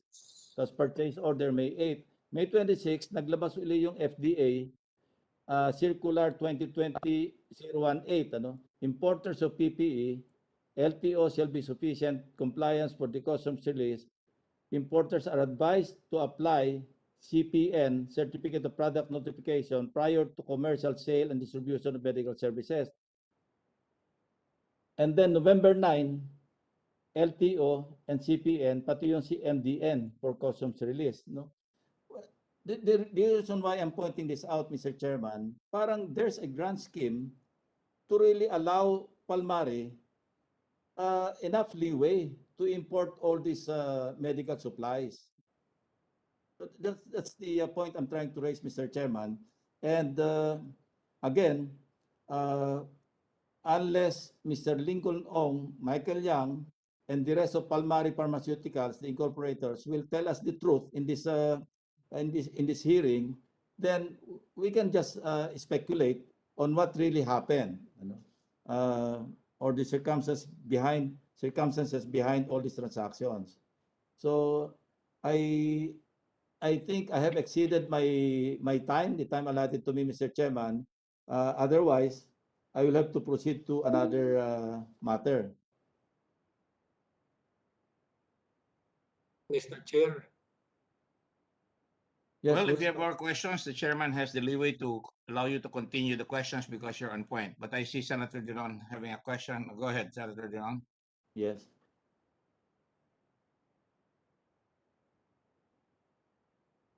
Senator Dillon, you're on mute. Yes. just to go back to Mr. Lincoln Ong, here is a resource person who is clearly lying on the record because he says the funds were corporate funds of Pharmally. But the financial statement, the audited financial statement, indicates that beginning of 2020, they had only 625,000, which is the paid up capital. Clearly, the corporation had no capacity to pay the initial order of 54 million. So it is not true at all. And there is a deliberate effort to mislead the committee by saying these are corporate funds. We asked him, who advanced this payment? He said it was from bank accounts of Union Bank or something. Who owns the bank accounts? He is already evasive. This witness, Mr. Chairman, is clearly lying. And in the case of Arnold, which is a 1950 case, this Senate has the power to detain, as we have detained people, until they tell us the truth. This witness is both evasive and refuses to answer or telling a lie. Therefore, he has been declared in contempt earlier. We move that the contempt order be now executed, and we send our sheriffs, our security people to arrest Mr. Ong right now. Yes, I can Second. see some. Is that Mr. Lincoln? Are you raising your hand? You have a Yes, chance yes to po. rectify the matter. Will I be allowed to clarify on I the just said issues you might and have a chance to rectify the matter. You've been very, very evasive. The chair is giving you enough leeway to rectify the matter, but so far you've mess of yourselves, of Mr. Young's statement and Mr. Wang's statement. Yes. Mr. You know Chair, what? You know what? I will change my ruling here. Will you please put your mask off? You are alone in the sala. I want to see because you keep looking upward. Is somebody dictating questions in an earphone to you? ay, no po, Mr. Chairman. Pwede ko po tanggalin ng Take your aking mask off. mask. Just humor me. Okay, go ahead. Mr. What were Chairman, you going to say? Mr. Chairman, kasi po ang tanong kanina is tungkol dun po sa very specific allow me to take you point by point. Ang pinakaunang po transaction namin, our first ever transaction is 500,000 surgical mask. That time, I have access to supplier. That the supplier is willing to give us the stocks. Pag nakapagkuha na kami ng bayad sa gobyerno, tsaka namin siyang babayaran. That same goes to the 54 million 2.4 million pieces and 10. Meron bang Ay, evidence Mr. Chair, meron po akong mga records para po namin ma-explain po sa inyo na maayos. Sige, paliwanag mo. Opo. So, for the first ever transaction po na 500,000, may access po talaga kami sa inventory ng mga importers. Nung time niyan, wala pa kami, I don't think we have an importer license. So, yung importer mismo nagtitiwala naman po sa akin. So, binigay sa akin ng stocks para ma-supply ko kay PSDBM. And same goes on the 2.4 at 10 So you're million. changing your answer again. You're changing your answer again. Bago na naman to, nang hirap kayo doon sa may importer's license. Yung ba gusto mong paniwalaan namin? Mr. Chairman. Yan ang mahirap pag nagsisinungaling. Nagkakatampak-tampak ka sa lalakaran mo. At saka hindi lang yun, Mr. Chairman. Sabi niya kanina, binayaran nila out of corporate funds. Yes. So now he's saying that this was loaned, this face mask and face shields were, I don't know, loaned to them, whatever is the transaction, which enabled them to supply it to the government. Ganun po ba yun? Kailan nangyari ito? Kailan nangyari ito? Kailan nangyari ang pag-deliver sa inyo ng supplier ng 500,000 face masks? Kailan? Nung meron na pong kaming order from the PSDBM, pinadeliver ko na agad. At pag nakakuha kami bayad, babayaran na agad yung supplier. Nga kayo kumuha ng Pero pambayad. ay, Mr. Chair, yung itong tatlo pong face mask, ano talaga, as in on credit talaga, as in binigay lang, pinautang lang talaga sa amin ng supply yung mga stocks.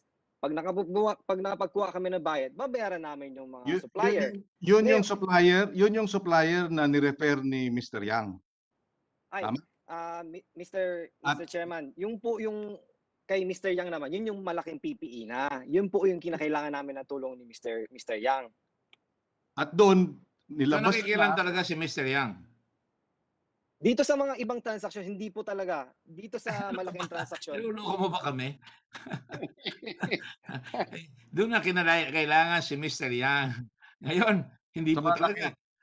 Sino ba I niluloko? move, Mr. Chairman, I move to arrest this Mr. Lincoln Ong and detain him until he tells us, he answers the questions and not be evasive, and until he tells us the truth. Second, Senator Lacson?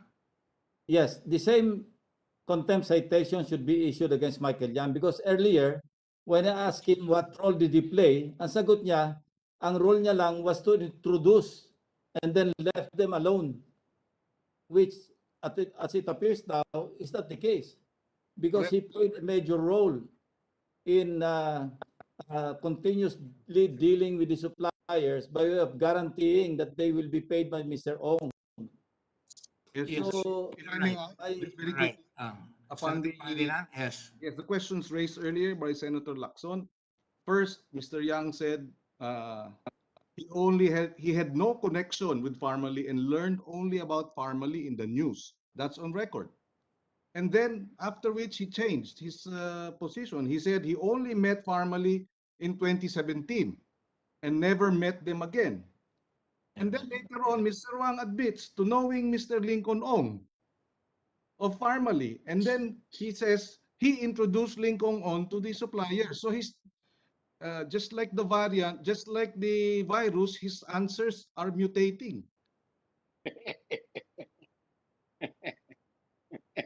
Mr. Chairman? Mr. Chairman? Yes. May we be allowed to speak? Yes, of course. This is a free country. 我当时跟他们介绍是他们问我，我跟他说你可以相信是邻里，他们没关系。我是口头跟他们叫他们相信他。 Mr. Chairman, what Mr. Yang said is that at that time when he introduced Lincoln to the suppliers, is he also told them that they can trust Mr. Lincoln in terms of payment, that they can make their own payment. And this is a Chinese way of making or doing business is mainly because of trust. They're public funds and they will be liable for it. And there are rules about money. You cannot just produce money from out of nowhere. Kailangan ipapaliwanag. You have to learn, you have to know that the money has got to be explained. All right? So, it cannot be like that. And let me just ask a question to Mr. Yang. Mr. Yang, you do not speak any language except Chinese? 你除了中文不会讲其他的语言吗？ 你跟他说我会一点点大家乐，可是我这种没办法很新的，我没办法跟他们。Mr. Chairman, Mr. Yang said that he knows a little bit of Tagalog. Yes, all right. But You've been here since 1996, is that correct? 一点点。 Yeah. You've been here since 1996. Correct? 对，只要跟他说我99年来菲律宾。 Yeah, he was here 1999, Mr. Chairman. 1999. Okay, I know that you were here 1996. I got some information like that, no? But you are have been appointed presidential economic advisor. How did you communicate to the president then? 那你当时你是怎么跟那个 I'm sure the president does speak Chinese. 跟他说平时简单的会，重要的我们都有翻译。Normally, they would be having an interpreter present, Mr. All Chairman. right, let me show you your movie. Okay, can you show the meeting and I will ask the Senate to please take a look at how familiar the situation is for Mr. Yang. Very confident. Please show the picture, please. Quickly, please, and while we're doing that, show the other picture. You're talking to the president. Mayroon isang wala, tapos na. Okay na. Ano bisita mamaya sharing?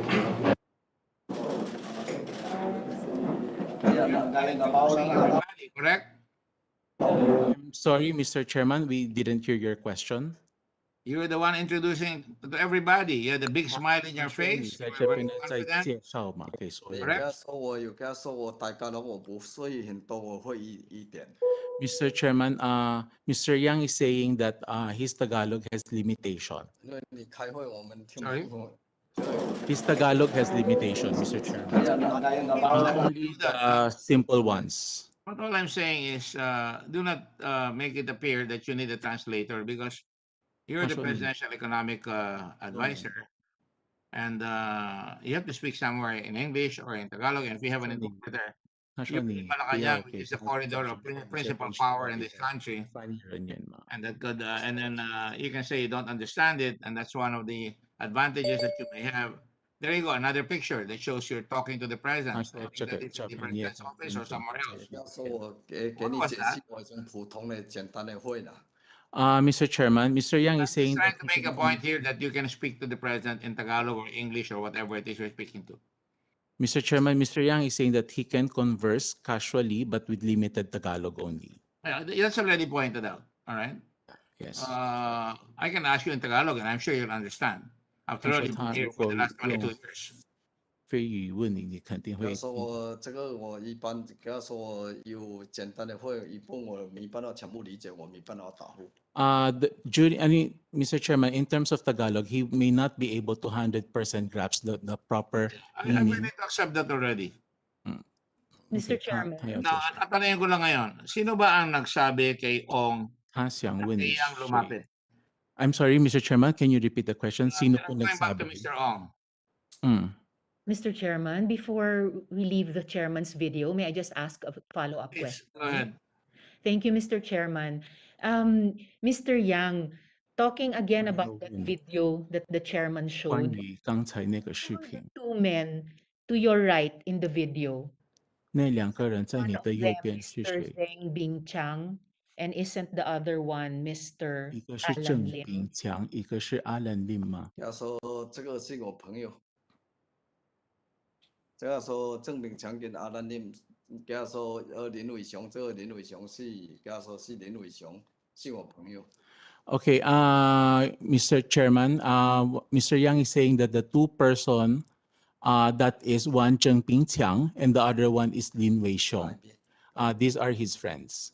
So is Mr. Lin Weixiong the same as Mr. Alan 在 Lim? 问林伟雄是跟阿兰林一个人吗？我不知道。 He doesn't know, Mr. Chairman.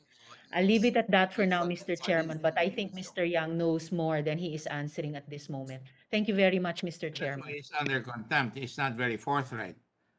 I have many pictures of Mr. Wang with Mr. Lim. Can you show the other pictures, please? And then you got this. I did research. I didn't have to research it. I just had to look at some newspaper accounts. There. Mr. Wang, is that Alan Lin again? 问这个是不是阿兰林？ 你跟他说我只有认识他叫林伟雄，我13年才认识他。 Mr. Chairman, Mr. Yang saying that he get to know Mr. Lin Weixiong only on 2013 by the name of Lin Weixiong. That was not my question. Okay, but anyway, what is his name? Lin Weixiong. Yes, Mr. Chairman, Lin Weixiong. In fact, he was the same guy that was charged with 他说他这个人 involvement in drugs. And I'll show you the charge sheet. 这个你们要去调查，我不知道。 Mr. Chairman, Mr. Yang. I have to go because the other senators have said that you're lying, so just want to test your credibility again. Mr. Chairman, Mr. Yang is saying that he doesn't know about the accusation about Mr. Alan Lim that you were saying earlier. But you have been friends with him since 2013, as you say, and he's always with you. All right? And Mr. Lin, go ahead, answer. 他在问嘛，你是13年就从跟这个阿兰林做朋友，对吗？他说练习就开始做朋友嘛，就说练做朋友嘛。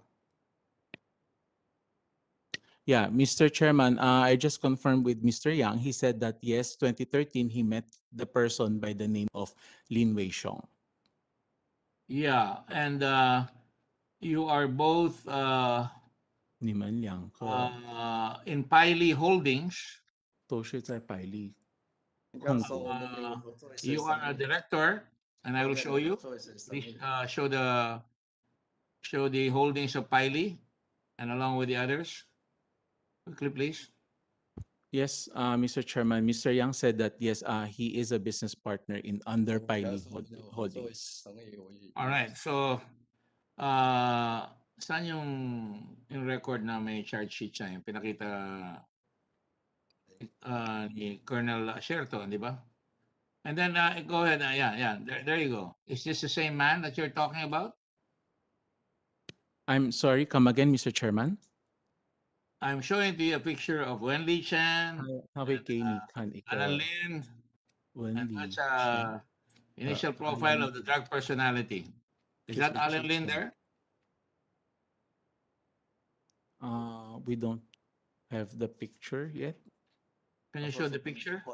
他就是在问你，他们会给你看一个照片吗？就是说林伟是啊 ，There's no picture being shown yet.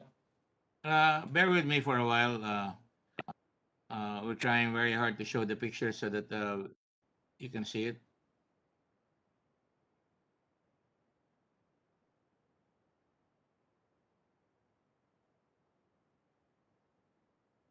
There, can you show it now? Can you see it now?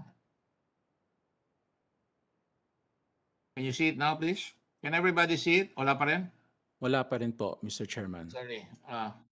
Okay. We'll take one try and then we'll show it again. So I will ask a question to Mr. Man as you're trying to show it. All right? Mr. Lin, obviously you're good friends, right? Are there other pictures with you on the beach? Can you show the picture on the beach muna? 他说练习的有一些生意合作。Again, I got this from these are public yeah, there you go. There you go. There. 这我不知道啊，他说我 Is 就 that Lin or Wenli Chen or is it the same man? 他在问这些是一样的人吗？我跟他说我不知道。I don't know, Mr. Chairman. You've been friends with him for 13 years and you don't know?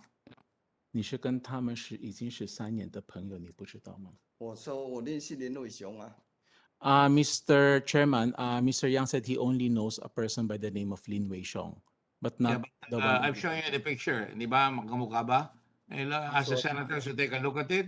是不是有相似吗？他那个这个很模糊。我跟他说我认识林伟雄，刚才林伟雄我认识这些照片，你这我不看得很清楚，我不。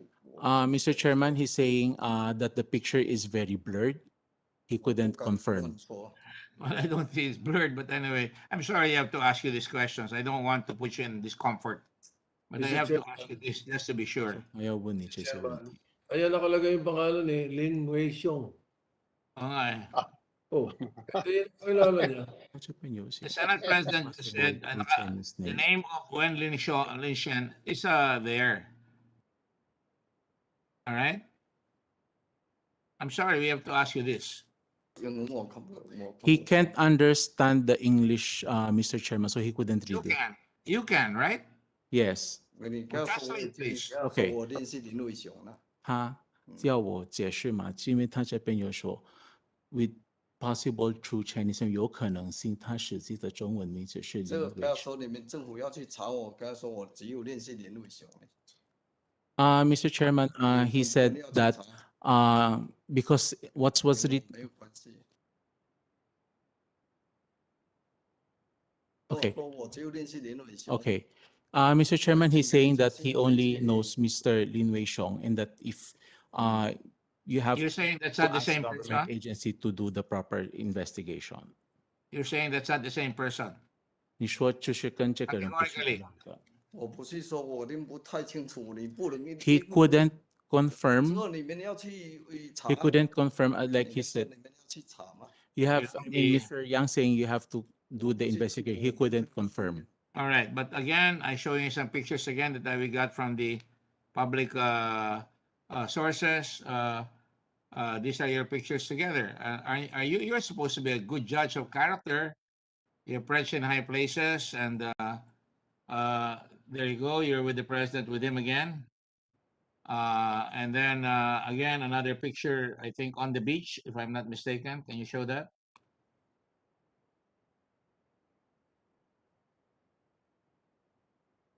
I really apologize. I don't want to put you in discomfort, but you know, this is an investigation where a lot of our people are involved. A lot of people are hungry.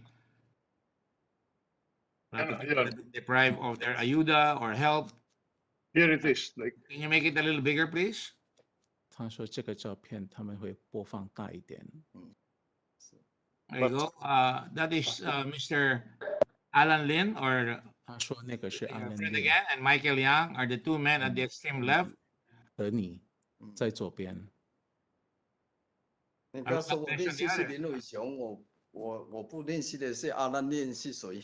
Mr. Chairman, Mr. Yang said that he only knows Lin Wei-xiong and he doesn't know any person by the name of Alan Lim. Well, that's the same person that I showed you. All right. 他说那是同样的人。你这同样的人是你说的，我不知道啊。不能问我。 That is based on your statements, Mr. Chairman, but he cannot confirm that. Yeah, he only says that he only I'm knows just asking Lin you. Wei-xiong. I'm just asking you. I've not made any conclusion. I'm just asking you. These are one and the same person. 你刚刚说我就是给你答了，我认识林伟雄啊。 I already replied that I only know Lin Wei-xiong. All right. Okay. You are also in a corporation that involves a certain lady by the name of Rose Nono Lin. 那你有一个 Familiar 公 with her? 司有一个叫做 Rose Nono Lin，你认识她吗？ 不要说有啊。 Yes, yes, Mr. Chairman. In fact, she is the president of a corporate secretary, if I'm not mistaken, Jason Uson in Piley Holdings, Rose Nono Lin, corporate secretary, Yan Rose Hong Nono Min. Lin 是 And 那 then 个 again, you see Lin Wei-xiong, 跟 aka 林伟 Alan 雄也 Lin, 在 vice chairman. Vice Chairman. 不要说是啊，这是我们的股东。 Yes, Mr. Lin Wei-xiong is one of our stakeholders, and Rose Nono Lin as well. And is he married to Rose Lim? Come again, Mr. Chairman, sorry.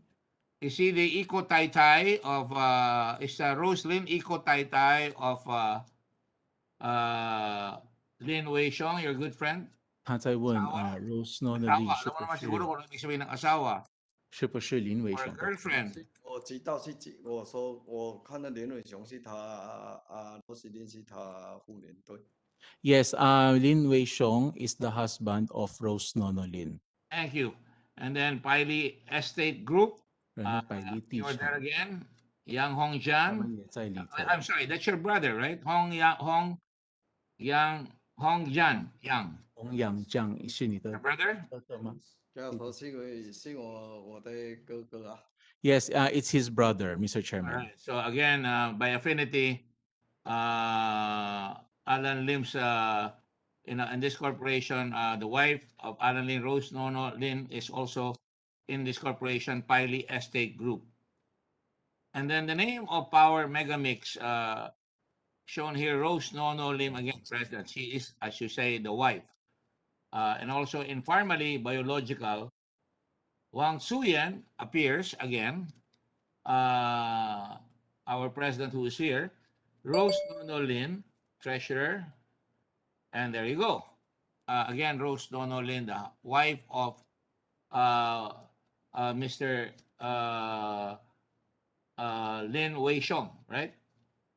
And then as I go to the left, in Sean Wei, that is a Pogo Corporation. Are you familiar with that? 你认识熊伟吗？雄伟是我认识，可是这个雄伟是他们的，我不知道，我认识。 He knows the company, but he only knows them. He knows the company, Mr. Chairman. Sir, I've not accused you of anything. I'm just saying these are the things that we find out. And now Mr. Lincoln Ong, who said that he gets guidance from you to make sure that you can guarantee, and the president himself says you are the pagador, which means that you really have connections with Pharmally, because Lincoln Ong is able to transact business without any documentation as to where the money came from. Go ahead, I'll allow you to translate. 你跟他说，我当时就是叫中国的人相信他，我没有给他签担保，我只有用叫中国人，我们中国的方式就是我介绍，我叫他相信他。 Okay, Mr. Chairman, what Mr. Yang basically did was to introduce Mr. Lincoln to his friends in China for potential being a supplier, and then he also mentioned that these people that they can trust on Lincoln to be able to. So in fact, it is not accurate for you to say, and listen to my question, because you said first time you saw them and the last time you saw them was when you saw the president in March 2017. And then all of a sudden your name comes out, and now you're saying you introduced Mr. Lincoln Ong, and that his credit is good because you are practically, as Mr. Lincoln Ong says, practically a guarantor. Is that correct? Excuse me, Mr. Chairman, if I may shed some light on that as well. No. I'm asking the question here right now for the moment. I'll get to you. Thank you, Mr. Chairman. Thank you. Thank you for your patience. So Mr. Lincoln Ong is being guaranteed by you, and Mr. Lincoln Ong cannot show any paper trail that you got some money and that he is able to transact all these orders in China without any paper trail. And Mr. Wang says they have a bank which transacted, where they transacted a letter of credit. When I asked him, how did you manage to do that? You have a letter of credit? And I said, yes, very readily. And he said, which bank? He said, Union Bank. Very good bank. And yet, the transaction happened in November. For 7 months, 7 buwan, una kayo mag-transact noong April. So in between April and is it November? Where was the money coming from? And Lincoln said, oh, I was getting, aid from everybody. Ganyan ang Chinese way. We're not going to accept that. You know that. Lincoln? Pwede ba yun? Nasasabihin mo na lang sa amin and you expect us to believe? Mr. Chairman. Millions of pesos of the people's money that are being spent to an unknown corporation, what we call prima para, a first-time corporation with only 625,000 pesos ang capital. Tapos you're saying, oh, marami kaming inutangan, nagagaransyan ni Mr. Michael Yang na sinasabi nung una, wala siyang pakialam sa Pharmally. And then all of a sudden, nakita natin ang mga connectivities, pumasok na si Alan Lim, pumasok na yung asawa ni Alan Lim, magkakasama sila. In other words, talagang paikot-ikot lang kayo dyan. Mr. Chairman, if I may. I'll get to you. Lincoln, tama? Okay. I know that you're chomping on your bit, Mr. Wang. Mr. Chairman. Before we leave Mr. Yang, if I may. Go ahead. Thank you, Mr. Chairman. Just another question to Mr. Yang. Tanong po kay Mr. Yang tungkol dun sa video na pinakita ng chairman. Sabi po ni Mr. Hindi akin yun. Pinakita ng RITM yun. Right, that's right, Mr. Chairman. It's easily available on YouTube. RTVN, sorry. Yes, Mr. Chairman. Opo. So, sabi po ninyo, Mr. Yang, nakilala nyo si Mr. Zheng Bingchang sa video na iyon. In-identify nyo po siya. Bilang kayo yung dating Presidential Economic Advisor kay Presidente, hindi nyo ba siya pinayuhan, hindi nyo ba siya binigyan ng advice na yung mga tao na connected sa Pharmally International ay fugitive na, pugante sa batas sa Taiwan kasi meron silang warrants of arrest, yung mag-amang Huang at pati si Mr. Zheng na nakilala nyo sa video? 你跟他说我当时17年他们公司是好好，我怎么知道他们现在通知啊？我又不是行商，我哪能算得到啊？ Mr. Chairman, what Mr. Yang said at that time, 17年他们是上市公司。 yeah, the company is in good standing and there were no records or anything. Pero siguro naman, Mr. Yang, dahil close nga kayo ni Presidente matagal na, concerned pa rin kayo sa kanya. So siguro nung nabalitaan nyo na kahit sa dyaryo lang itong mga naging problema ng Pharmally, hindi ba kayo na-concern na sabihan siya na Mr. President, ito palang kumpanya ang mga tao nito ay wanted for financial crimes, may standing warrant pa nga sa Taiwan. Hindi nyo ba siya in-inform? 他说呢，最近不是新闻有出来说这些人嘛，是在台湾有犯了一些法事通缉犯嘛，你没有因为你是之前的总统的经济顾问，你没有对总统有关心跟通知他说这些人是有犯过这些东西。你跟他说我17年介绍他们来投资，他们考察不行回去，我就没有再观察他们了，也没有再联系了，我没有去，也没有去观察这些，已经也没有做生意，哪有什么也没有来做生意。 Okay, Mr. Chairman, what Mr. Yang said that, during the 2017, he introduced, then things didn't transpire for potential business opportunity. Then after that, they have no more communication. Oh, well, alam po natin, Mr. Chairman, na sinamahan ni Mr. Yang, si Presidente, sa opisina ng Fullwind International sa Xiamen noong 2015. So okay, at least sinabi ni Mr. Yang na nagkita pa sila noong 2017. Pero I really find it hard to believe po na at this point in time, hindi naisip ni Mr. Yang na importanteng i-inform at i-advise si Presidente na fugitives na at ma-apprise si Presidente na yung mga tao, yung mga kumpanya na engaged yung gobyerno niya ngayong panahon ng pandemya ay wanted for criminal activities. Medyo mahirap po paniwalaan, Mr. Chairman. I'll leave it at that for now po. Salamat, Mr. Chairman. 你不要说，你不要说我17年介绍完我没有啊，他们又没有来再做生意，我要通知干嘛？我们没去总统也没有空，天天听我，也没有来跟总统有联系，要通知干嘛？这是人家生意的事情。 Okay, Mr. Chairman, what Mr. Yang said that after the 2017, there has been no more communication after. There's no more business, so and then he doesn't always have an open. 你就是没有跟总统直接正常的那个沟通的嘛，对吧？什么正常？你是不是跟他说 ，sorry, let me just 你 clarify. 跟他说我们17年来，他来 So 2017, 来这边考察完就没有来做生意， after 没有联系。 they made their feasibility study, yeah, after they made their feasibility study, then okay, then so after 2017, when they made their feasibility study, there's no business that progress. And then after that, there's nothing more to report to the president because there's no more any progress or anything about the situation. Pinasinungalingan naman ni Lincoln. Sabi ni Lincoln, pagka sinusuguro niya yung mga supplier na backup siya ni Michael Yang. I'm sorry, come again, Mr. Chairman. Pinasinungalingan po ni Lincoln. That when he negotiated by telephone, which is really weird, they took their word for it because sinasabi niya si Michael Yang ang guarantor.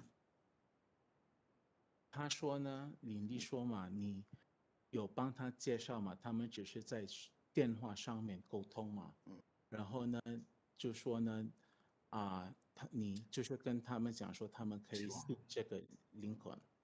是啊，要说林坤中国也有人，他中国也有可能派人去谈，跟他谈嘛。 Mr. Chairman, yes, Lincoln may also have his people in China who could also probably discuss and negotiated with these suppliers. Question is, sabi ni Lincoln, pagkausap niya yung mga tao sa China, sinasabi niya, ang backup niya rito, or words to that effect, ay si Michael Yang. And that was okay. 他背后的支持人是杨总。back up, Yang Zong. Mr. Chairman, may I interject on this part? Just a moment, please. I'm asking somebody a question. Sorry, Mr. Chairman. 你刚说我没有，他是说我是我刚说这个我没有，你只是介绍。对，我是介绍。 Okay, Mr. Chairman, Mr. Yang said that he just simply introduced them. All right, so you want to limit it that, but Lincoln Ong denies it. So now we're saying Lincoln Ong is lying and that he is showing that he is misrepresenting your name. Is that correct? Very quickly, Mr. Chair, just very quickly, on that point that you raised, Mr. Chair. Go ahead, Mr. Pangilinan. Yes, thank you. Tanong kay Mr. Lincoln Ong, pag sinabing nag-guarantee siya, si Mr. Yang, i-guarantee niya na mababayaran yung supplier ng gobyerno. Tama yun, ano? Kayo, kasi babayaran kayo ng gobyerno. Tama? Tama? Yes po, Mr. Chairman. Yes po. In other words, siguro ang naisip nyo, ang lakas ni Mr. Yang sa gobyerno, kaya niyang ma-ensure na yung bilyong-bilyong halaga ay mababayaran ng gobyerno. Tama ba 'yon? Yun ang guarantee na binibigay ni Mr. Yang na lalabas yung pondo ng gobyerno. At mababayaran kayo at babayaran ninyo yung supplier. Tama ba 'yon? That's correct. Anyway, you already answered it. You already answered yes to my question, Mr. Chairman. Mr. Okay. Chairman, for the Chairman. record lang about the answers of Mr. Yang earlier. Yes. Thank you, Mr. Chairman. Mahirap lang talaga maniwala na since 2017, wala nang komunikasyon sina Mr. Yang at si Presidente because just very recently, the past days, dinipensahan very emotionally ni Presidente si Mr. Yang. At yung alam nating lahat, yung ganyang mga matagal na at close na mga relationship, reciprocal yon.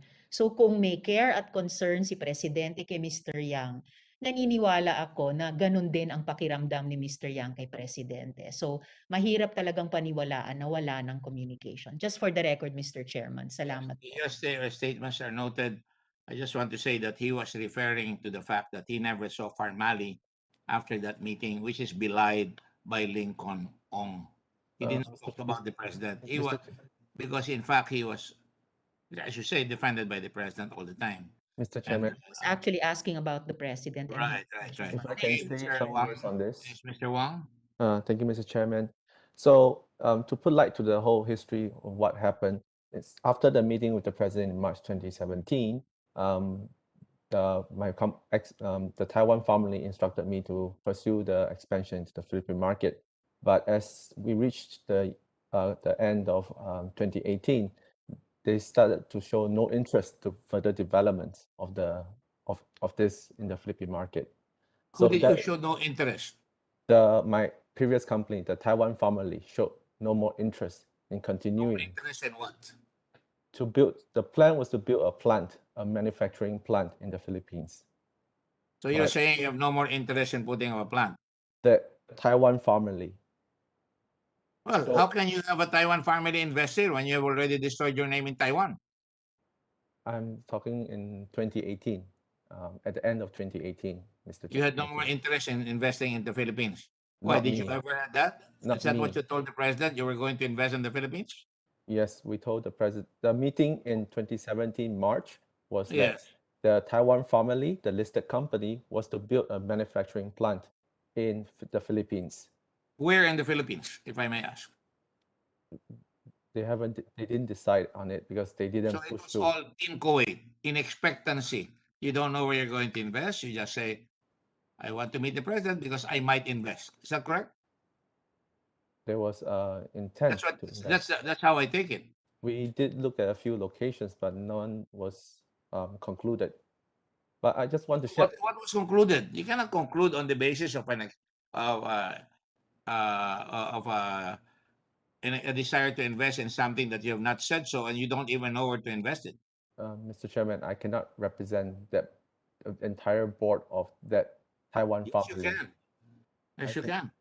I cannot. I'm only. Anyway, I'm not going to argue with you. That's your thing. Sorry, Mr. Chairman. I just want to say. Obviously, you cannot represent anymore because the board's the reputation of Taiwan Pharmally has been singed or terribly destroyed in Taiwan. Is that correct? You only made known of this in August 2021. Even if you knew it in 2018 or 2020 or in 2094, it is already destroyed because that was a very big scam that was pulled. $50 million was lost, correct? Mr. Chairman, I just would like to answer on why did Mr. Michael Young.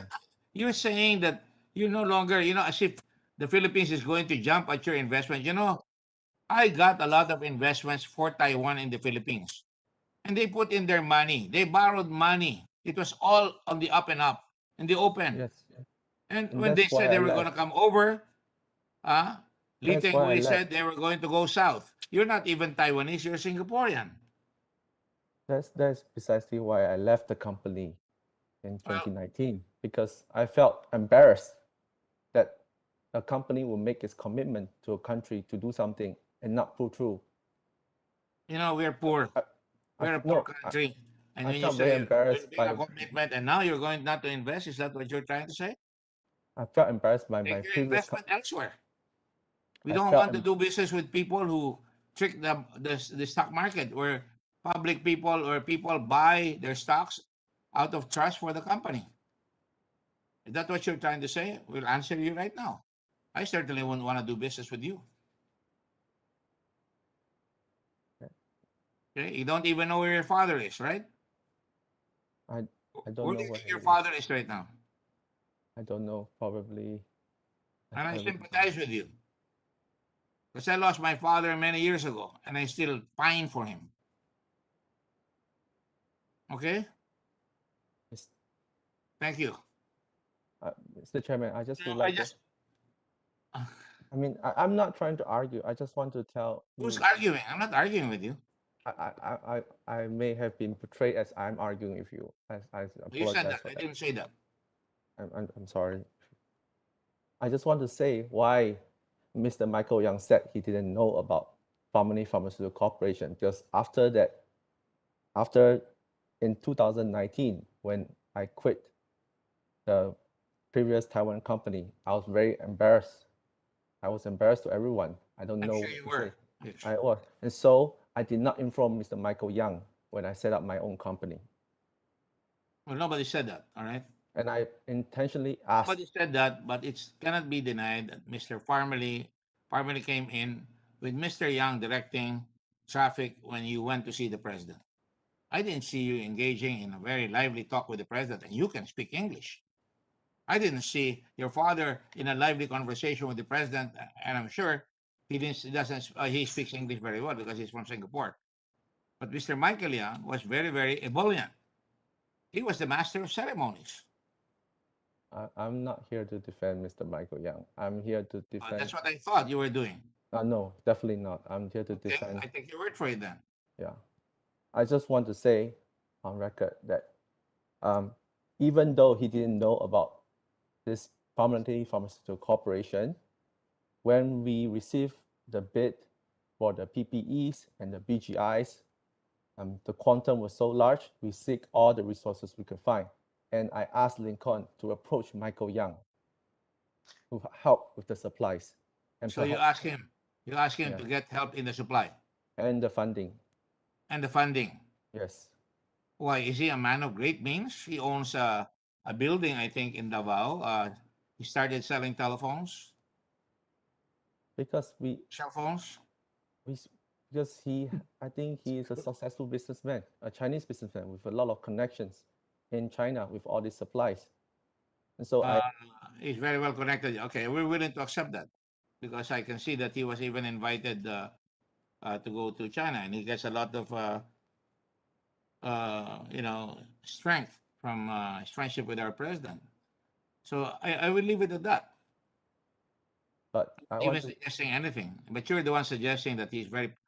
But we're just reacting to what Mr. Michael Young said, that after that meeting, you never talked with him. Now you're saying that you wanted Mr. Young to help you in China because he's very well connected, correct? Yes, and he didn't know it was me.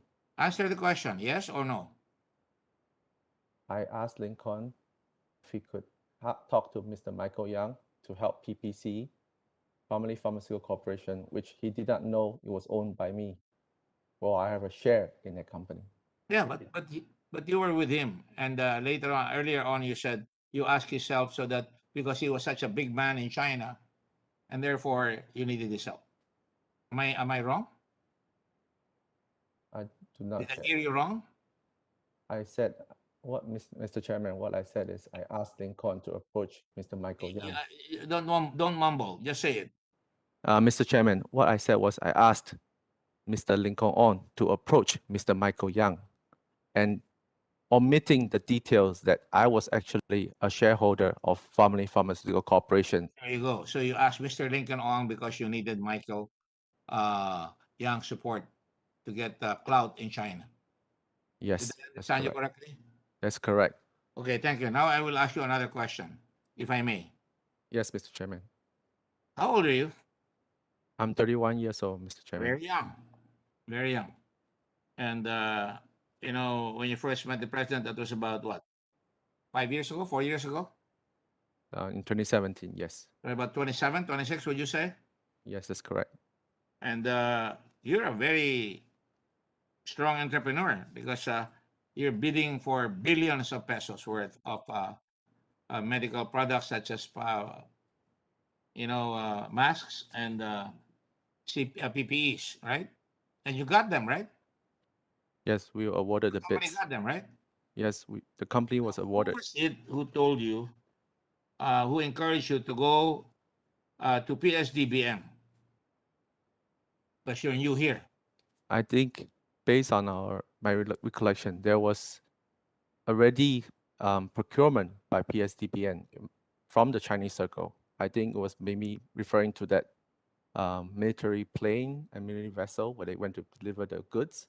So we felt that if they are procuring in that manner, we should try to put ourselves out there because Mr. So Lincoln. you got to use the plane, right? Right? We did not use the plane. We heard about Did you someone refer using to the it plane. then?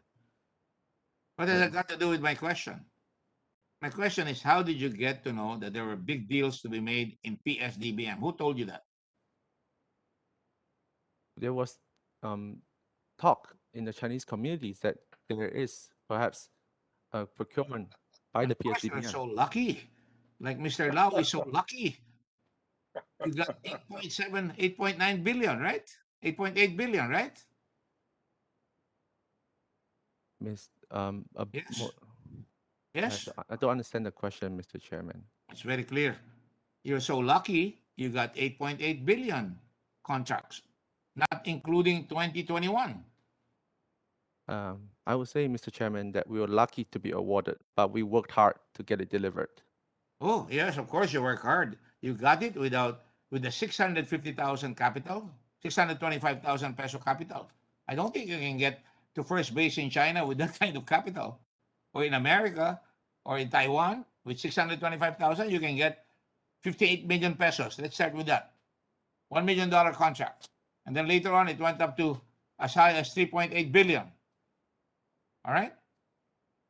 Mr. Right? Chair, just very quickly, one quick question. Was he aware, with your permission, that the FDA did not have a license to operate from the FDA to import these products that they brought in, that they only got it in January of 2021 after bringing in billions already? Was he aware of that? He is saying they were working hard. You know, you were able to get it by cutting so many corners. We have FDA LTOs since March 2020. I don't understand the Honorable Senator's President, right? question. Sharade Puno was there in your meeting with the president. So they are on notice that they were brought to Mindanao to meet with you, correct? You had to work hard to get Sharade Puno to be there. She's the FDA Director General at the time. I believe ex-Director General Puno was no longer FDA director since I can't remember when. Senator Delon, did you have a question? No, I yield to Senator Lacson. Yes, Yes, Mr. Senator Chairman, Lacson. just a couple of quick questions. when you submitted your letter of intent to PSDBM, I will address this to Mr. Lincoln Yang or Mr. Wang Chuyan. What documents did you attach to your letter of intent? Mr. Chairman, during that time, letter of intent plus sample only. No. What did you attach? Ano mga dokumentong inattach ninyo sa letter of intent? Yung Mr. Chairman, ng first letter of intent namin, it's only the letter of intent plus the sample only. Wala naman pong mga attachment ng time na yan. But eventually, you submitted documents, di ba? Pertinent documents like the GIS or articles of incorporation. Hindi kayo na-require ng PSDBM? That's for the field jeps po, Mr. Chairman. Pero after nung namin submit po ng LOI, magsisend mo naman po sila ng RFQ sa amin. And then we just have to comply yung mga requirements po sa Yes. RFQ. Ano yung mga requirements that you submitted? Sandali na po. GIS. Yung give me a few seconds po. Well, general information sheet, di ba? Paano kayo ma-identify kung wala kayong attachment? Paano ma-identify yung corporation? Just a mere letter of intent with nothing attached to your letter of intent, and there you go. You were awarded.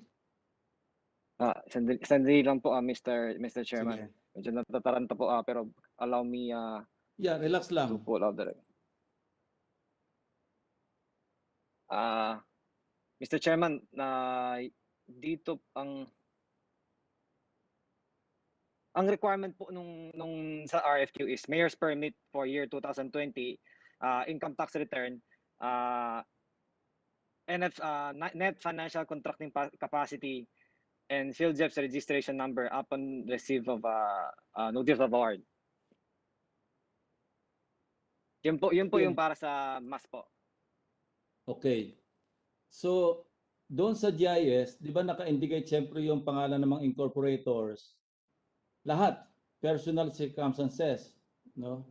Pati address. Kung Filipino, lahat. Di ba? Yes po. Okay. So, I have here your articles of incorporation, yung Pharmally Pharmaceutical Corporation. I notice here, si Mohit Dorgani, Justin Garado, and si Wang Chuyen, iisa yung address, 14A, McKinley Place Condominium. Did they share the same residence, the same address? I can confirm that, yeah. During that time po, Yeah, yes okay. po. So, ang tanong ko ngayon kay Attorney Lau, di ba sa Bayanihan 2, I know this because I was the one who proposed the amendment to this, Section 4U ng 11469. 11494. Okay. Ang sinasabi rito, okay, tama lang yung expeditious. Procurement of the following as the need arises in the most judicious, economical, and expeditious manner. Pag sinabi mo judicious, di ba dito papasok yung due diligence? Yung economical, dito papasok yung mas mababa? Attorney Lau? Yes, sir. Okay. Hindi mo napansin sa dokumento sa articles na iisa yung address ng tatlong incorporators? That was not required, Mr. Chairman. What is required is that we procure it in the most expeditious manner, and we made sure, Mr. No, Chairman. expeditious is under Bayanihan 1. Yes, we do not pay. 2. Yes, we do not pay unless they deliver. That is the most crucial part of it all. Kasi kung ang concern po natin, paano kung nag-release tayo ng bayad tapos hindi sila nag-deliver? Yun po ang sagot nun, how basic it is. We don't release money unless they deliver. Kung pupunta tayo sa ibang agencies, kahit lahat ng agencies sa buong Pilipinas, they bid. They have all the documents. On its face, pwede niyan i-comply. Pagkatapos nagbigay ng 15%, what happens? They don't show up. Nawawala ang 15% ng government, the down payment. But in this instance, the primary question is this. kasi ang layo-layo na ng discussion natin. The basic question should be this. Did the government, in this instance, release money before having the items delivered? Did the government release money na tinakbo ng supplier? Never once in the instance of PSDBM that happened to Pharmally. They delivered before we paid, after inspection.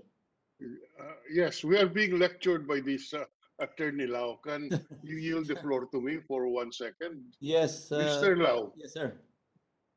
Mr. Lau, you are aware of the requirement of that the contracting party, that the supplier must comply. That they must show a net financial contracting capacity as required by Republic Act 9184.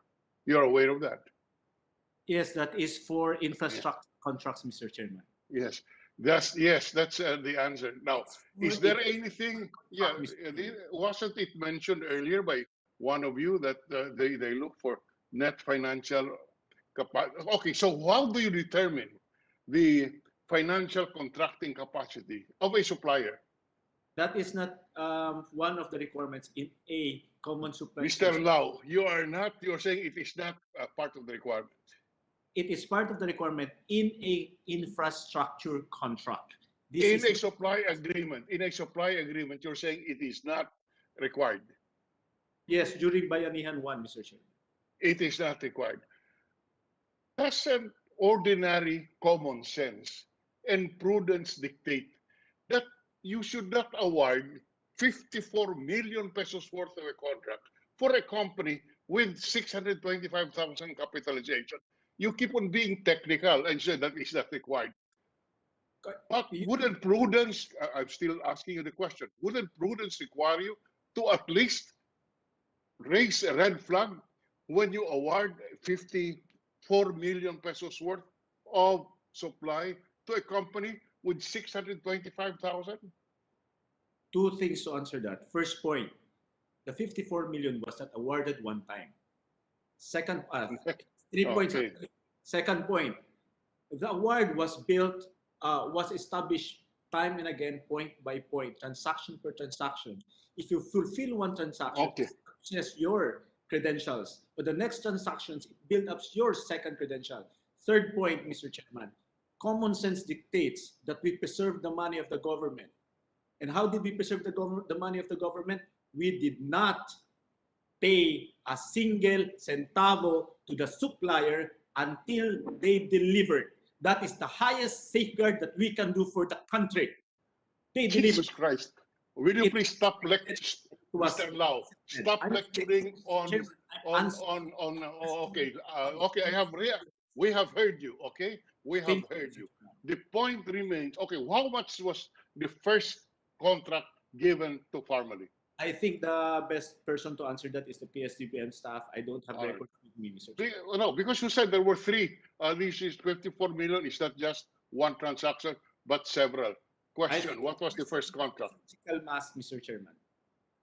Yeah. Okay. The ITR for 2019, was it submitted?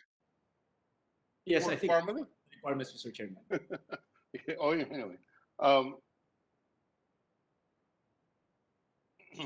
Now, let me shift to Mr. I'll go back to you later, Mr. Lau. Yes, Mr. Young, are you a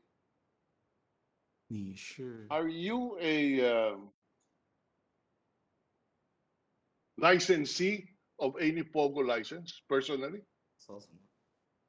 Were you granted a POGO license? 你是不是有这个博彩的这个牌照吗？没有，我没有。No, Mr. Chairman. Are you connected with any company which was granted a POGO license? 你是不是有跟一些 Remember, you're under oath. 公司有这些博彩的牌照有关系吗？他说没有，他说 No, Mr. Chairman. All right. Do you have any relative who was granted a POGO license? 你有没有亲戚有这个博彩的执照吗？这个他们有跟我没关系。If his relative ever has, it has nothing to do with him. I am not saying that it has something to do with you. Just answer me as a fact. Do you have any relative granted 有 a POGO 任何 license? 亲戚有没有这个？不要说我不知道，我 He is not aware, Mr. Chairman. 我没有参与。 You are not aware. You earlier your statement was you did not exert any influence on the grant of any license. Are you changing that now? 他说刚才他们有问你没有，他说刚才他问的你是没有就是用你的身份来影响拿到这些执照。Mr. Chairman, I'd just like to clarify the question again. You asked if he did not use any influence. No, he was the one who stated that, not me. He was the one who stated that. My question is very simple. Do you have any relative who is a POGO licensee? 他在问你有没有任何亲戚是有得到那个博彩的牌不要说照。我不知道，他们有拿我不知道。He doesn't know, Mr. Chairman. 他说我 You do not know. 我没有参与，他说我没有参与，我不知道。 He doesn't know, Mr. Chairman. He's not involved. Nobody said he is involved. But now, do you have any relative who is a stockholder of any company who is a licensee of POGO? 你有没有任何亲戚嘛？就是在一个公司有波格的牌照的一个股东或者一个。我跟他说我不知道，这没办法问我。He doesn't know, Mr. Chairman. He doesn't know. All right. So let's accept it as that, and I will confront you later next hearing on the evidence of this. Thank you, Mr. Chair. Mr. Chairman. Yes, Senator Antiveros. Thank you, Mr. Chairman. Just a quick manifestation on the related to the interpellation of the minority leader with former USEC Lau. I have to call Senator Pangilinan after you so that Senator Pangilinan doesn't Chair. think he's forlorn. Okay. Just a brief manifestation, Mr. Chair, not a question. Go ahead. And Kiko. USEC Lau said something that was earlier contradicted by a reply given by Mr. Ong, because Mr. Ong earlier said na binayaran nila yung suppliers nila sa China from money received from the government. So admission po yun, di ba, na wala silang financial capacity. Walang financial capacity ang Pharmally.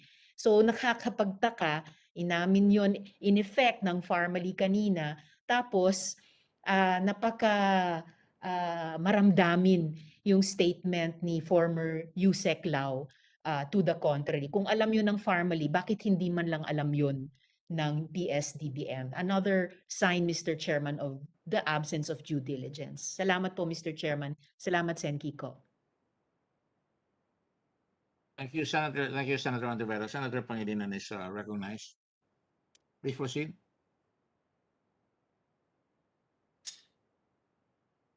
Senator Pangilinan. Sorry, yes, I have a few questions, DBMPS, on the delivery of PPEs. First question is that there was a delivery on April of PCR PCR kits, test kits. Is that not right? April of 2020 by Pharmally.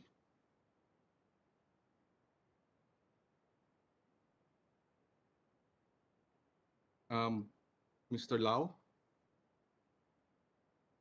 I think PSDBM has records on that. No, you signed the record. You signed. With the government, I will answer to the best of my ability based on my knowledge. But Well, this was the first. This was the first delivery, I think, of PCR tests in April of 2020. So, well, the record is there. It was submitted to us. PCR tests testing kits, except that the information that we received from RITM personnel was that the first delivery in April was incomplete, was not a complete delivery because the swabbing and the extraction came in June. In other words, the purchase of the testing kits that arrived in April could not be used until the swabbing extraction kits followed sometime in June, sorry. Can the DOH confirm this if Mr. Lao cannot remember? I cannot answer as to the confirmation. No, I'm already asking the DOH. If you cannot answer, I'm already asking the DOH to confirm this. And the RITM, are they here? I ask this because many local governments in April were complaining that they were provided with testing kits that they could not use because there was no extraction kits delivered. And it turns out when we looked at the documents will show that they first purchased, delivered the testing kits in April, but the extraction followed in June. So from April to June, yung mga dineliver nung April, hindi magamit. At halos siguro mag-expire na. Can the RITM or someone from the DOH confirm this? Mr. Chairman, can I ask that Director Celia Carlos be recognized? Yes, please. Before you do that, I had a call from Senator Soto because he had to leave. I believe, Mr. With all due respect to Senator Pangilinan, Mr. Wang, he asked me to address a question to Mr. Wang. Yes, please. We will. Mr. Wang? They're still looking for the answer or preparing the answer. Go ahead, Mr. Chairman. Thank you, sir. Mr. Wang? Yes, Mr. Chairman. Lincoln, your man is about to be arrested, and I was about to ask him for his address. Is there anything you want to say that will possibly exculpate him? I think, Mr. Chairman, firstly he's down with COVID and he's sick, and he's slightly confused. We are not I will beg your pardon. Please speak a little louder and get direct to the point. I just wish to state on record that we did receive Mr. Michael Young's help with borrowed money from him to pay for this. You borrowed money from Mr. Yang. You're now saying categorically that you borrowed money from Mr. Michael Yang. The company, not personally. The company. Of course, the company. Yeah. I think Mr. Lincoln Ong was hesitant to say that because it was just courtesy, because at a time when we really needed help to source and pay for these things, he offered help. So Mr. Lincoln Ong was just, that's why I want to put it on statement that perhaps this is what caused him to be evasive. And since the money was borrowed, Mr. Lincoln, it was to our accounts and we paid for it. Therefore, his statement that it came from a corporate account is correct and factual. So I just wish the committee to take that into consideration and not cite him in contempt, because I think it's just, when someone helped you at a difficult time and you have to say things that might implicate them, it's just very difficult. But what he said is factual. We did receive his help, but only after we were awarded the contract. So that is what I want to say. So I hope you can put that in consideration for Mr. Lincoln Ong. Well, I will ask Mr. Lincoln Ong because you are saying that you have knowledge, and you have actual knowledge, correct? That Mr. Michael Yang gave money to Pharmally. Is that correct, sir? Mr. Chairman, to be precise, I'll be very honest. Michael Yang paid probably advance and paid the stocks. The goods. And how much was that? You're already getting we, drowning. Now, please tell the truth. Mr. Chairman, we really need to pull out the record so we can be very precise. No, you I put mean, it on the record. Now. I think it's 1,000 plus. 1,000. 1,000. What? I really have to check the 1,000 record, Mr. what? Chairman. What? I think he's talking about percentage. I have to check the record. I'm not, Mr. Chairman. No. I'm not This trying is to be time evasive, to but allow waver. me to pull out the records. Mr. Chairman, I think the arrangement was, since we will not be able to finance these things, and we really needed to do that so that we would not get blacklisted, he offered to borrow us the money so that we will be able to pay for it. And how much was borrowed? Was lent? I don't have the exact number, to be honest, Mr. Chairman. We don't have the exact number, but we would pay him back once we receive the money from the government. Mr. Minada Sebial, you are the certified public accountant of this Before that, Senator Dick, can Yes. I just ask them? So at the time that the contract was awarded to you, you had no financing whatsoever, because you say it is after you got the contract that you approached Michael Young. So when you bidded or when you were negotiating to get the contract, you had absolutely no funds to buy the supplies. Is that correct? Mr. Chairman, we are No, hoping. yes or no? No. At the time that you were awarded, you had no funds to carry out your obligations. Yes, Mr. Correct Chairman. or not? I would say Yes, we didn't have the because it sufficient is. funds. Yes, because this law is so arrogant and say that he complied with all the requirements. So here you are, the basic financial capacity requirement has not been complied, was not available because the grantee or the one who was given the contract admitted that they had no funds, and then they went to Michael Young.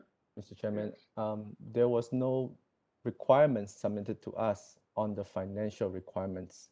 Whatever requirements that were submitted to us, we complied. Don't, Mr. Huang, do not argue with me on what the law is. All right? So we just stick to the facts. The fact is you got your financing from Mr. Young after you got the award. Question, how much was that?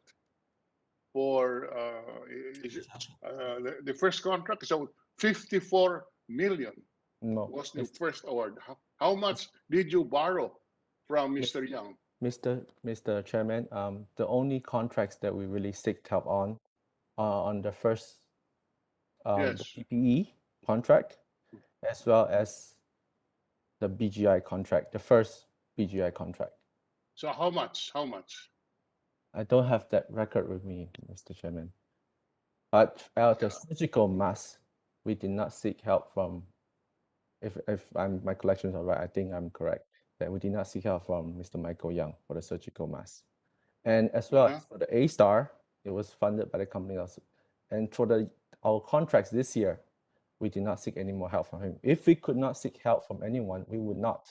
But it was a time where I guess the intention was that we are three young men. We are greedy. We wanted to bite off a bigger contract. Well, yes, And yes, perhaps I we were agree. too ambitious. Mr. Huang, I don't fault you for your ambitions. It is natural that as a young businessman, you try to get the most and the best contract. What we are talking about is from the Philippine side, there were certain basic requirements that must be complied with, among which is the financial capacity of your company. You won the contract without a single peso, and that is why afterwards you had to go to Mr. Michael Young. Those are facts, and whether or not that is, it's no longer a question of whether or not that's true, because those are facts established. The matter of the consequence or the implications, let's not discuss that here. because we are just looking after the facts and how the law will be applied. Thank you, Mr. Chairman, if I can have a short Chairman. reply. Mr. Chairman, if I may have a short reply. We realize that we've caused a huge ruckus, but we just want to make sure that people don't think that we are a dummy for Mr. Michael Young. We have thoughts, we have ambitions, we work on our resources, we plan.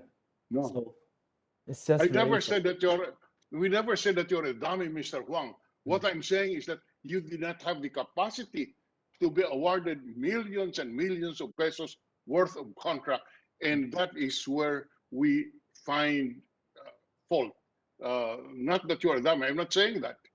What I'm saying is you had no funds available, you got this contract, you went to Mr. Young and got funds from him, loaned funds from him. So those are the facts. But Mr. Chairman, I we yield to did Senator Lacson. Thank you. Mr. Chairman. Let me just finish, Senator Lacson. And this is all contrary to what Michael Young said, that he never had any dealings with Pharmally since March 17. That is very patent. Right, Mr. Wang? Mr. Chairman, I do not understand why Mr. Young would say that. I thought he did a good thing. I didn't ask you to interpret what. It was very clear. He said he never had any dealings with Pharmally afterwards. And Mr. Lincoln was really very evasive because he could not very well say Mr. Young's name.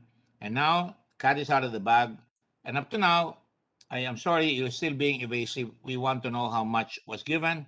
And I'm expecting an honest answer before this committee considers whether to continue putting Mr. Lincoln on under arrest.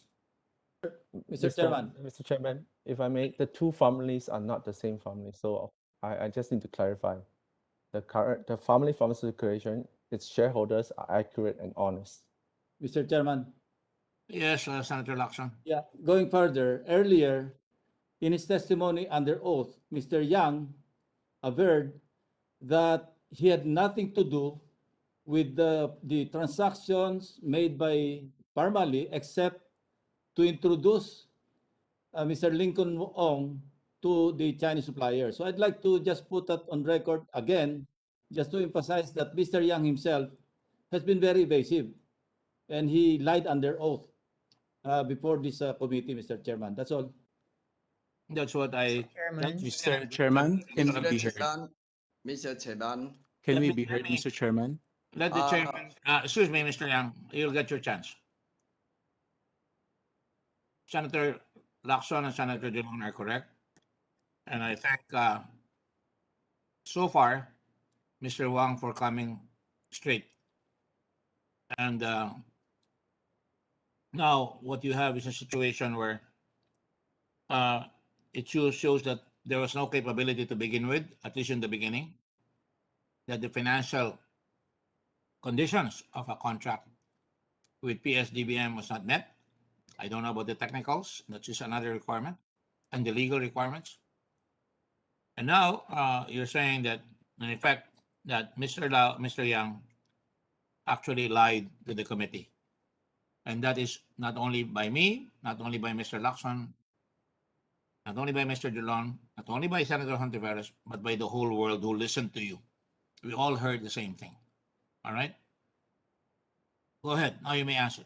Just for the record, Mr. Chairman, on the record, from April 16 to April 20, 16, 17, 18, 19, 20, for a period of 5 days, Pharmally got a total of 287,860,000 worth of contracts on a 625,000 capitalization. That's why all the protestations of Mr. Lau will not cover the fact that there was undue favor granted to Pharmally, who was not qualified at all, whether by any standard, to be awarded 287 million 860,000 100,000 in a period of 5 days, from April 16 to 20. And that is why they had probably to borrow money from Mr. Young. It's just a question of trying to find out how much money they borrowed and how much interest they paid. I don't think Mr. Young is a philanthropist who will lend to them huge amounts of money. Well, thank you, Mr. Chairman. That's Thank on you, the record. Senator, for the Mr. record. Chairman. Just a moment for the record. I would just like to expand on what Senator Dillon said, and I've shown this earlier. By May 4, or by, let's say, April 23, after those weekly transactions made by PSDBM with Pharmally, they had already ramped up 1,875,000,000. 1.8 billion. That is what they have ramped up. And by May 8, 2020, they ramped up a total, and that includes now the famous PhilHealth, the PPEs of costing 3.82 billion. And when you add that to 1.8 billion, that went the whole month of March, April, they ramped up 5,697,000,000, Mr. Frank, Senator Frank. And if you go Yes, on, I stand corrected. Yes. and if you go on to June 9, in a period of 2 months, Senator Dillon, they ramped Yes. up a total of 8.5 billion pesos. And so much for Mr. Young not helping out and not interfering or not even having any dealings with Pharmally. Yes, Mr. Young, you may now answer. OK，你可以回复。Mr. 你等于说哦，我们是给他们前面他们做的我们不知道，后面他来帮我嘞。我是你刚说两段，前面他们做的很多我不知道，后面来找我，我是给他们介绍，他们有的人不够，我有介绍借钱，就是帮他们垫资，我没有拿钱借给他们。Okay, Mr. Chairman, what Mr. Yang is saying, on the earlier part, in terms of how in the earlier part of the contracts that Pharmally obtained their contracts, we have totally nothing to do with those transactions. Only towards latter, we did introduce, and eventually, when they had difficulty, we introduced them to friends who helped them make those advances.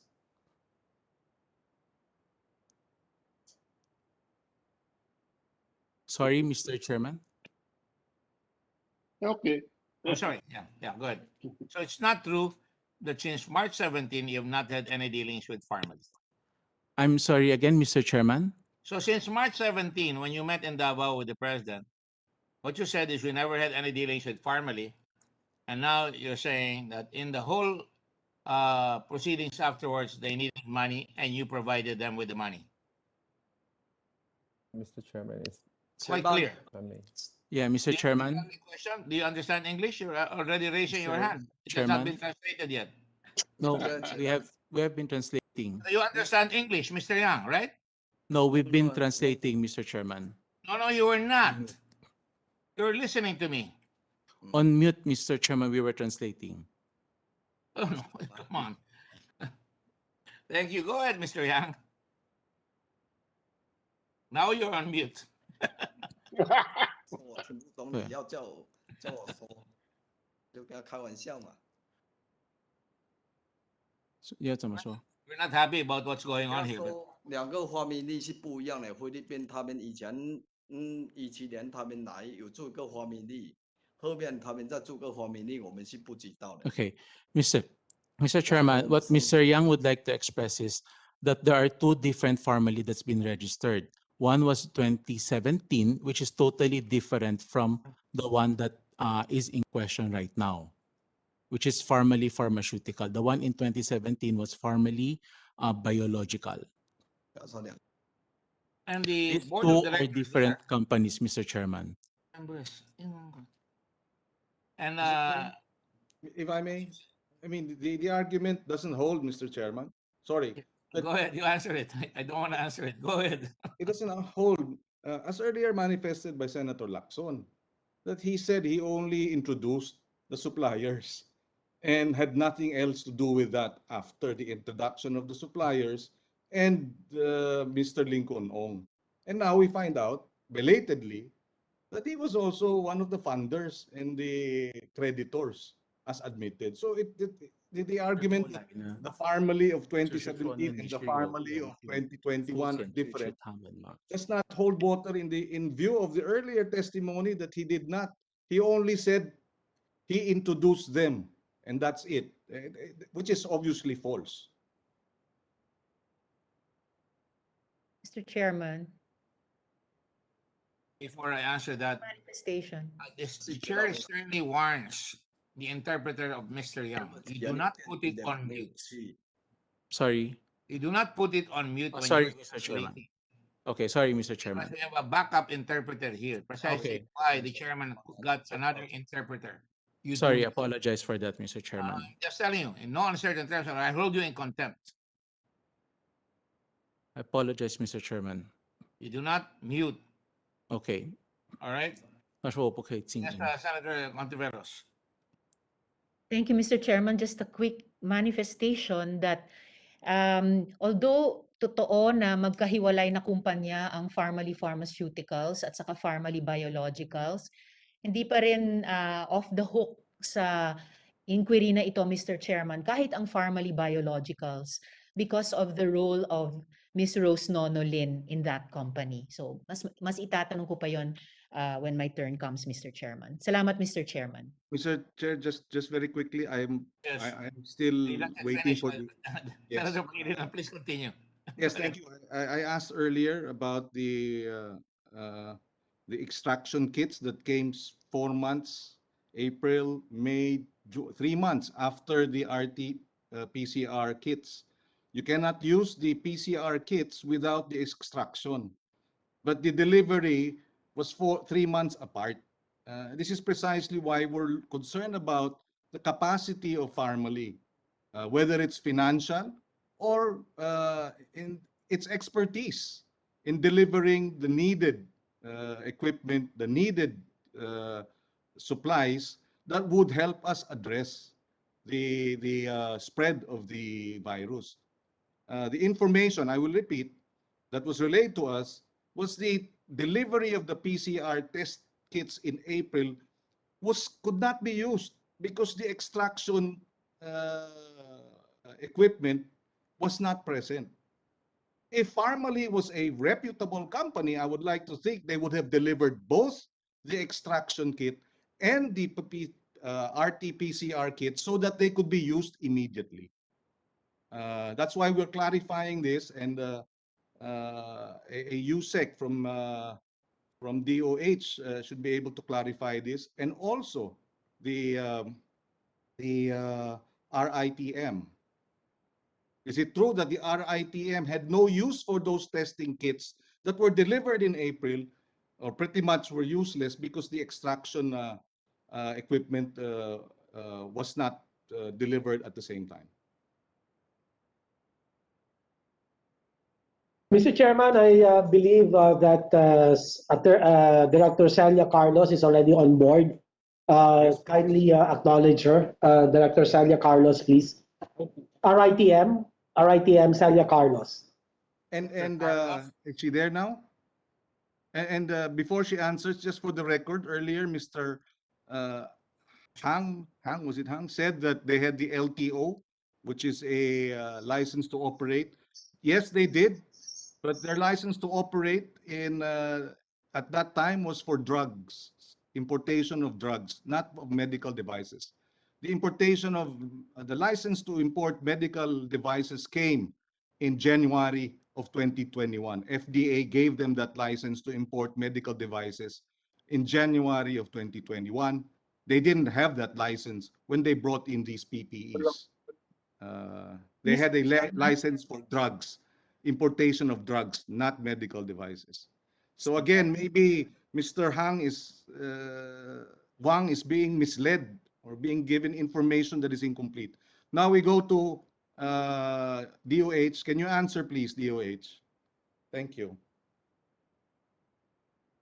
Just to clarify, Senator, Yes. we are basing on recall because we don't have the documents with us right now. But as far as we recalled in the first sem of 2020, there were indeed stockouts of extraction kits.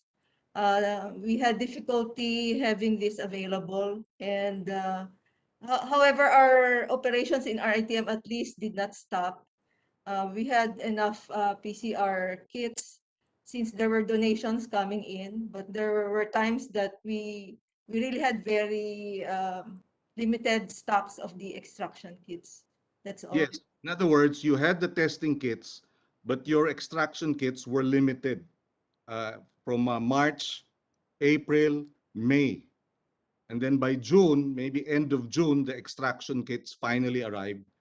And that's when you, I mean, the bulk, and that's when you were able to use those earlier delivered testing kits, because finally the extraction kits that was necessary to use to be able to test properly was given. So you're placing that on record. We have the data, we have the information, the delivery receipt, and the inspection reports, and the record will bear us out.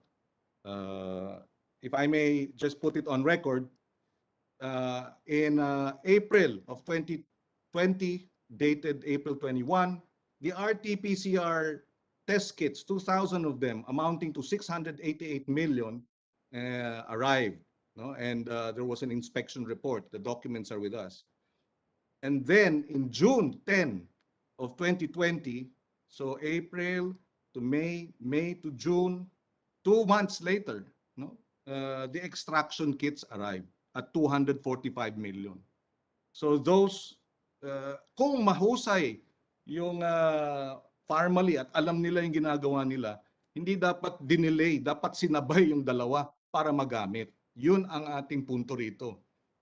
Kung siguro mas may kapasidad sila at na-check yung kanilang kakayahan at naiintindihan nila yung negosyo, naintindihan nila yung usapin ng ano bang medical devices ang importante, ano ang kinakailangan, baka hindi na-delay yung testing.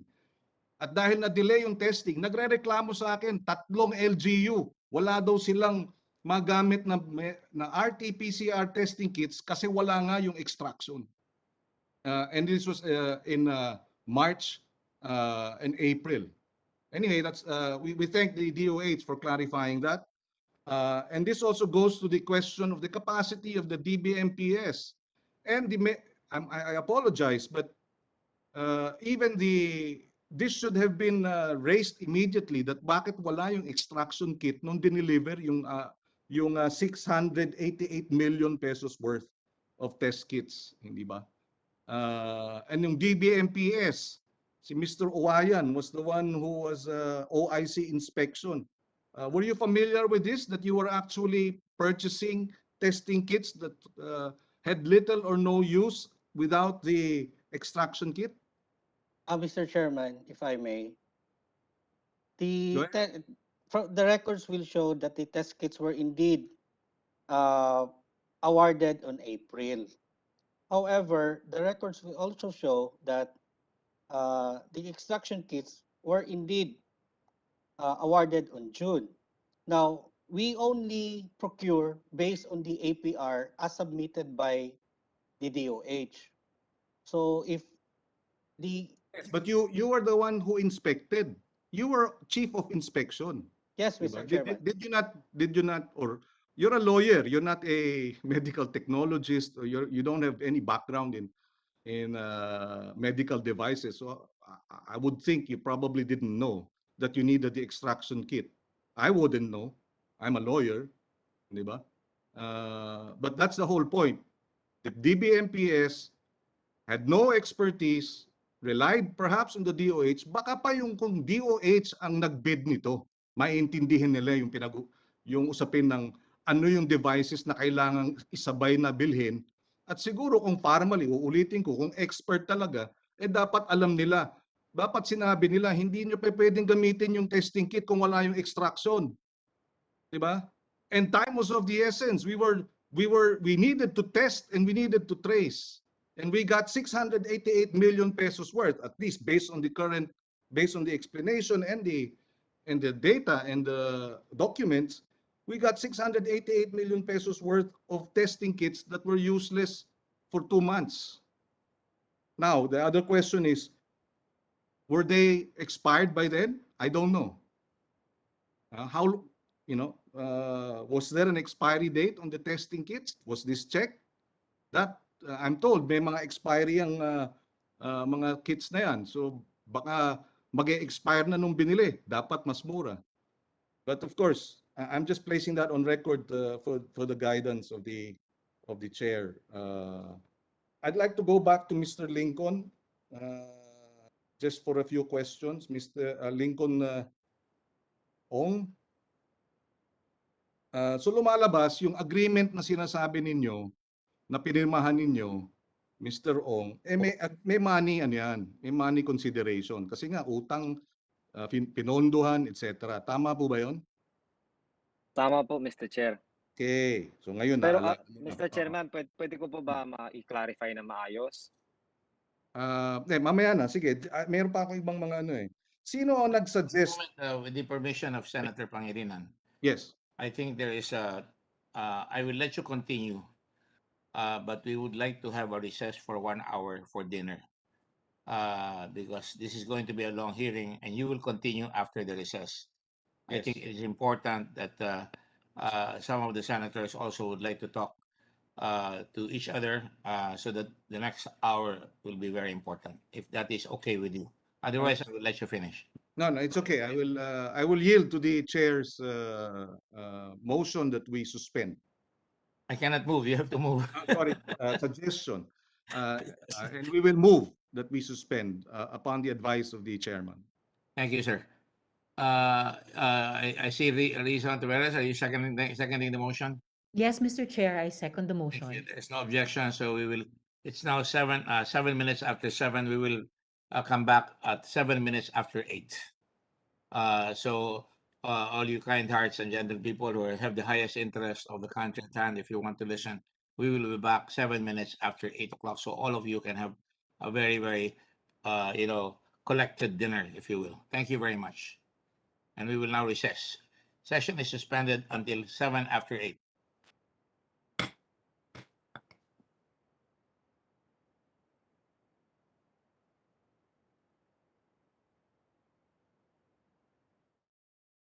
The country is not working, my dear.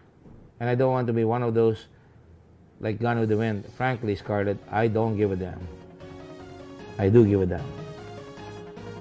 Sa kanyang 5 taong panunungkulan bilang mambabatas, pinatunayan niyang walang imposible basta't may kusang loob, malasakit at kapwa-tao. I will work hard. Whatever position is given to me, we will work hard.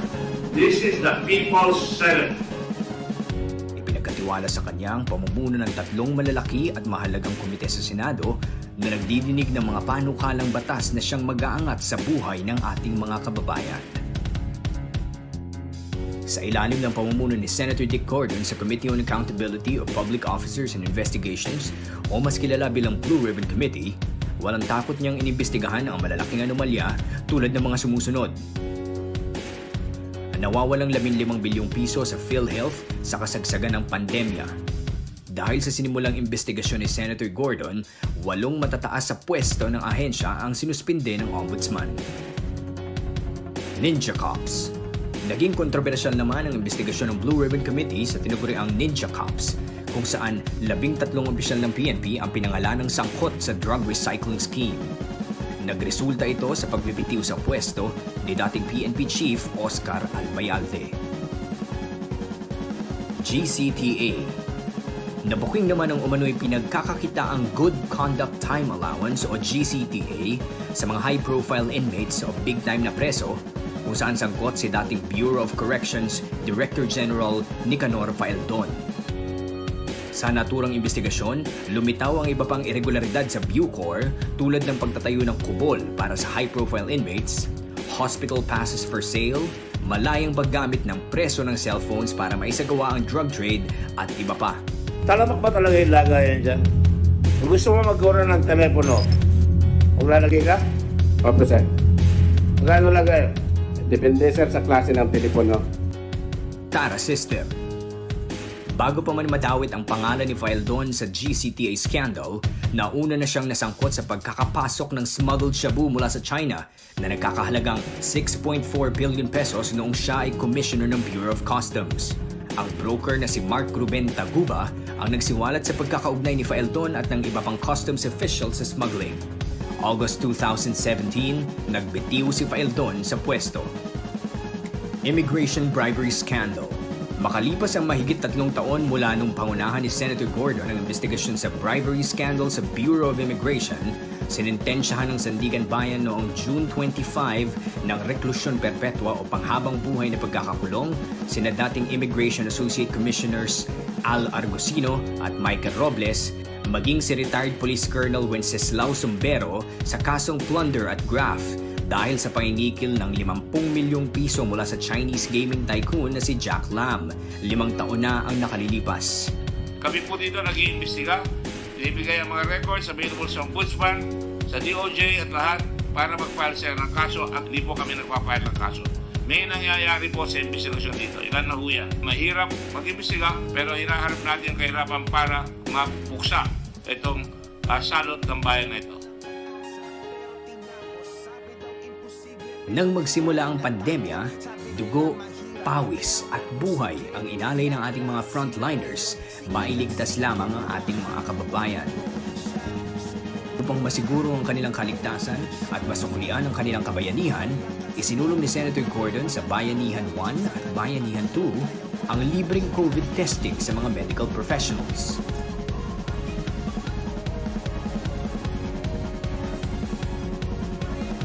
Leadership is action. It is not position. I want to see our country have the respect that it should have.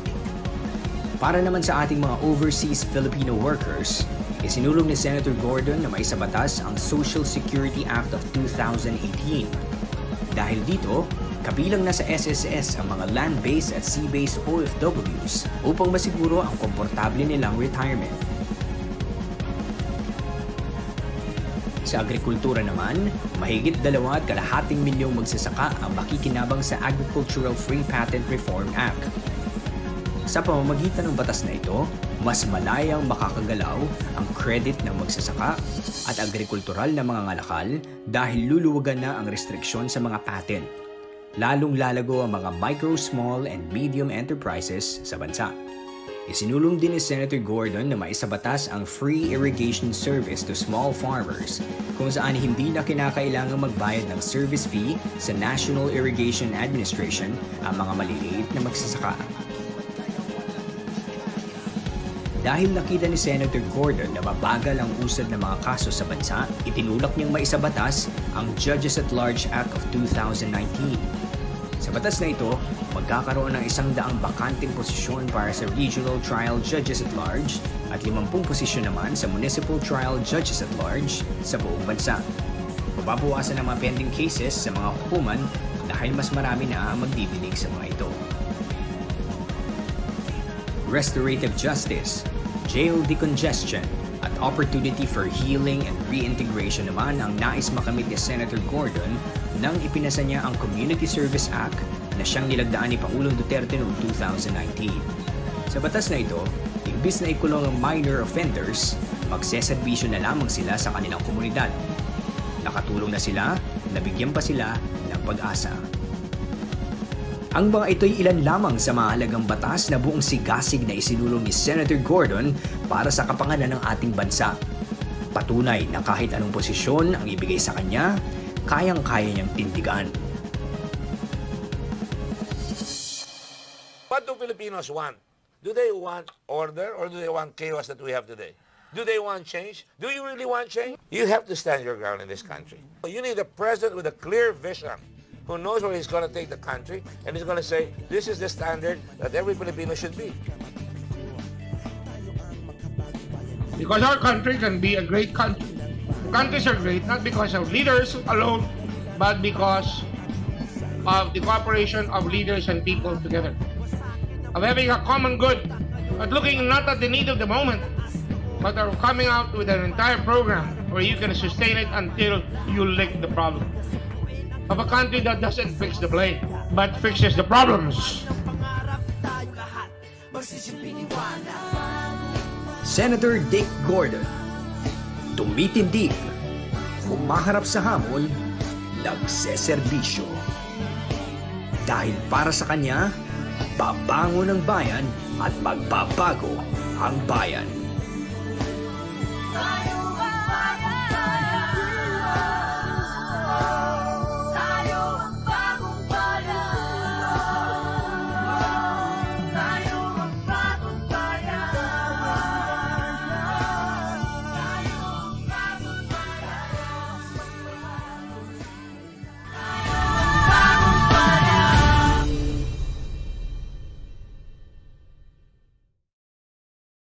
The country is not working, my dear. And I don't want to be one of those like Gone with the Wind. Frankly, Scarlett, I don't give a damn. I do give a damn.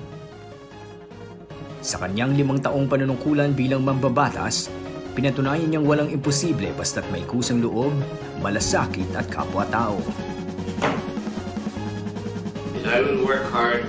Whatever position is given to me, we will work hard. This is the People's Senate.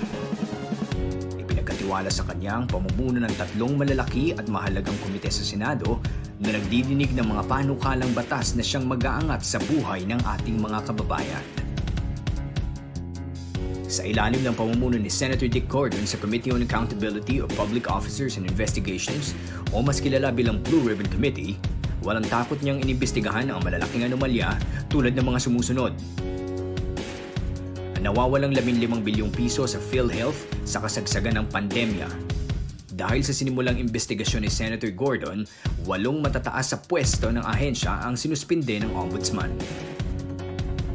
Ninja Cops. Naging kontrobersyal naman ang investigasyon ng Blue Ribbon Committee sa tinaguriang Ninja Cops, kung saan 13 opisyal ng PNP ang pinangalan ng sangkot sa drug recycling scheme. Nagresulta ito sa pagbibitiw sa pwesto ni dating PNP Chief Oscar Almayalde. GCTA.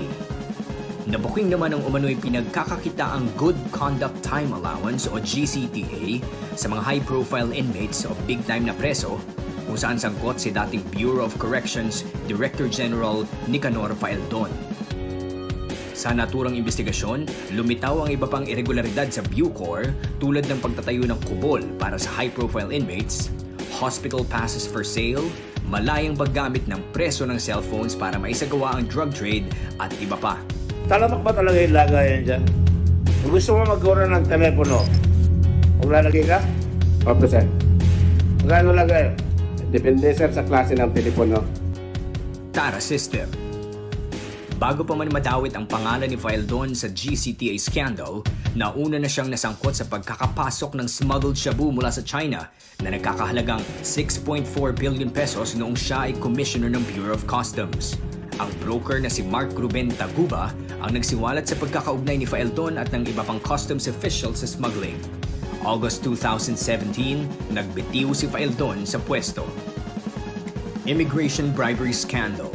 Makalipas ang mahigit 3 taon mula nung pangunahan ni Senator Gordon ang investigasyon sa bribery scandal sa Bureau of Immigration, sinintensyahan ng Sandigan Bayan noong June 25 ng reklusyon perpetua o panghabang buhay na pagkakakulong sina dating Immigration Associate Commissioners Al Argusino at Michael Robles, maging si retired Police Colonel Wenceslao Sombero sa kasong plunder at graft dahil sa pangingikil ng 50 milyong piso mula sa Chinese gaming tycoon na si Jack Lam. 5 taon na ang nakalilipas. Kami po dito nag-iimbestiga, binibigay ang mga records available sa Ombudsman, sa DOJ at lahat para mag-file sila ng kaso at di po kami nagpa-file ng kaso. May nangyayari po sa investigasyon dito. Ilan na ho yan. Mahirap mag-imbestiga pero hinaharap natin ang kahirapan para mapuksa itong salot ng bayan na ito. Nang magsimula ang pandemya, dugo, pawis at buhay ang inalay ng ating mga frontliners, mailigtas lamang ang ating mga kababayan. Upang masiguro ang kanilang kaligtasan at masuklian ang kanilang kabayanihan, isinulong ni Senator Gordon sa Bayanihan 1 at Bayanihan 2 ang libreng COVID testing sa mga medical professionals.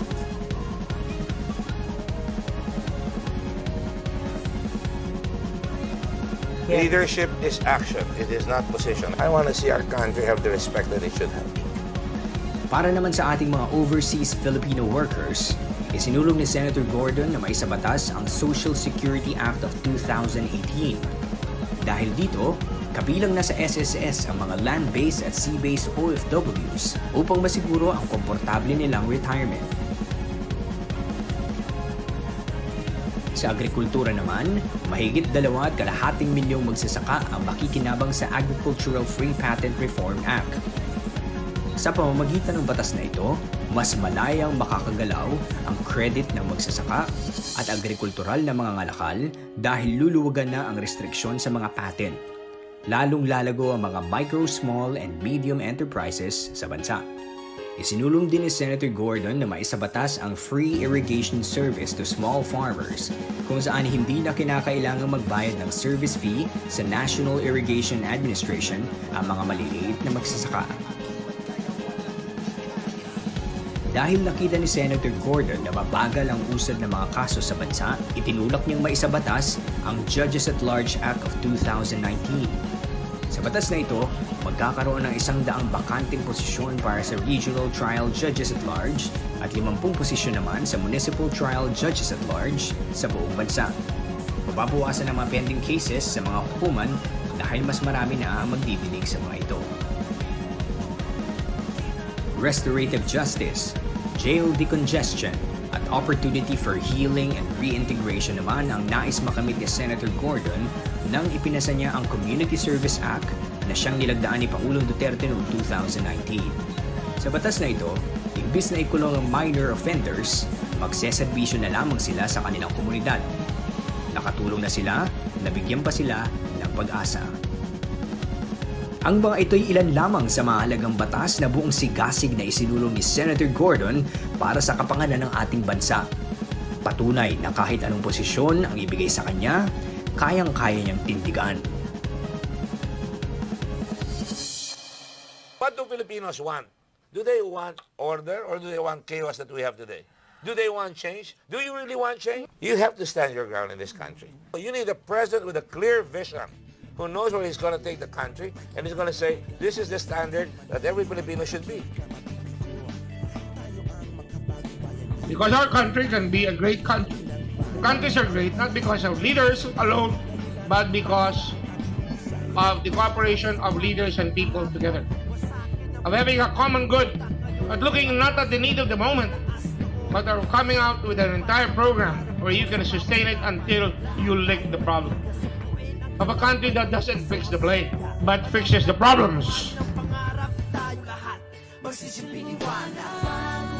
Senator Dick Gordon, tumitindig, humaharap sa hamon, nagseserbisyo.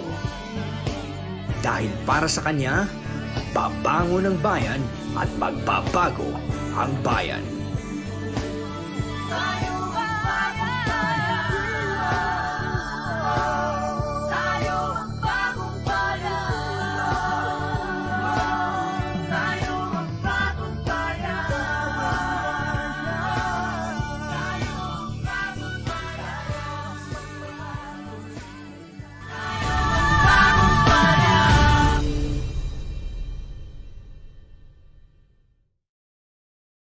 The country is not working, my dear. And I don't want to be one of those like Gone with the Wind. Frankly, Scarlett, I don't give a damn. I do give a damn. Sa kanyang 5 taong panunungkulan bilang mambabatas, pinatunayan niyang walang imposible basta't may kusang loob, malasakit at kapwa-tao. I will work hard. Whatever position is given to me, we will work hard. This is the People's Senate. Ipinagkatiwala sa kanya ang pamumuno ng 3 malalaki at mahalagang komite sa Senado na nagdidinig ng mga panukalang batas na siyang mag-aangat sa buhay ng ating mga kababayan. Sa ilalim ng pamumuno ni Senator Dick Gordon sa Committee on Accountability of Public Officers and Investigations o mas kilala bilang Blue Ribbon Committee, walang takot niyang inimbestigahan ang malalaking anomalya tulad ng mga sumusunod. Nawawalang 15 bilyong piso sa PhilHealth sa kasagsagan ng pandemya. Dahil sa sinimulang investigasyon ni Senator Gordon, 8 matataas sa pwesto ng ahensya ang sinuspinde ng Ombudsman. Ninja Cops. Naging kontrobersyal naman ang investigasyon ng Blue Ribbon Committee sa tinaguriang Ninja Cops, kung saan 13 opisyal ng PNP ang pinangalanang sangkot sa drug recycling scheme. Nagresulta ito sa pagbibitiw sa pwesto ni dating PNP Chief Oscar Albayalde. GCTA. Nabuking naman ang umano'y pinagkakakitaang Good Conduct Time Allowance o GCTA sa mga high-profile inmates o big-time na preso, kung saan sangkot si dating Bureau of Corrections Director General Nicanor Faeldon. Sa naturang investigasyon, lumitaw ang iba pang irregularidad sa Bucor tulad ng pagtatayo ng kubol para sa high-profile inmates, hospital passes for sale, malayang paggamit ng preso ng cellphones para maisagawa ang drug trade at iba pa. Talamak ba talaga yung lagayan dyan? Kung gusto mo magkaroon ng telepono, maglalagay ka? Opo, sir. Magkano lagay? Depende, sir, sa klase ng telepono. Tara System. Bago pa man madawit ang pangalan ni Faeldon sa GCTA scandal, nauna na siyang nasangkot sa pagkakapasok ng smuggled shabu mula sa China na nagkakahalagang 6.4 billion pesos noong siya ay commissioner ng Bureau of Customs. Ang broker na si Mark Ruben Taguba ang nagsiwalat sa pagkakaugnay ni Faeldon at ng iba pang customs officials sa smuggling. August 2017, nagbitiw si Faeldon sa pwesto. Immigration Bribery Scandal. Makalipas ang mahigit 3 taon mula nung pangunahan ni Senator Gordon ang investigasyon sa bribery scandal sa Bureau of Immigration, sinintensyahan ng Sandigan Bayan noong June 25 ng reklusyon perpetua o panghabang buhay na pagkakakulong sina dating Immigration Associate Commissioners Al Argusino at Michael Robles, maging si retired Police Colonel Wenceslao Sumbero sa kasong plunder at graft dahil sa pangingikil ng 50 milyong piso mula sa Chinese gaming tycoon na si Jack Lam. 5 taon na ang nakalilipas. Kami po dito nag-iimbestiga, binibigay ang mga records available sa Ombudsman, sa DOJ at lahat para mag-file sila ng kaso at di po kami nagpa-file ng kaso. May nangyayari po sa investigasyon dito. Ilan na ho yan. Mahirap mag-imbestiga pero hinaharap natin ang kahirapan para mapuksa itong salot ng bayan na ito. Nang magsimula ang pandemya, dugo, pawis at buhay ang inalay ng ating mga frontliners, mailigtas lamang ang ating mga kababayan. Upang masiguro ang kanilang kaligtasan at masuklian ang kanilang kabayanihan, isinulong ni Senator Gordon sa Bayanihan 1 at Bayanihan 2 ang libreng COVID testing sa mga medical professionals.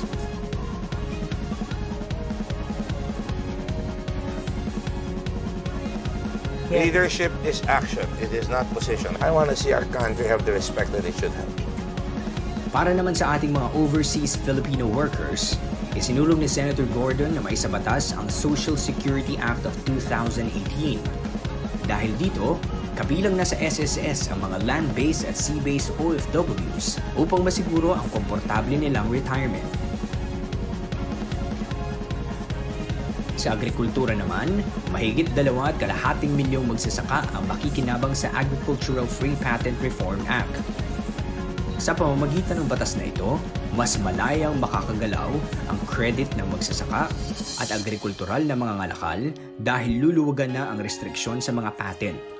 Lalong lalago ang mga micro, small, and medium enterprises sa bansa.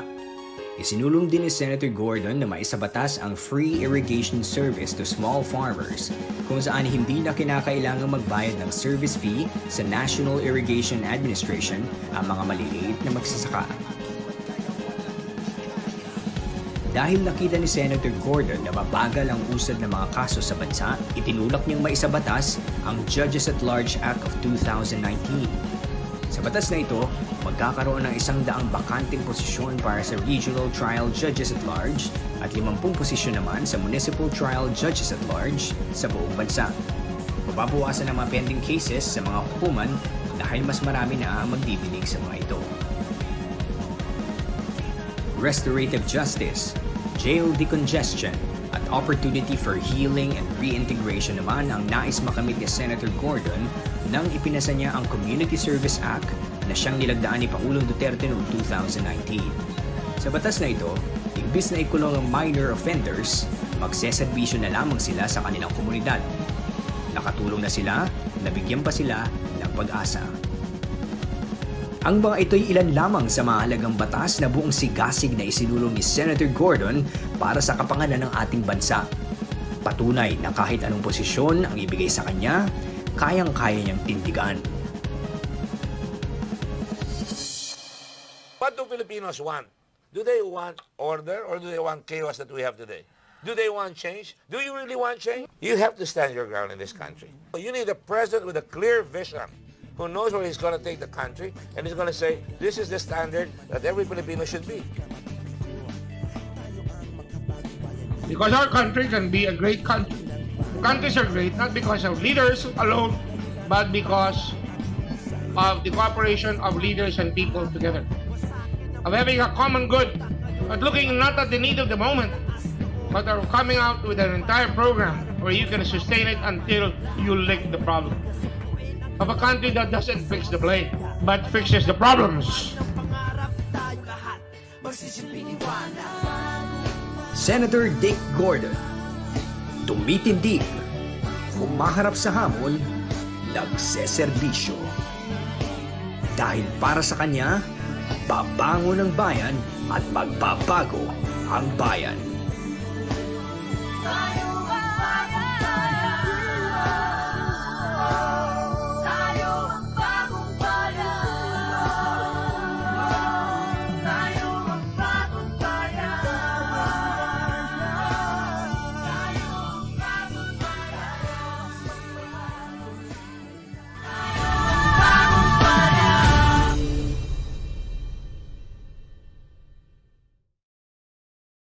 The country is not working, my dear. And I don't want to be one of those like Gone with the Wind. Frankly, Scarlett, I don't give a damn. I do give a damn. Sa kanyang 5 taong panunungkulan bilang mambabatas, pinatunayan niyang walang imposible basta't may kusang loob, malasakit at kapwa-tao. I will work hard. Whatever position is given to me, we will work hard. This is the People's Senate. Ipinagkatiwala sa kanya ang pamumuno ng 3 malalaki at mahalagang komite sa Senado na nagdidinig ng mga panukalang batas na siyang mag-aangat sa buhay ng ating mga kababayan. Sa ilalim ng pamumuno ni Senator Dick Gordon sa Committee on Accountability of Public Officers and Investigations o mas kilala bilang Blue Ribbon Committee, walang takot niyang inimbestigahan ang malalaking anomalya tulad ng mga sumusunod. Nawawalang 15 bilyong piso sa PhilHealth sa kasagsagan ng pandemya. Dahil sa sinimulang investigasyon ni Senator Gordon, 8 matataas sa pwesto ng ahensya ang sinuspinde ng Ombudsman. Ninja Cops. Naging kontrobersyal naman ang investigasyon ng Blue Ribbon Committee sa tinuguriang Ninja Cops, kung saan 13 opisyal ng PNP ang pinangalanang sangkot sa drug recycling scheme. Nagresulta ito sa pagbibitiw sa pwesto ni dating PNP Chief Oscar Albayalde. GCTA. Nabuking naman ang umano'y pinagkakakitaang Good Conduct Time Allowance o GCTA sa mga high-profile inmates o big-time na preso kung saan sangkot si dating Bureau of Corrections Director General Nicanor Faeldon. Sa naturang investigasyon, lumitaw ang iba pang irregularidad sa Bucor tulad ng pagtatayo ng kubol para sa high-profile inmates, hospital passes for sale, malayang paggamit ng preso ng cellphones para maisagawa ang drug trade at iba pa. Talamak ba talaga yung lagayan dyan? Kung gusto mo magkaroon ng telepono, maglalagay ka? Opo, sir. Magkano lagay? Depende, sir, sa klase ng telepono. Tara System. Bago pa man madawit ang pangalan ni Faeldon sa GCTA scandal, nauna na siyang nasangkot sa pagkakapasok ng smuggled shabu mula sa China na nagkakahalagang 6.4 billion pesos noong siya ay commissioner ng Bureau of Customs. Ang broker na si Mark Ruben Taguba ang nagsiwalat sa pagkakaugnay ni Faeldon at ng iba pang customs officials sa smuggling. August 2017, nagbitiw si Faeldon sa pwesto. Immigration Bribery Scandal. Makalipas ang mahigit 3 taon mula nung pangunahan ni Senator Gordon ang investigasyon sa bribery scandal sa Bureau of Immigration, sinintensyahan ng Sandigan Bayan noong June 25 ng reklusyon perpetua o panghabang buhay na pagkakakulong sina dating Immigration Associate Commissioners Al Argusino at Michael Robles, maging si retired Police Colonel Wenceslao Sumbero sa kasong plunder at graft dahil sa pangingikil ng 50 milyong piso mula sa Chinese gaming tycoon na si Jack Lam. 5 taon na ang nakalilipas. Kami po dito nag-iimbestiga. Ibigay ang mga records available sa Ombudsman, sa DOJ at lahat para mag-file sila ng kaso at hindi po kami nagpa-file ng kaso. May nangyayari po sa investigasyon dito. Ilan na ho yan. Mahirap mag-imbestiga pero hinaharap natin ang kahirapan para mapuksa itong salot ng bayan na ito. Nang magsimula ang pandemya, dugo, pawis at buhay ang inalay ng ating mga frontliners, mailigtas lamang ang ating mga kababayan. Upang masiguro ang kanilang kaligtasan at masuklian ang kanilang kabayanihan, isinulong ni Senator Gordon sa Bayanihan 1 at Bayanihan 2 ang libreng COVID testing sa mga medical professionals.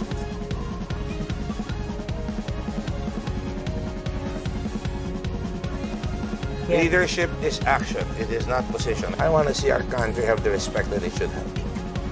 Para naman sa ating mga overseas Filipino workers, isinulong ni Senator Gordon na maisabatas ang Social Security Act of 2018. Dahil dito, kabilang na sa SSS ang mga land-based at sea-based OFWs upang masiguro ang komportable nilang retirement. Sa agrikultura naman, mahigit 2.2 milyong magsasaka ang makikinabang sa Agricultural Free Patent Reform Act. Sa pamamagitan ng batas na ito, mas malayang makakagalaw ang credit ng magsasaka at agrikultural na mga ngalakal dahil luluwagan na ang restriksyon sa mga patent. Lalong lalago ang mga micro, small, and medium enterprises sa bansa. Isinulong din ni Senator Gordon na maisabatas ang free irrigation service to small farmers kung saan hindi na kinakailangang magbayad ng service fee sa National Irrigation Administration ang mga maliliit na magsasaka. Dahil nakita ni Senator Gordon na mabagal ang usad ng mga kaso sa bansa, itinulak niyang maisabatas ang Judges at Large Act of 2019. Sa batas na ito, magkakaroon ng 100 bakanting posisyon para sa Regional Trial Judges at Large at 50 posisyon naman sa Municipal Trial Judges at Large sa buong bansa. Mababawasan ang mga pending cases sa mga hukuman dahil mas marami na ang magdidinig sa mga ito. Restorative justice, jail decongestion, at opportunity for healing and reintegration naman ang nais makamit ni Senator Gordon nang ipinasa niya ang Community Service Act na siyang nilagdaan ni Pangulong Duterte noong 2019. Sa batas na ito, imbis na ikulong ang minor offenders, magseserbisyo na lamang sila sa kanilang komunidad. Nakatulong na sila, nabigyan pa sila ng pag-asa.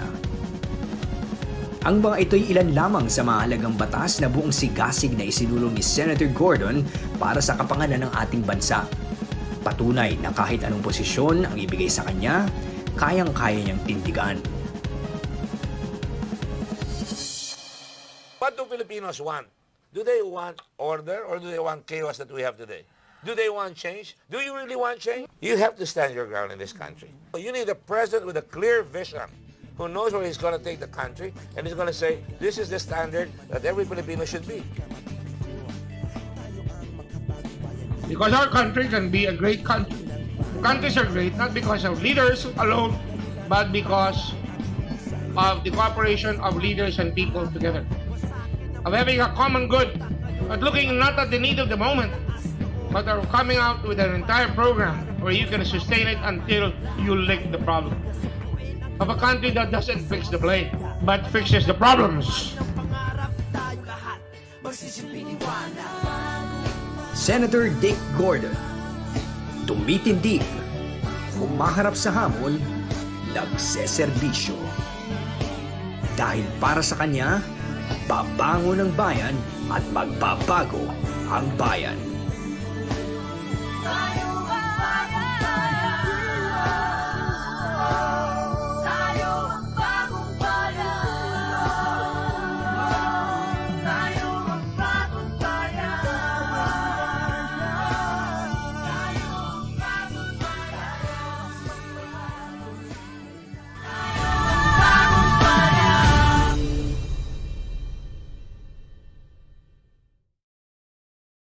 The country is not working, my dear.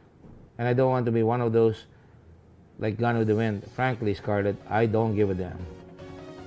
I do give a damn. Sa kanyang 5 taong panunungkulan bilang mambabatas, pinatunayan niyang walang imposible basta't may kusang loob, malasakit at kapwa-tao. I will work hard. Whatever position is given to me, we will work hard. This is the People's Senate. Ipinagkatiwala sa kanyang pamumuno ng 3 malalaki at mahalagang komite sa Senado na nagdidinig ng mga panukalang batas na siyang mag-aangat sa buhay ng ating mga kababayan. Sa ilalim ng pamumuno ni Senator Dick Gordon sa Committee on Accountability of Public Officers and Investigations o mas kilala bilang Blue Ribbon Committee, walang takot niyang inimbestigahan ang malalaking anomalya tulad ng mga sumusunod. Nawawalang 15 bilyong piso sa PhilHealth sa kasagsagan ng pandemya. Dahil sa sinimulang investigasyon ni Senator Gordon, 8 matataas sa pwesto ng ahensya ang sinuspinde ng Ombudsman. Ninja Cops. Naging kontrobersyal naman ang investigasyon ng Blue Ribbon Committee sa tinuguriang Ninja Cops, kung saan 13 opisyal ng PNP ang pinangalan ng sangkot sa drug recycling scheme.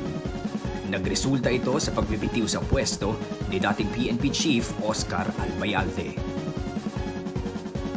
GCTA.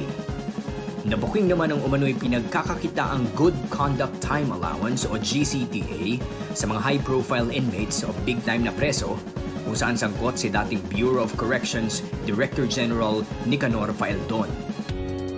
Sa naturang investigasyon, lumitaw ang iba pang irregularidad sa Bucor tulad ng pagtatayo ng kubol para sa high-profile inmates, hospital passes for sale, malayang paggamit ng preso ng cellphones para maisagawa ang drug trade at iba pa.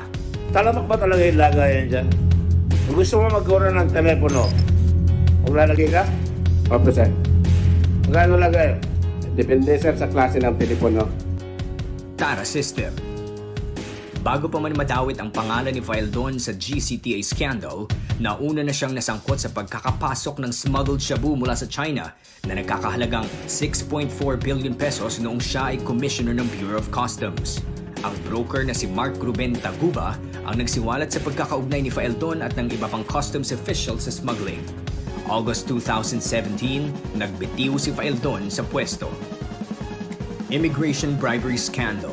Makalipas ang mahigit 3 taon mula nung pangunahan ni Senator Gordon ang investigasyon sa bribery scandal sa Bureau of Immigration, sinintensyahan ng Sandigan Bayan noong June 25 ng reklusyon perpetua o panghabang buhay na pagkakakulong sina dating Immigration Associate Commissioners Al Argosino at Michael Robles, maging si retired Police Colonel Wenceslao Sumbero sa kasong plunder at graft dahil sa pangingikil ng 50 milyong piso mula sa Chinese gaming tycoon na si Jack Lam. 5 taon na ang nakalilipas. Kami po dito nag-iimbestiga, binibigay ang mga records available sa Ombudsman, sa DOJ at lahat para mag-file sila ng kaso at di po kami nagpa-file ng kaso. May nangyayari po sa investigasyon dito. Ilan na ho yan. Mahirap mag-imbestiga pero hinaharap natin ang kahirapan para mabuksa itong salot ng bayan na ito. Nang magsimula ang pandemya, dugo, pawis at buhay ang inalay ng ating mga frontliners, mailigtas lamang ang ating mga kababayan. Upang masiguro ang kanilang kaligtasan at masuklian ang kanilang kabayanihan, isinulong ni Senator Gordon sa Bayanihan 1 at Bayanihan 2 ang libreng COVID testing sa mga medical professionals.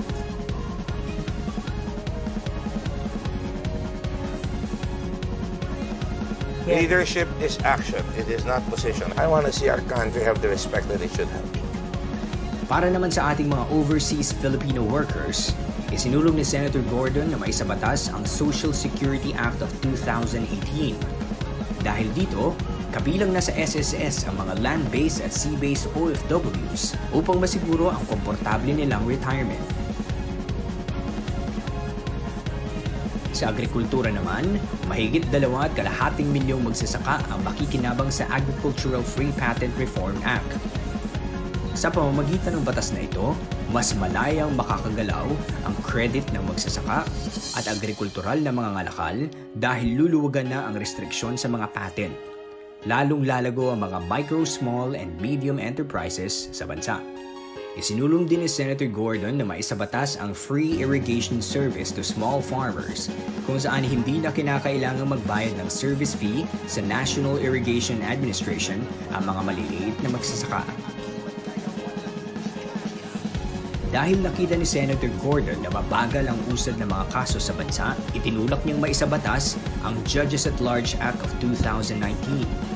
Sa batas na ito, magkakaroon ng 100 bakanteng posisyon para sa Regional Trial Judges at Large at 50 posisyon naman sa Municipal Trial Judges at Large sa buong bansa. Mababawasan ang mga pending cases sa mga hukuman dahil mas marami na ang magdidinig sa mga ito. Restorative justice, jail decongestion, at opportunity for healing and reintegration naman ang nais makamit ni Senator Gordon nang ipinasa niya ang Community Service Act na siyang nilagdaan ni Pangulong Duterte noong 2019. Sa batas na ito, imbis na ikulong ang minor offenders, magseserbisyo na lamang sila sa kanilang komunidad. Nakatulong na sila, nabigyan pa sila ng pag-asa.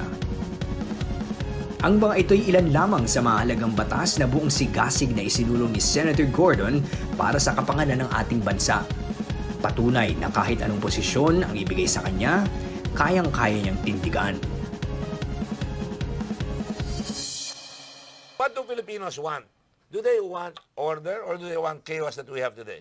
Do they want change? Do you really want change? You have to stand your ground in this country. You need a president with a clear vision who knows where he's going to take the country and he's going to say, this is the standard that every Filipino should be. Because our country can be a great country. Countries are great not because of leaders alone, but because of the cooperation of leaders and people together. Of having a common good, but looking not at the need of the moment, but are coming out with an entire program where you can sustain it until you lick the problem. Of a country that doesn't fix the blame, but fixes the problems. Senator Dick Gordon, tumitindig, humaharap sa hamon, nagseserbisyo. Dahil para sa kanya, babangon ang bayan at magbabago ang bayan.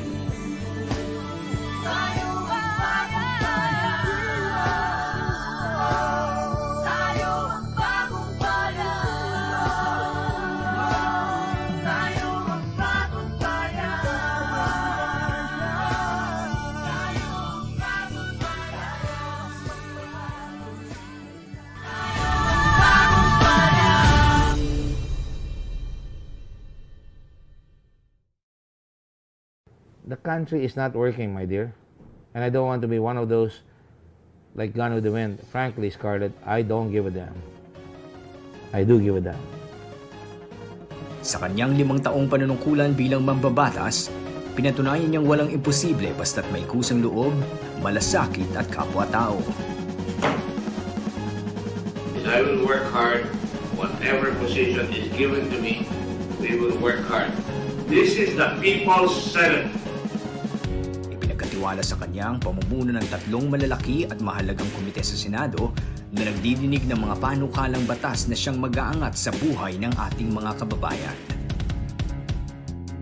Sa ilalim ng pamumuno ni Senator Dick Gordon sa Committee on Accountability of Public Officers and Investigations o mas kilala bilang Blue Ribbon Committee, walang takot niyang inimbestigahan ang malalaking anomalya tulad ng mga sumusunod.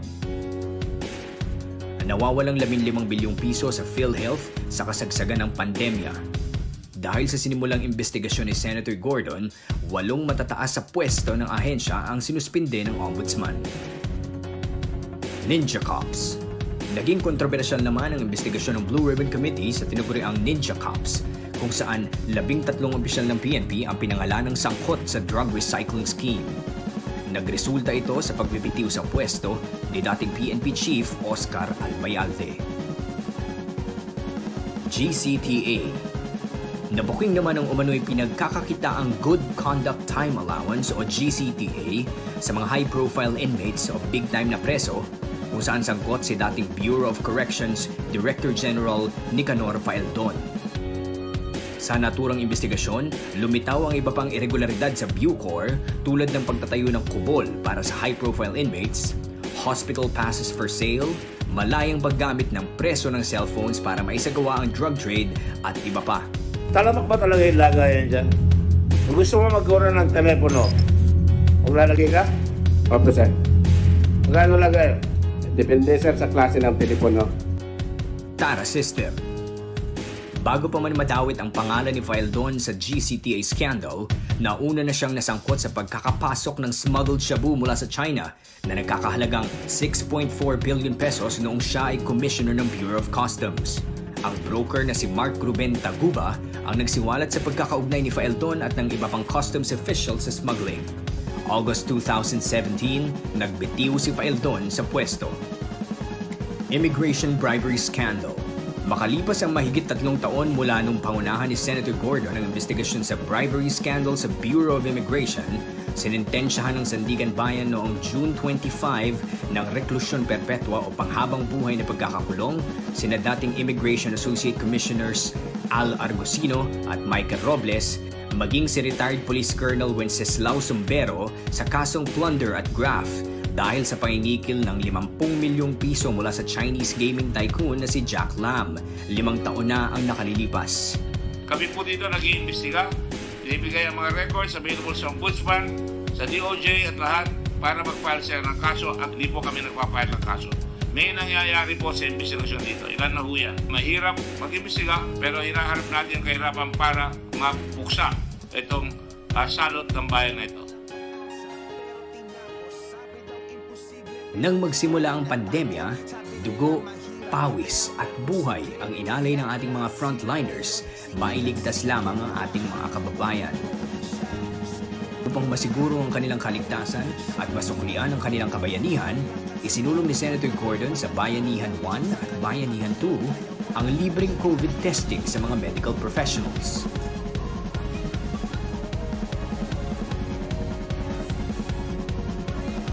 Leadership is action. It is not position. I want to see our country have the respect that it should have. Para naman sa ating mga overseas Filipino workers, isinulong ni Senator Gordon na maisabatas ang Social Security Act of 2018. Dahil dito, kabilang na sa SSS ang mga land-based at sea-based OFWs upang masiguro ang komportable nilang retirement. Sa agrikultura naman, mahigit 2.2 milyong magsasaka ang makikinabang sa Agricultural Free Patent Reform Act. Sa pamamagitan ng batas na ito, mas malayang makakagalaw ang credit ng magsasaka at agrikultural na mga ngalakal dahil luluwagan na ang restriksyon sa mga patent. Lalong lalago ang mga micro, small, and medium enterprises sa bansa. Isinulong din ni Senator Gordon na maisabatas ang free irrigation service to small farmers kung saan hindi na kinakailangang magbayad ng service fee sa National Irrigation Administration ang mga maliliit na magsasaka. Dahil nakita ni Senator Gordon na mabagal ang usad ng mga kaso sa bansa, itinulak niyang maisabatas ang Judges at Large Act of 2019. Sa batas na ito, magkakaroon ng 100 bakanteng posisyon para sa Regional Trial Judges at Large at 50 posisyon naman sa Municipal Trial Judges at Large sa buong bansa. Mababawasan ang mga pending cases sa mga hukuman dahil mas marami na ang magdidinig sa mga ito. Restorative justice, jail decongestion, at opportunity for healing and reintegration naman ang nais makamit ni Senator Gordon nang ipinasa niya ang Community Service Act na siyang nilagdaan ni Pangulong Duterte noong 2019. Sa batas na ito, imbis na ikulong ang minor offenders, magseserbisyo na lamang sila sa kanilang komunidad. Nakatulong na sila, nabigyan pa sila ng pag-asa. Ang mga ito'y ilan lamang sa mahalagang batas na buong sigasig na isinulong ni Senator Gordon para sa kapakanan ng ating bansa. Patunay na kahit anong posisyon ang ibigay sa kanya, kayang-kaya niyang tindigan. What do Filipinos want? Do they want order or do they want chaos that we have today? Do they want change? Do you really want change? You have to stand your ground in this country. You need a president with a clear vision who knows where he's going to take the country and he's going to say, this is the standard that every Filipino should be. Because our country can be a great country. Countries are great not because of leaders alone, but because of the cooperation of leaders and people together, of having a common good, but looking not at the need of the moment, but are coming out with an entire program where you can sustain it until you lick the problem. Of a country that doesn't fix the blame, but fixes the problems. Senator Dick Gordon, tumitindig, humaharap sa hamon, nagseserbisyo. Dahil para sa kanya, babangon ang bayan at magbabago ang bayan.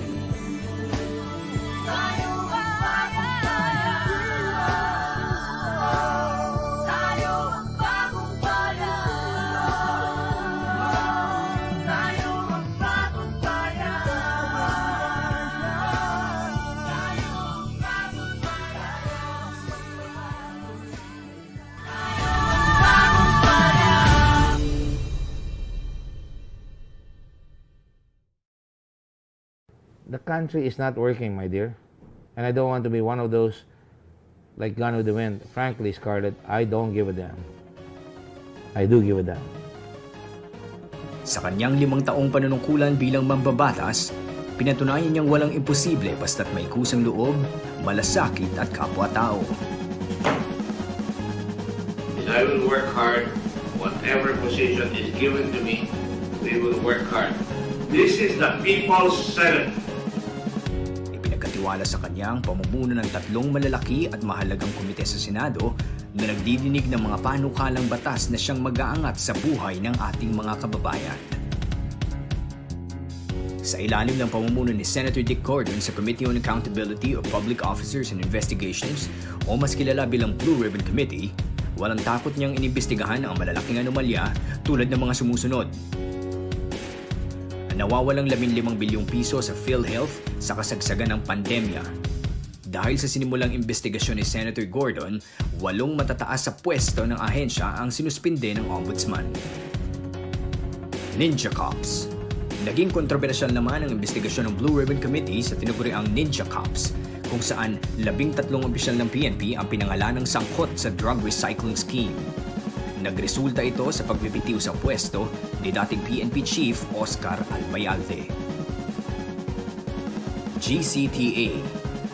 Nabuking naman ang umano'y pinagkakakitaang Good Conduct Time Allowance o GCTA sa mga high-profile inmates o big-time na preso kung saan sangkot si dating Bureau of Corrections Director General Nicanor Faeldon. Sa naturang investigasyon, lumitaw ang iba pang irregularidad sa Bucor tulad ng pagtatayo ng kubol para sa high-profile inmates, hospital passes for sale, malayang paggamit ng preso ng cellphones para maisagawa ang drug trade at iba pa. Talamak ba talaga yung lagayan dyan? Kung gusto mo magkaroon ng telepono, maglalagay ka? Opo, sir. Magkano lagay? Depende, sir, sa klase ng telepono. Tara System. Bago pa man madawit ang pangalan ni Faeldon sa GCTA scandal, nauna na siyang nasangkot sa pagkakapasok ng smuggled shabu mula sa China na nagkakahalagang 6.4 billion pesos noong siya ay commissioner ng Bureau of Customs. Ang broker na si Mark Ruben Taguba ang nagsiwalat sa pagkakaugnay ni Faeldon at ng iba pang customs officials sa smuggling. August 2017, nagbitiw si Faeldon sa pwesto. Immigration Bribery Scandal. Makalipas ang mahigit 3 taon mula nung pangunahan ni Senator Gordon ang investigasyon sa bribery scandal sa Bureau of Immigration, sinintensyahan ng Sandigan Bayan noong June 25 ng reklusyon perpetua o panghabang buhay na pagkakakulong sina dating Immigration Associate Commissioners Al Argusino at Michael Robles, maging si retired Police Colonel Wenceslao Sombero sa kasong plunder at graft dahil sa painikil ng 50 milyong piso mula sa Chinese gaming tycoon na si Jack Lam. 5 taon na ang nakalilipas. Kami po dito nag-iimbestiga, binibigay ang mga records available sa Ombudsman, sa DOJ at lahat para mag-file sila ng kaso at hindi po kami nagpa-file ng kaso. May nangyayari po sa investigasyon dito. Ilan na ho yan. Mahirap mag-imbestiga pero hinaharap natin ang kahirapan para mapuksa itong salot ng bayan na ito. Nang magsimula ang pandemya, dugo, pawis at buhay ang inalay ng ating mga frontliners, mailigtas lamang ang ating mga kababayan. upang masiguro ang kanilang kaligtasan at masuklian ang kanilang kabayanihan, isinulong ni Senator Gordon sa Bayanihan 1 at Bayanihan 2 ang libreng COVID testing sa mga medical professionals.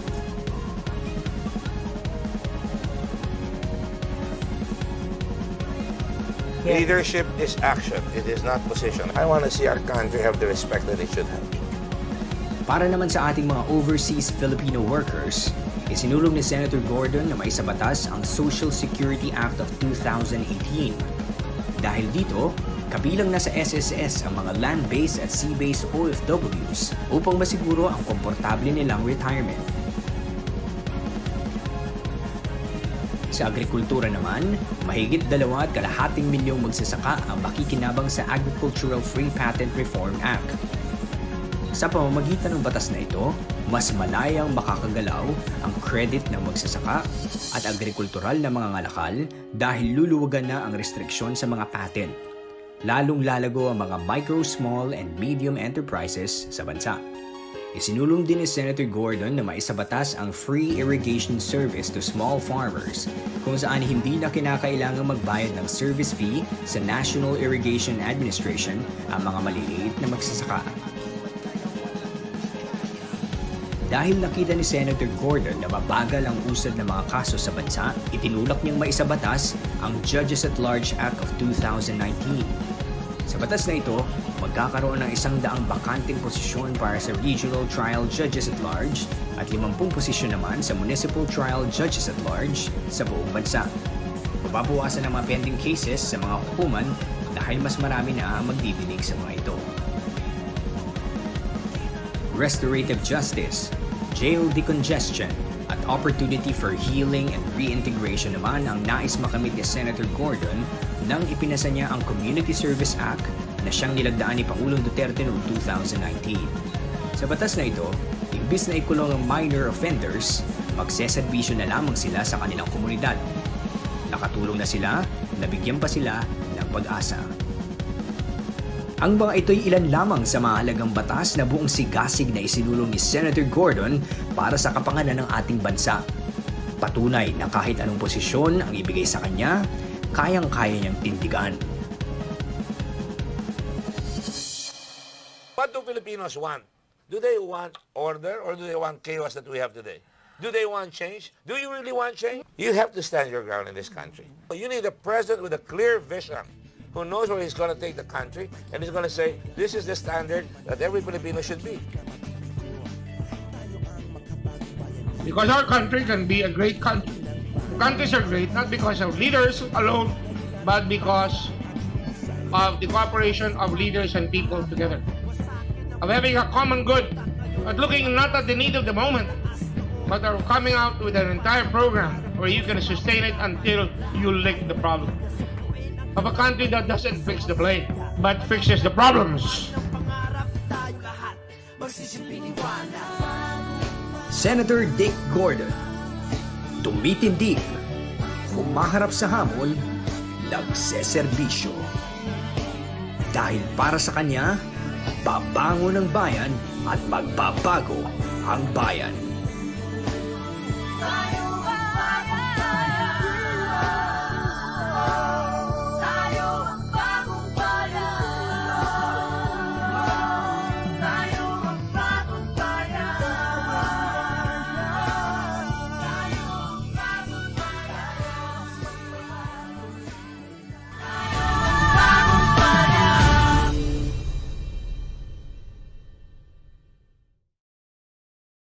The country is not working, my dear.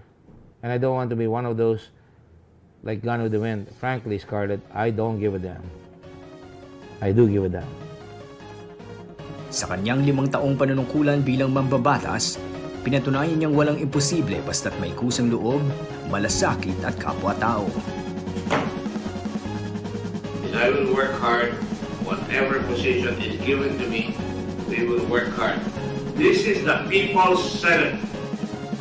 Ipinagkatiwala sa kanya ang pamumuno ng 3 malalaki at mahalagang komite sa Senado na nagdidinig ng mga panukalang batas na siyang mag-aangat sa buhay ng ating mga kababayan.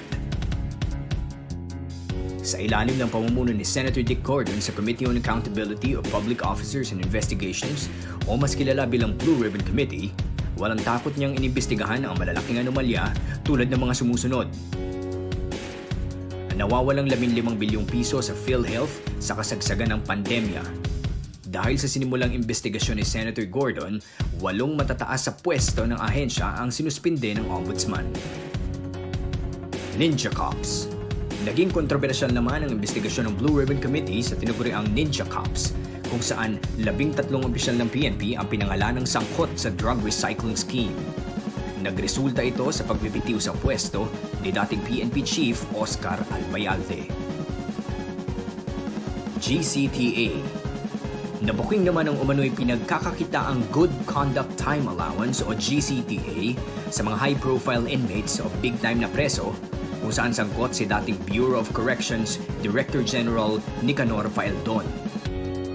Sa naturang investigasyon, lumitaw ang iba pang irregularidad sa Bucor tulad ng pagtatayo ng kubol para sa high-profile inmates, hospital passes for sale, malayang paggamit ng preso ng cellphones para maisagawa ang drug trade at iba pa.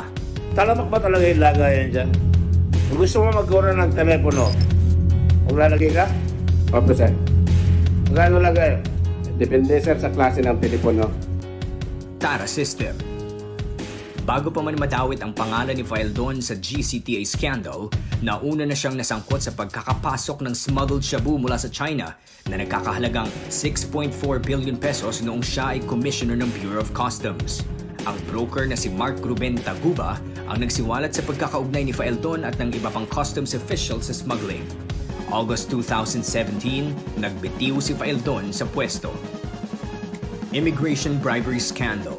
Makalipas ang mahigit 3 taon mula nung pangunahan ni Senator Gordon ang investigasyon sa bribery scandal sa Bureau of Immigration, sinintensyahan ng Sandigan Bayan noong June 25 ng reklusyon perpetua o panghabang buhay na pagkakakulong sina dating Immigration Associate Commissioners Al Argusino at Michael Robles, maging si retired Police Colonel Wenceslao Sumbero sa kasong plunder at graft dahil sa panginikil ng 50 milyong piso mula sa Chinese gaming tycoon na si Jack Lam.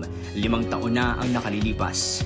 Kami po dito nag-iimbestiga, ibibigay ang mga records available sa Ombudsman, sa DOJ at lahat para mag-file sila ng kaso at hindi po kami nagpa-file ng kaso. May nangyayari po sa investigasyon dito. Ilan na ho yan. Mahirap mag-imbestiga pero hinaharap natin ang kahirapan para mapuksa itong salot ng bayan na ito. Nang magsimula ang pandemya, dugo, pawis at buhay ang inalay ng ating mga frontliners, mailigtas lamang ang ating mga kababayan.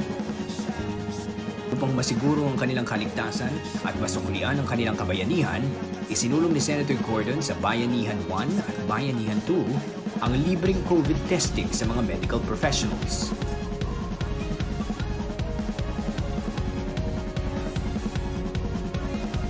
Leadership is action. It is not position. I want to see our country have the respect that it should have.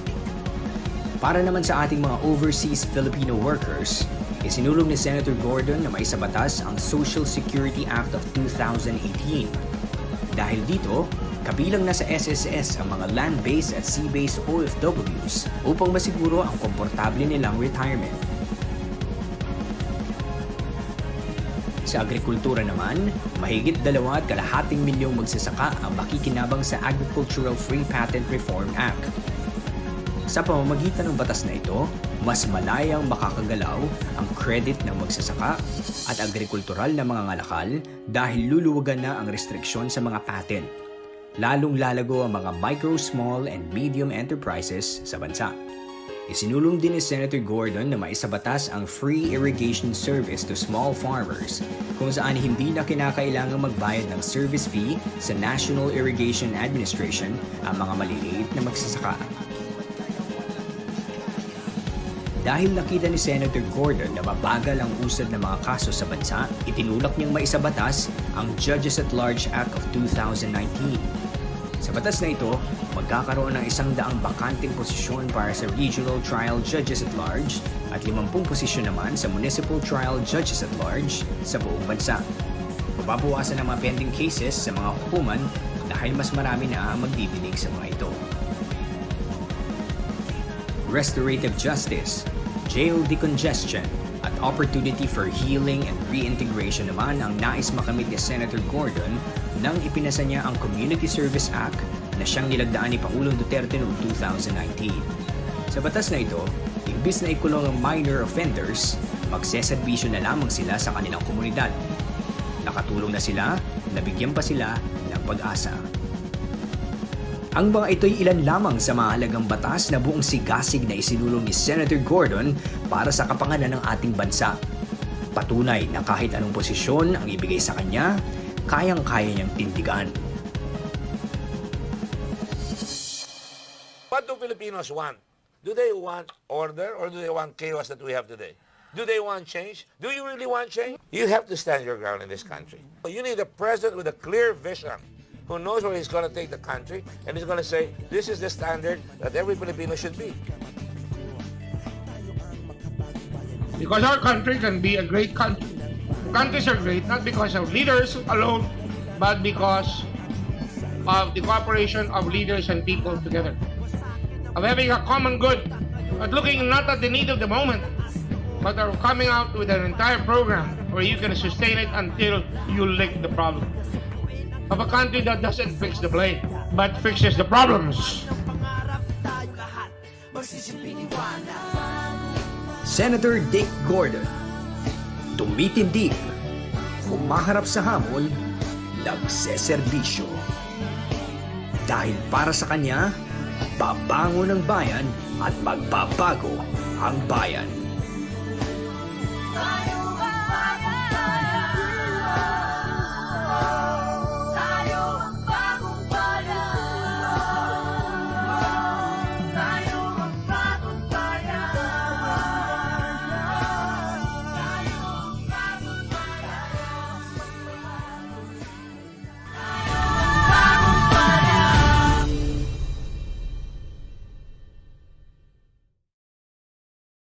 The country is not working, my dear.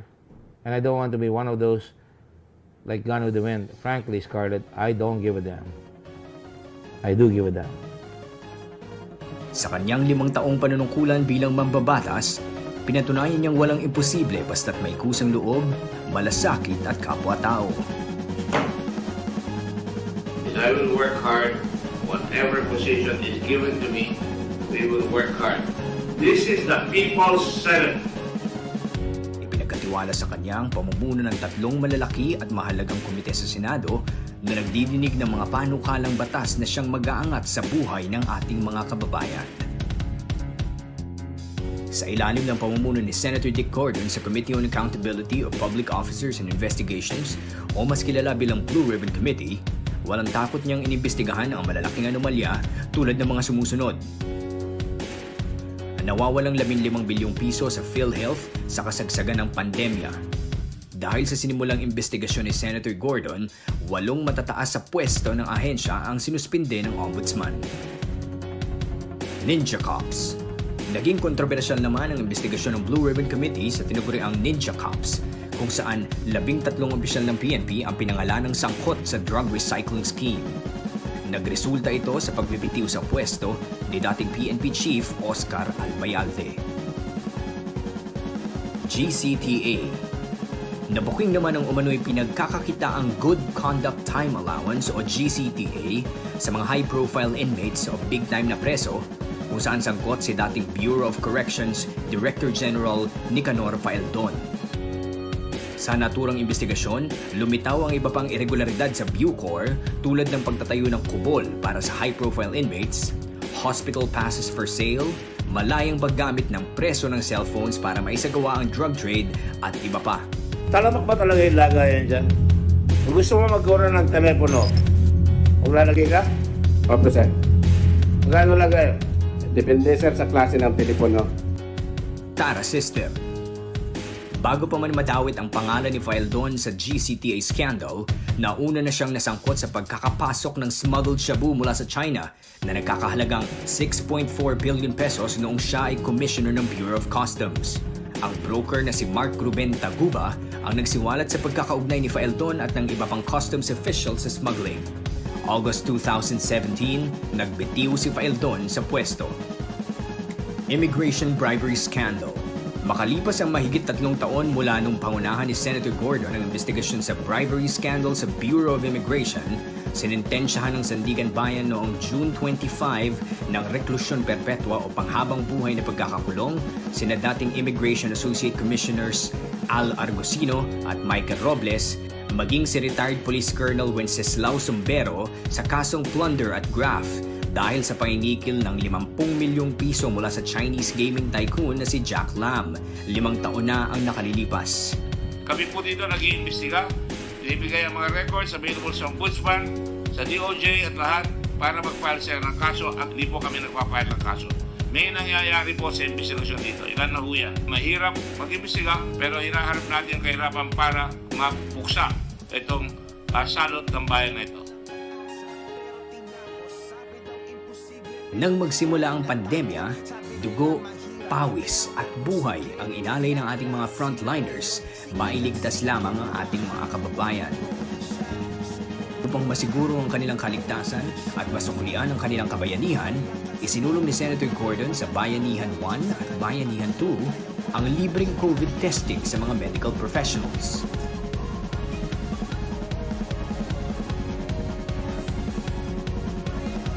Leadership is action. It is not position. I want to see our country have the respect that it should have. Para naman sa ating mga overseas Filipino workers, isinulong ni Senator Gordon na maisabatas ang Social Security Act of 2018. Dahil dito, kabilang na sa SSS ang mga land-based at sea-based OFWs upang masiguro ang komportable nilang retirement. Sa agrikultura naman, mahigit 2.2 milyong magsasaka ang makikinabang sa Agricultural Free Patent Reform Act. Sa pamamagitan ng batas na ito, mas malayang makakagalaw ang credit ng magsasaka at agrikultural na mga ngalakal dahil luluwagan na ang restriksyon sa mga patent. Lalong lalago ang mga micro, small, and medium enterprises sa bansa. Isinulong din ni Senator Gordon na maisabatas ang free irrigation service to small farmers kung saan hindi na kinakailangang magbayad ng service fee sa National Irrigation Administration ang mga maliliit na magsasaka. Dahil nakita ni Senator Gordon na mabagal ang usad ng mga kaso sa bansa, itinulak niyang maisabatas ang Judges at Large Act of 2019. Sa batas na ito, magkakaroon ng 100 bakanting posisyon para sa Regional Trial Judges at Large at 50 posisyon naman sa Municipal Trial Judges at Large sa buong bansa. Mababawasan ang mga pending cases sa mga hukuman dahil mas marami na ang magdidinig sa mga ito. Restorative justice, jail decongestion, at opportunity for healing and reintegration naman ang nais makamit ni Senator Gordon nang ipinasa niya ang Community Service Act na siyang nilagdaan ni Pangulong Duterte noong 2019. Sa batas na ito, imbis na ikulong ang minor offenders, magseserbisyo na lamang sila sa kanilang komunidad. Nakatulong na sila, nabigyan pa sila ng pag-asa. Ang mga ito'y ilan lamang sa mahalagang batas na buong sigasig na isinulong ni Senator Gordon para sa kapakanan ng ating bansa. Patunay na kahit anong posisyon ang ibigay sa kanya, kayang-kaya niyang tindigan. What do Filipinos want? Do they want order or do they want chaos that we have today? Do they want change? Do you really want change? You have to stand your ground in this country. You need a president with a clear vision who knows where he's going to take the country and he's going to say, this is the standard that every Filipino should be. Because our country can be a great country. Countries are great not because of leaders alone, but because of the cooperation of leaders and people together. Of having a common good, but looking not at the need of the moment, but are coming out with an entire program where you can sustain it until you lick the problem. Of a country that doesn't fix the blame, but fixes the problems. Senator Dick Gordon, tumitindig, humaharap sa hamon, nagseserbisyo. Dahil para sa kanya, babangon ang bayan at magbabago ang bayan.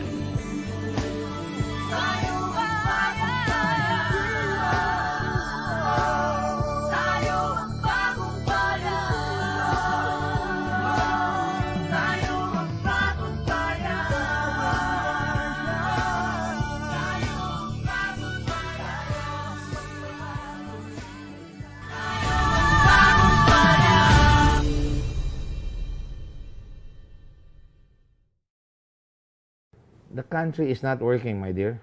And I don't want to be one of those like Gone with the Wind. Frankly, Scarlett, I don't give a damn. I do give a damn. Sa kanyang 5 taong panunungkulan bilang mambabatas, pinatunayan niyang walang imposible basta't may kusang loob, malasakit at kapwa-tao. I will work hard. Whatever position is given to me, we will work hard. This is the People's Senate. Ipinagkatiwala sa kanyang pamumuno ng 3 malalaki at mahalagang komite sa Senado na nagdidinig ng mga panukalang batas na siyang mag-aangat sa buhay ng ating mga kababayan. Sa ilalim ng pamumuno ni Senator Dick Gordon sa Committee on Accountability of Public Officers and Investigations o mas kilala bilang Blue Ribbon Committee, walang takot niyang inimbestigahan ang malalaking anomalya tulad ng mga sumusunod. Nawawalang 15 bilyong piso sa PhilHealth sa kasagsagan ng pandemya. Dahil sa sinimulang investigasyon ni Senator Gordon, 8 matataas sa pwesto ng ahensya ang sinuspinde ng Ombudsman. Ninja Cops. Naging kontrobersyal naman ang investigasyon ng Blue Ribbon Committee sa tinaguriang Ninja Cops, kung saan 13 opisyal ng PNP ang pinangalan ng sangkot sa drug recycling scheme. Nagresulta ito sa pagbibitiw sa pwesto ni dating PNP Chief Oscar Albayalde. GCTA. Nabuking naman ang umano'y pinagkakakitaang Good Conduct Time Allowance o GCTA sa mga high-profile inmates o big-time na preso, kung saan sangkot si dating Bureau of Corrections Director General Nicanor Faeldon. Sa naturang investigasyon, lumitaw ang iba pang irregularidad sa Bucor tulad ng pagtatayo ng kubol para sa high-profile inmates, hospital passes for sale, malayang paggamit ng preso ng cellphones para maisagawa ang drug trade at iba pa. Talamak ba talaga yung lagayan dyan? Kung gusto mo magkaroon ng telepono, kung lalagay ka, 5%. Magkano lagay? Depende sir sa klase ng telepono. Tara System.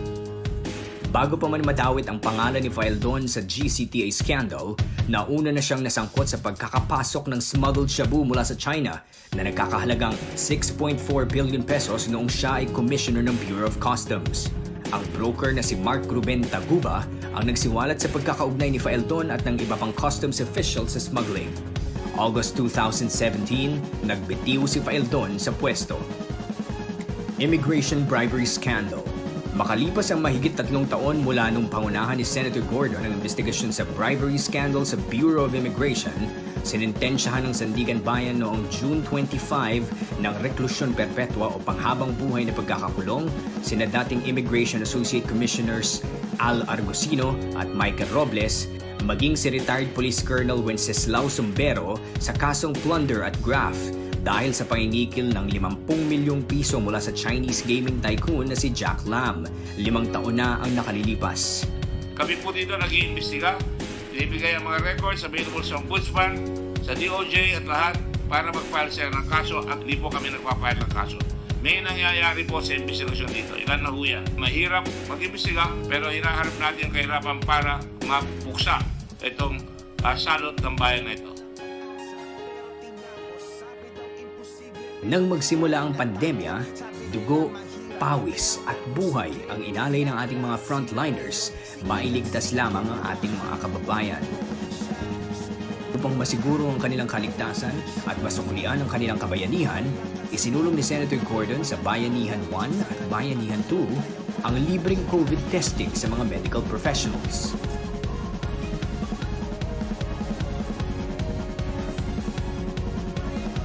Leadership is action. It is not position. I want to see our country have the respect that it should have. Para naman sa ating mga overseas Filipino workers, isinulong ni Senator Gordon na maisabatas ang Social Security Act of 2018. Dahil dito, kabilang na sa SSS ang mga land-based at sea-based OFWs upang masiguro ang komportable nilang retirement.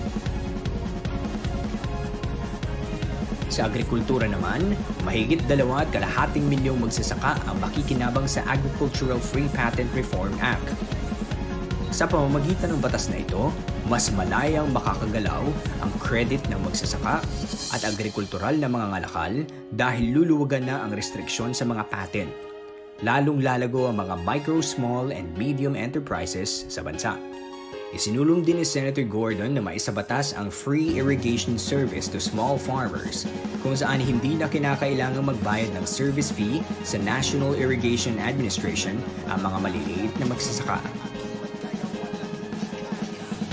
Dahil nakita ni Senator Gordon na mabagal ang usad ng mga kaso sa bansa, itinulak niyang maisabatas ang Judges at Large Act of 2019.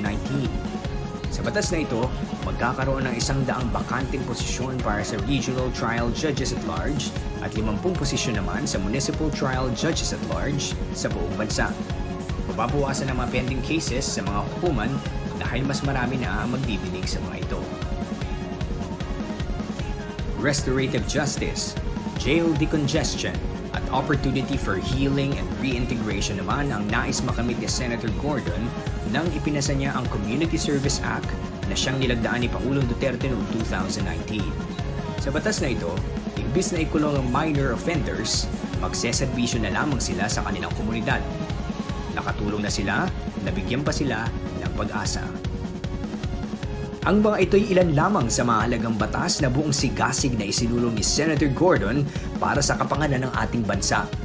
Patunay na kahit anong posisyon ang ibigay sa kanya, kayang-kaya niyang tindigan.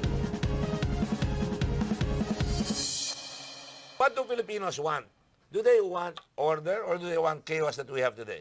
Do they want change? Do you really want change? You have to stand your ground in this country. You need a president with a clear vision who knows where he's going to take the country and he's going to say, this is the standard that every Filipino should be. Because our country can be a great country.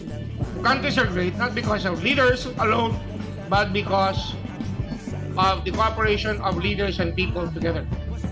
Of having a common good, but looking not at the need of the moment, but are coming out with an entire program where you can sustain it until you lick the problem. Of a country that doesn't fix the blame, but fixes the problems. Senator Dick Gordon, tumitindig, humaharap sa hamon, nagseserbisyo. Dahil para sa kanya, babangon ang bayan at magbabago ang bayan.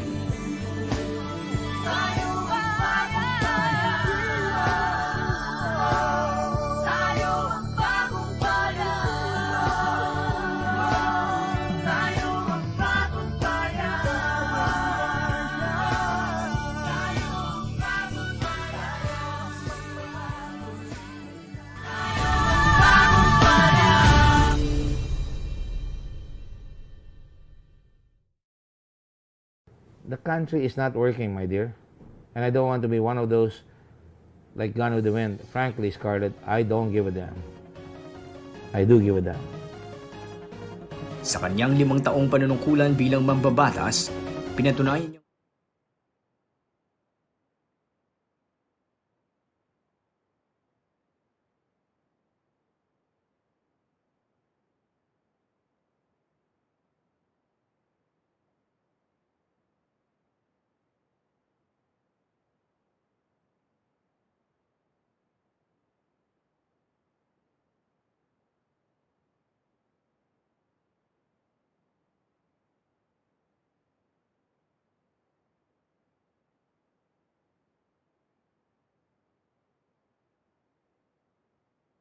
Open.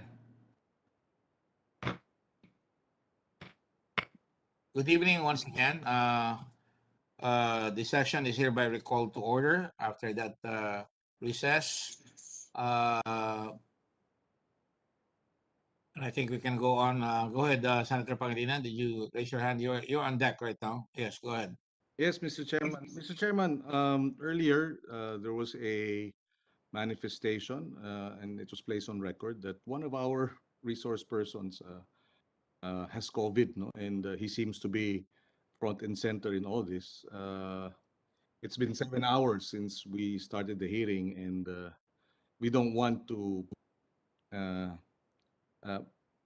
be, be the source of more stress for him at this time.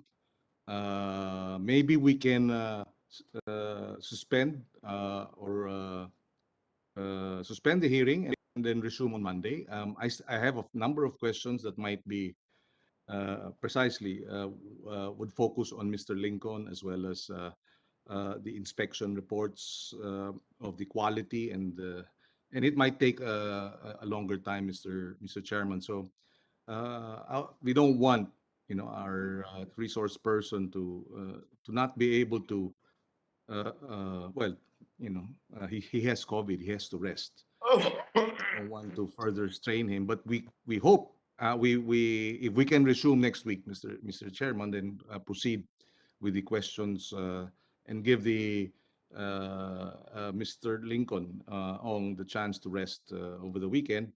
Mr. Chairman, for the record, since I'm on deck, I don't want to be the one, Mr. Chairman, to continue to stress him out at this point, knowing that he has COVID. But I'd like to, we're all interested in the truth. Let's get him to rest over the weekend, and then we can resume Monday or Tuesday, whenever the chairman calls it, so that we can resume the hearing, Mr. Chairman. Thank you. The chair, thank you, Senator Kiko Pangilinan. I kind of agree with you that he has COVID, and the Senate is we have a lot of humanitarian people in the Senate, and we're not going to stress him in such a way that he already has enough stress. I'm sure a lot of people are hounding him right now after what he has said here and what Mr. Wang has already stated. And he is under arrest. That's the parliamentary situation right now. Yes. And I'd like to see Senate President Soto. I see him. If he can give me the thumbs up, he's already under arrest. So my position, Mr. Chairman, for the recommended to the body is that we send the USAA there so that he will not be allowed to go out, and he will be there. And if he has to go out, we have to provide an ambulance for him in case he gets sick. But insofar as I'm concerned, Mr. President, although he's under arrest, there will be custodial guards there to watch him. I hereby order, for example, I hereby order Mr. Lincoln Ong. Are you there, Mr. Lincoln Ong? Yes, Mr. Chair. I want you to send me your or send the committee secretary, the Director General, Mr. Kimbo. Director General Kimbo, you have the number of Mr. Lincoln Ong? We have his contact email, Your Honor. Contact email. I need his Yes, sir. cell phone. I need his cell phone. He can, for privacy sake, sir, he can email that to us and his Mr. address Ong, too. I want you to, I want to request you to send your, to call Mr. The Director General so that it will be confidential where you are, and send him your number and your address right away. Is that okay with you, Mr. Ong? Thank you, Mr. Chairman, for understanding. Thank you. I will do that. We're not monsters here. We're trying to just find the truth, and that's all we want to do. Thank you. And the moment that Director General Ong, Director General Kimbo has stated that you have sent him the address, your address, and your phone number, you'll be you'll have custodial people from the USAA, our security group in the Senate, so that you can be protected as well as placed under effective custody of the Senate without bringing you to the proper place of custody. Now, you must remember that under decided cases, you can be placed by the Senate in any jail that would be of our choosing, so long as you are comfortable and have not comfortable, but certainly under safekeeping. Senator Risa, you have a comment, please? Mr. Chair, yes, I'm not going to object to that, but just two quick points. The first, the chairman is actually already ascertaining that it will happen. I just wanted to say na the motion to place under arrest that person, which was moved and seconded and carried by the committee, I'm assured that it will be done tonight. And then pangalawa, Mr. Chairman, of course, I still would like to, I'm still in line to ask questions. I still would like to ask questions of our resource persons. Hopefully, Rose Nono Lim, if she will appear upon subpoena in the committee, questions for Mr. Michael Yang, for Mr. Huang Tsuyen, for former USEC Lloyd Lau, and for USEC Uwayan. Just for the record, Mr. Chairman, that I still want to ask them questions on Monday. And Mr. Leong, right? Mr. Mr. Leong. Leong is the former undersecretary that is now in the ombudsman. Mr. Chairman. Thank you, Mr. Yes, Thank you, Mr. Senator Chairman. Lacson. Is that it? Yeah, Mr. Lacson. Yes, I would like just to manifest my support to the manifestation of Senator Rizon Tiveros that instead of suspending the hearing as a motion of Senate Pangilinan, why don't we just excuse Mr. Lincoln Ong for today's or tonight's hearing, and let's continue with the questions to be propounded to the other resource persons, because Mr. Huang testified on something that's very significant and interesting before we go on break, Mr. Chairman. So yes, while I yield the floor to Senator Tiveros to propound her questions, I will reserve to ask also my questions, and I'd like to address those questions to Mr. Huang. Thank you, Mr. Chairman. Thank you. Points are well taken. Let me just ask the other members of the committee what they think about it. Because we can continue, but we can also suspend until Monday. Yes, Well, Mr. Mr. Chairman. Mr. Chairman. Yes, Senator Dillon. Okay, Yes, I'm sorry, sir. Senator Dillon, Senate President Soto is raising his hand. You understand? Yes. Senator Soto? I agree with our colleagues. We can excuse, practically not really excuse Mr. Ong, because if you so order and it is within the power of the Senate, a person who is under arrest can be designated to be kept somewhere. And the designation that I hear from you is his residence, his place of residence. Therefore, we can excuse him, and we will make sure that the Office of the Sergeant at Arms keeps him safe wherever he is. And then we could perhaps give another hour for some of the others, so that we can get rid of the other questions already by our colleagues. And then you can resume on Monday or Tuesday for the rest. Perhaps just give a little more time to our colleagues. Yes. Thank you, sir. Senator Dillon? Well, I will be candid to my good friends, Senator Ping and Senator Soto, Senate President. Pagod na po ako. I've been here. So if it will not harm our hearings, may I propose that we suspend until Monday. I don't think it will do our hearings any harm if we just rest for the weekend, have resumed on Monday morning, and call back the resource persons. That's my submission. I am willing to submit to the chair on this point. The chair will have a ruling with the permission of my Senate President, our Senate President. And with all due respect, I think the points of Senator Lacson are also well taken. But I think many of us are tired. You can see by the voices and by everyone. It's not only Senator Dillon. It's tired. So insofar as this representation is concerned, my feeling is that we should adjourn another recess until Monday morning. Give everybody a chance to rest. As I said, the parliamentary situation is that Mr. Yang and Mr. Ong is under arrest from the Senate, and with the permission again of the Senate President, I'd like to send some USA people over there to where he's at and put a guard under him for the next few days until we're ready to go again on Monday, and depending on what transpires. It has been a good day as far as I'm concerned. Yes, Senator Lisa? Thank you, Mr. Chairman. Since it looks like by the words of the chairman, that we will be suspending, but just to express my Maraming salamat po to Senator Ping. Salamat po. Salamat, Mr. Chairman. Thank you.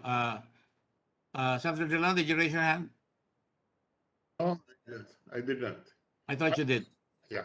I know I So, did. just to be sure, and please guide the chair if I forget something.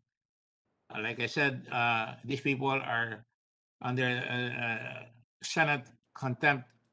They're under contempt and they're under arrest. Although, insofar as the Mr. Ong is concerned, he has COVID, and we will not, out of humanitarian consideration, we'll let him stay in his home. And I'm still waiting for the signal from the Director General whether he's gotten the address already. Mr.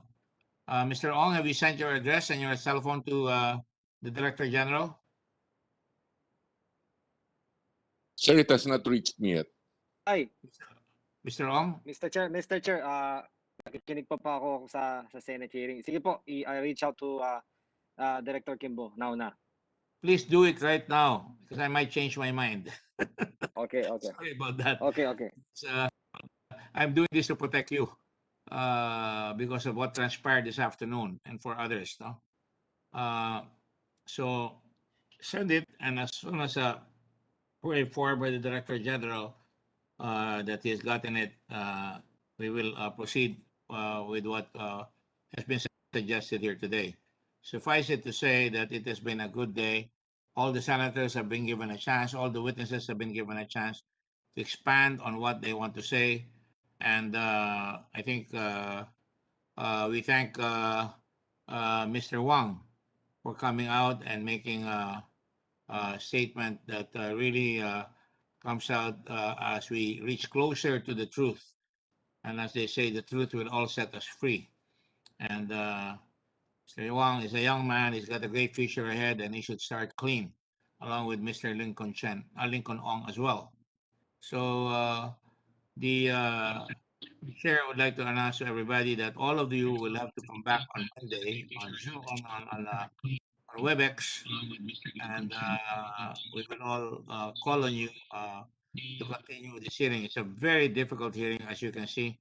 A lot of issues have to be undertaken, and I'm just speaking out here so that the Director General can inform me if he has already gotten the text message. Not yet, Your Honor. Still waiting. Well, Mr. Chairman, he can send yes. Nag-email na po ako. Sir, paki-check naman, please. He can also send a private message to Attorney Kimbo. We're checking the email now. We're opening the email now, Your Honor. Okay. Thank you, Mr. Chairman. The email is being opened, and tell me if it has his cell phone also so he can get in touch with him at any time.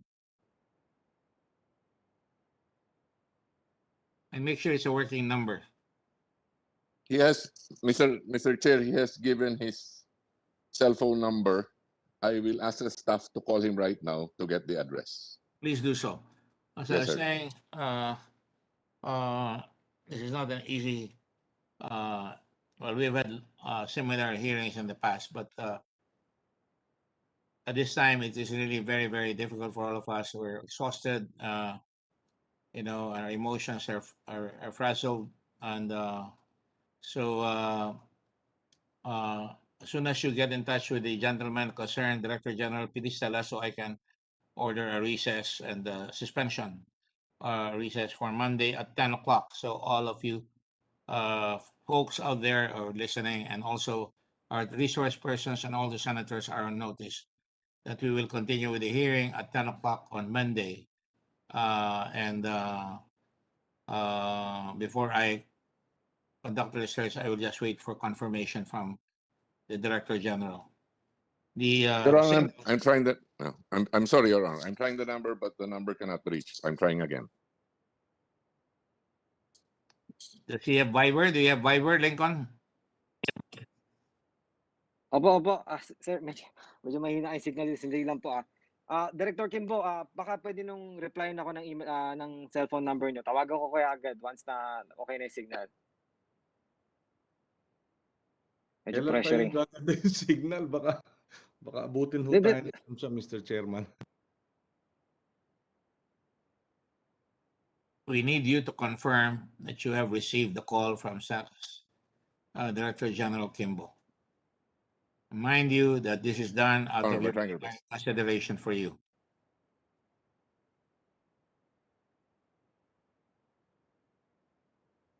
We'll call a 1-minute suspension in the meantime. 1-minute suspension.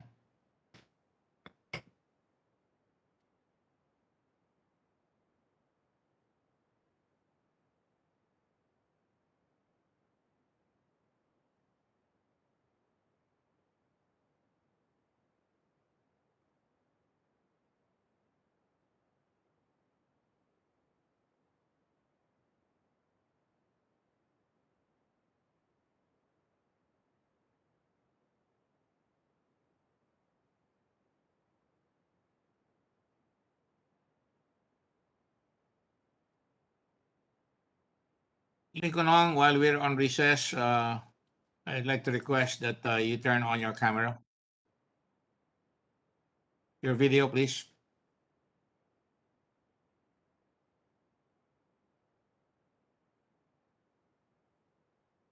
Mr. Ong.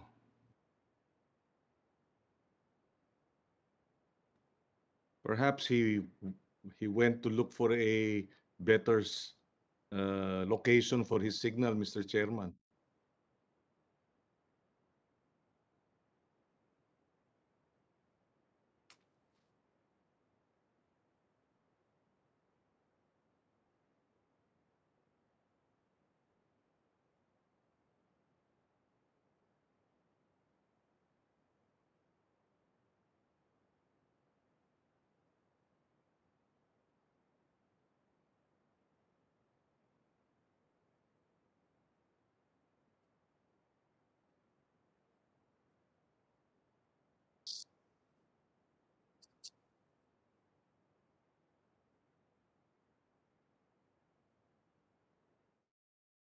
The country is not working, my dear.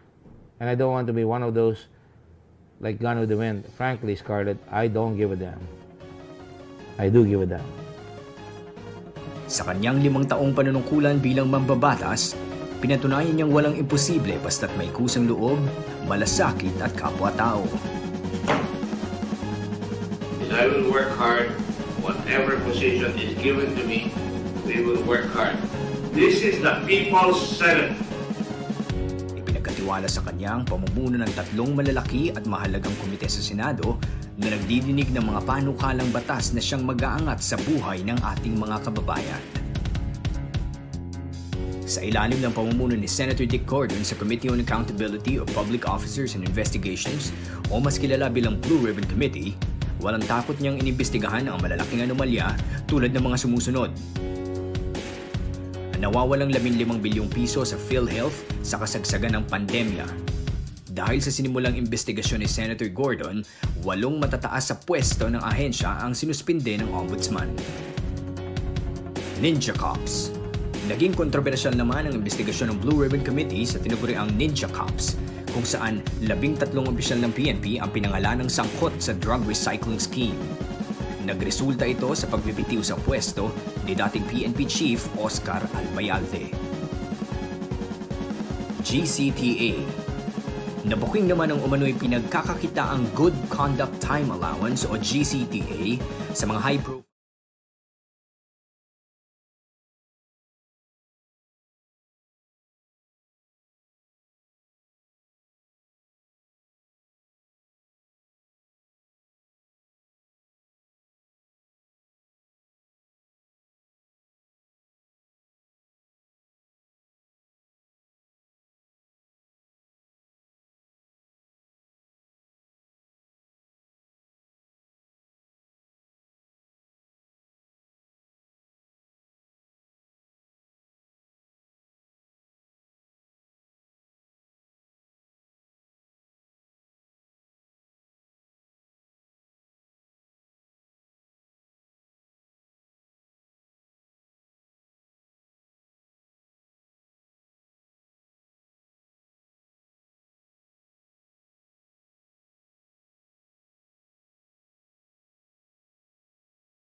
We are going to have our next session on Monday.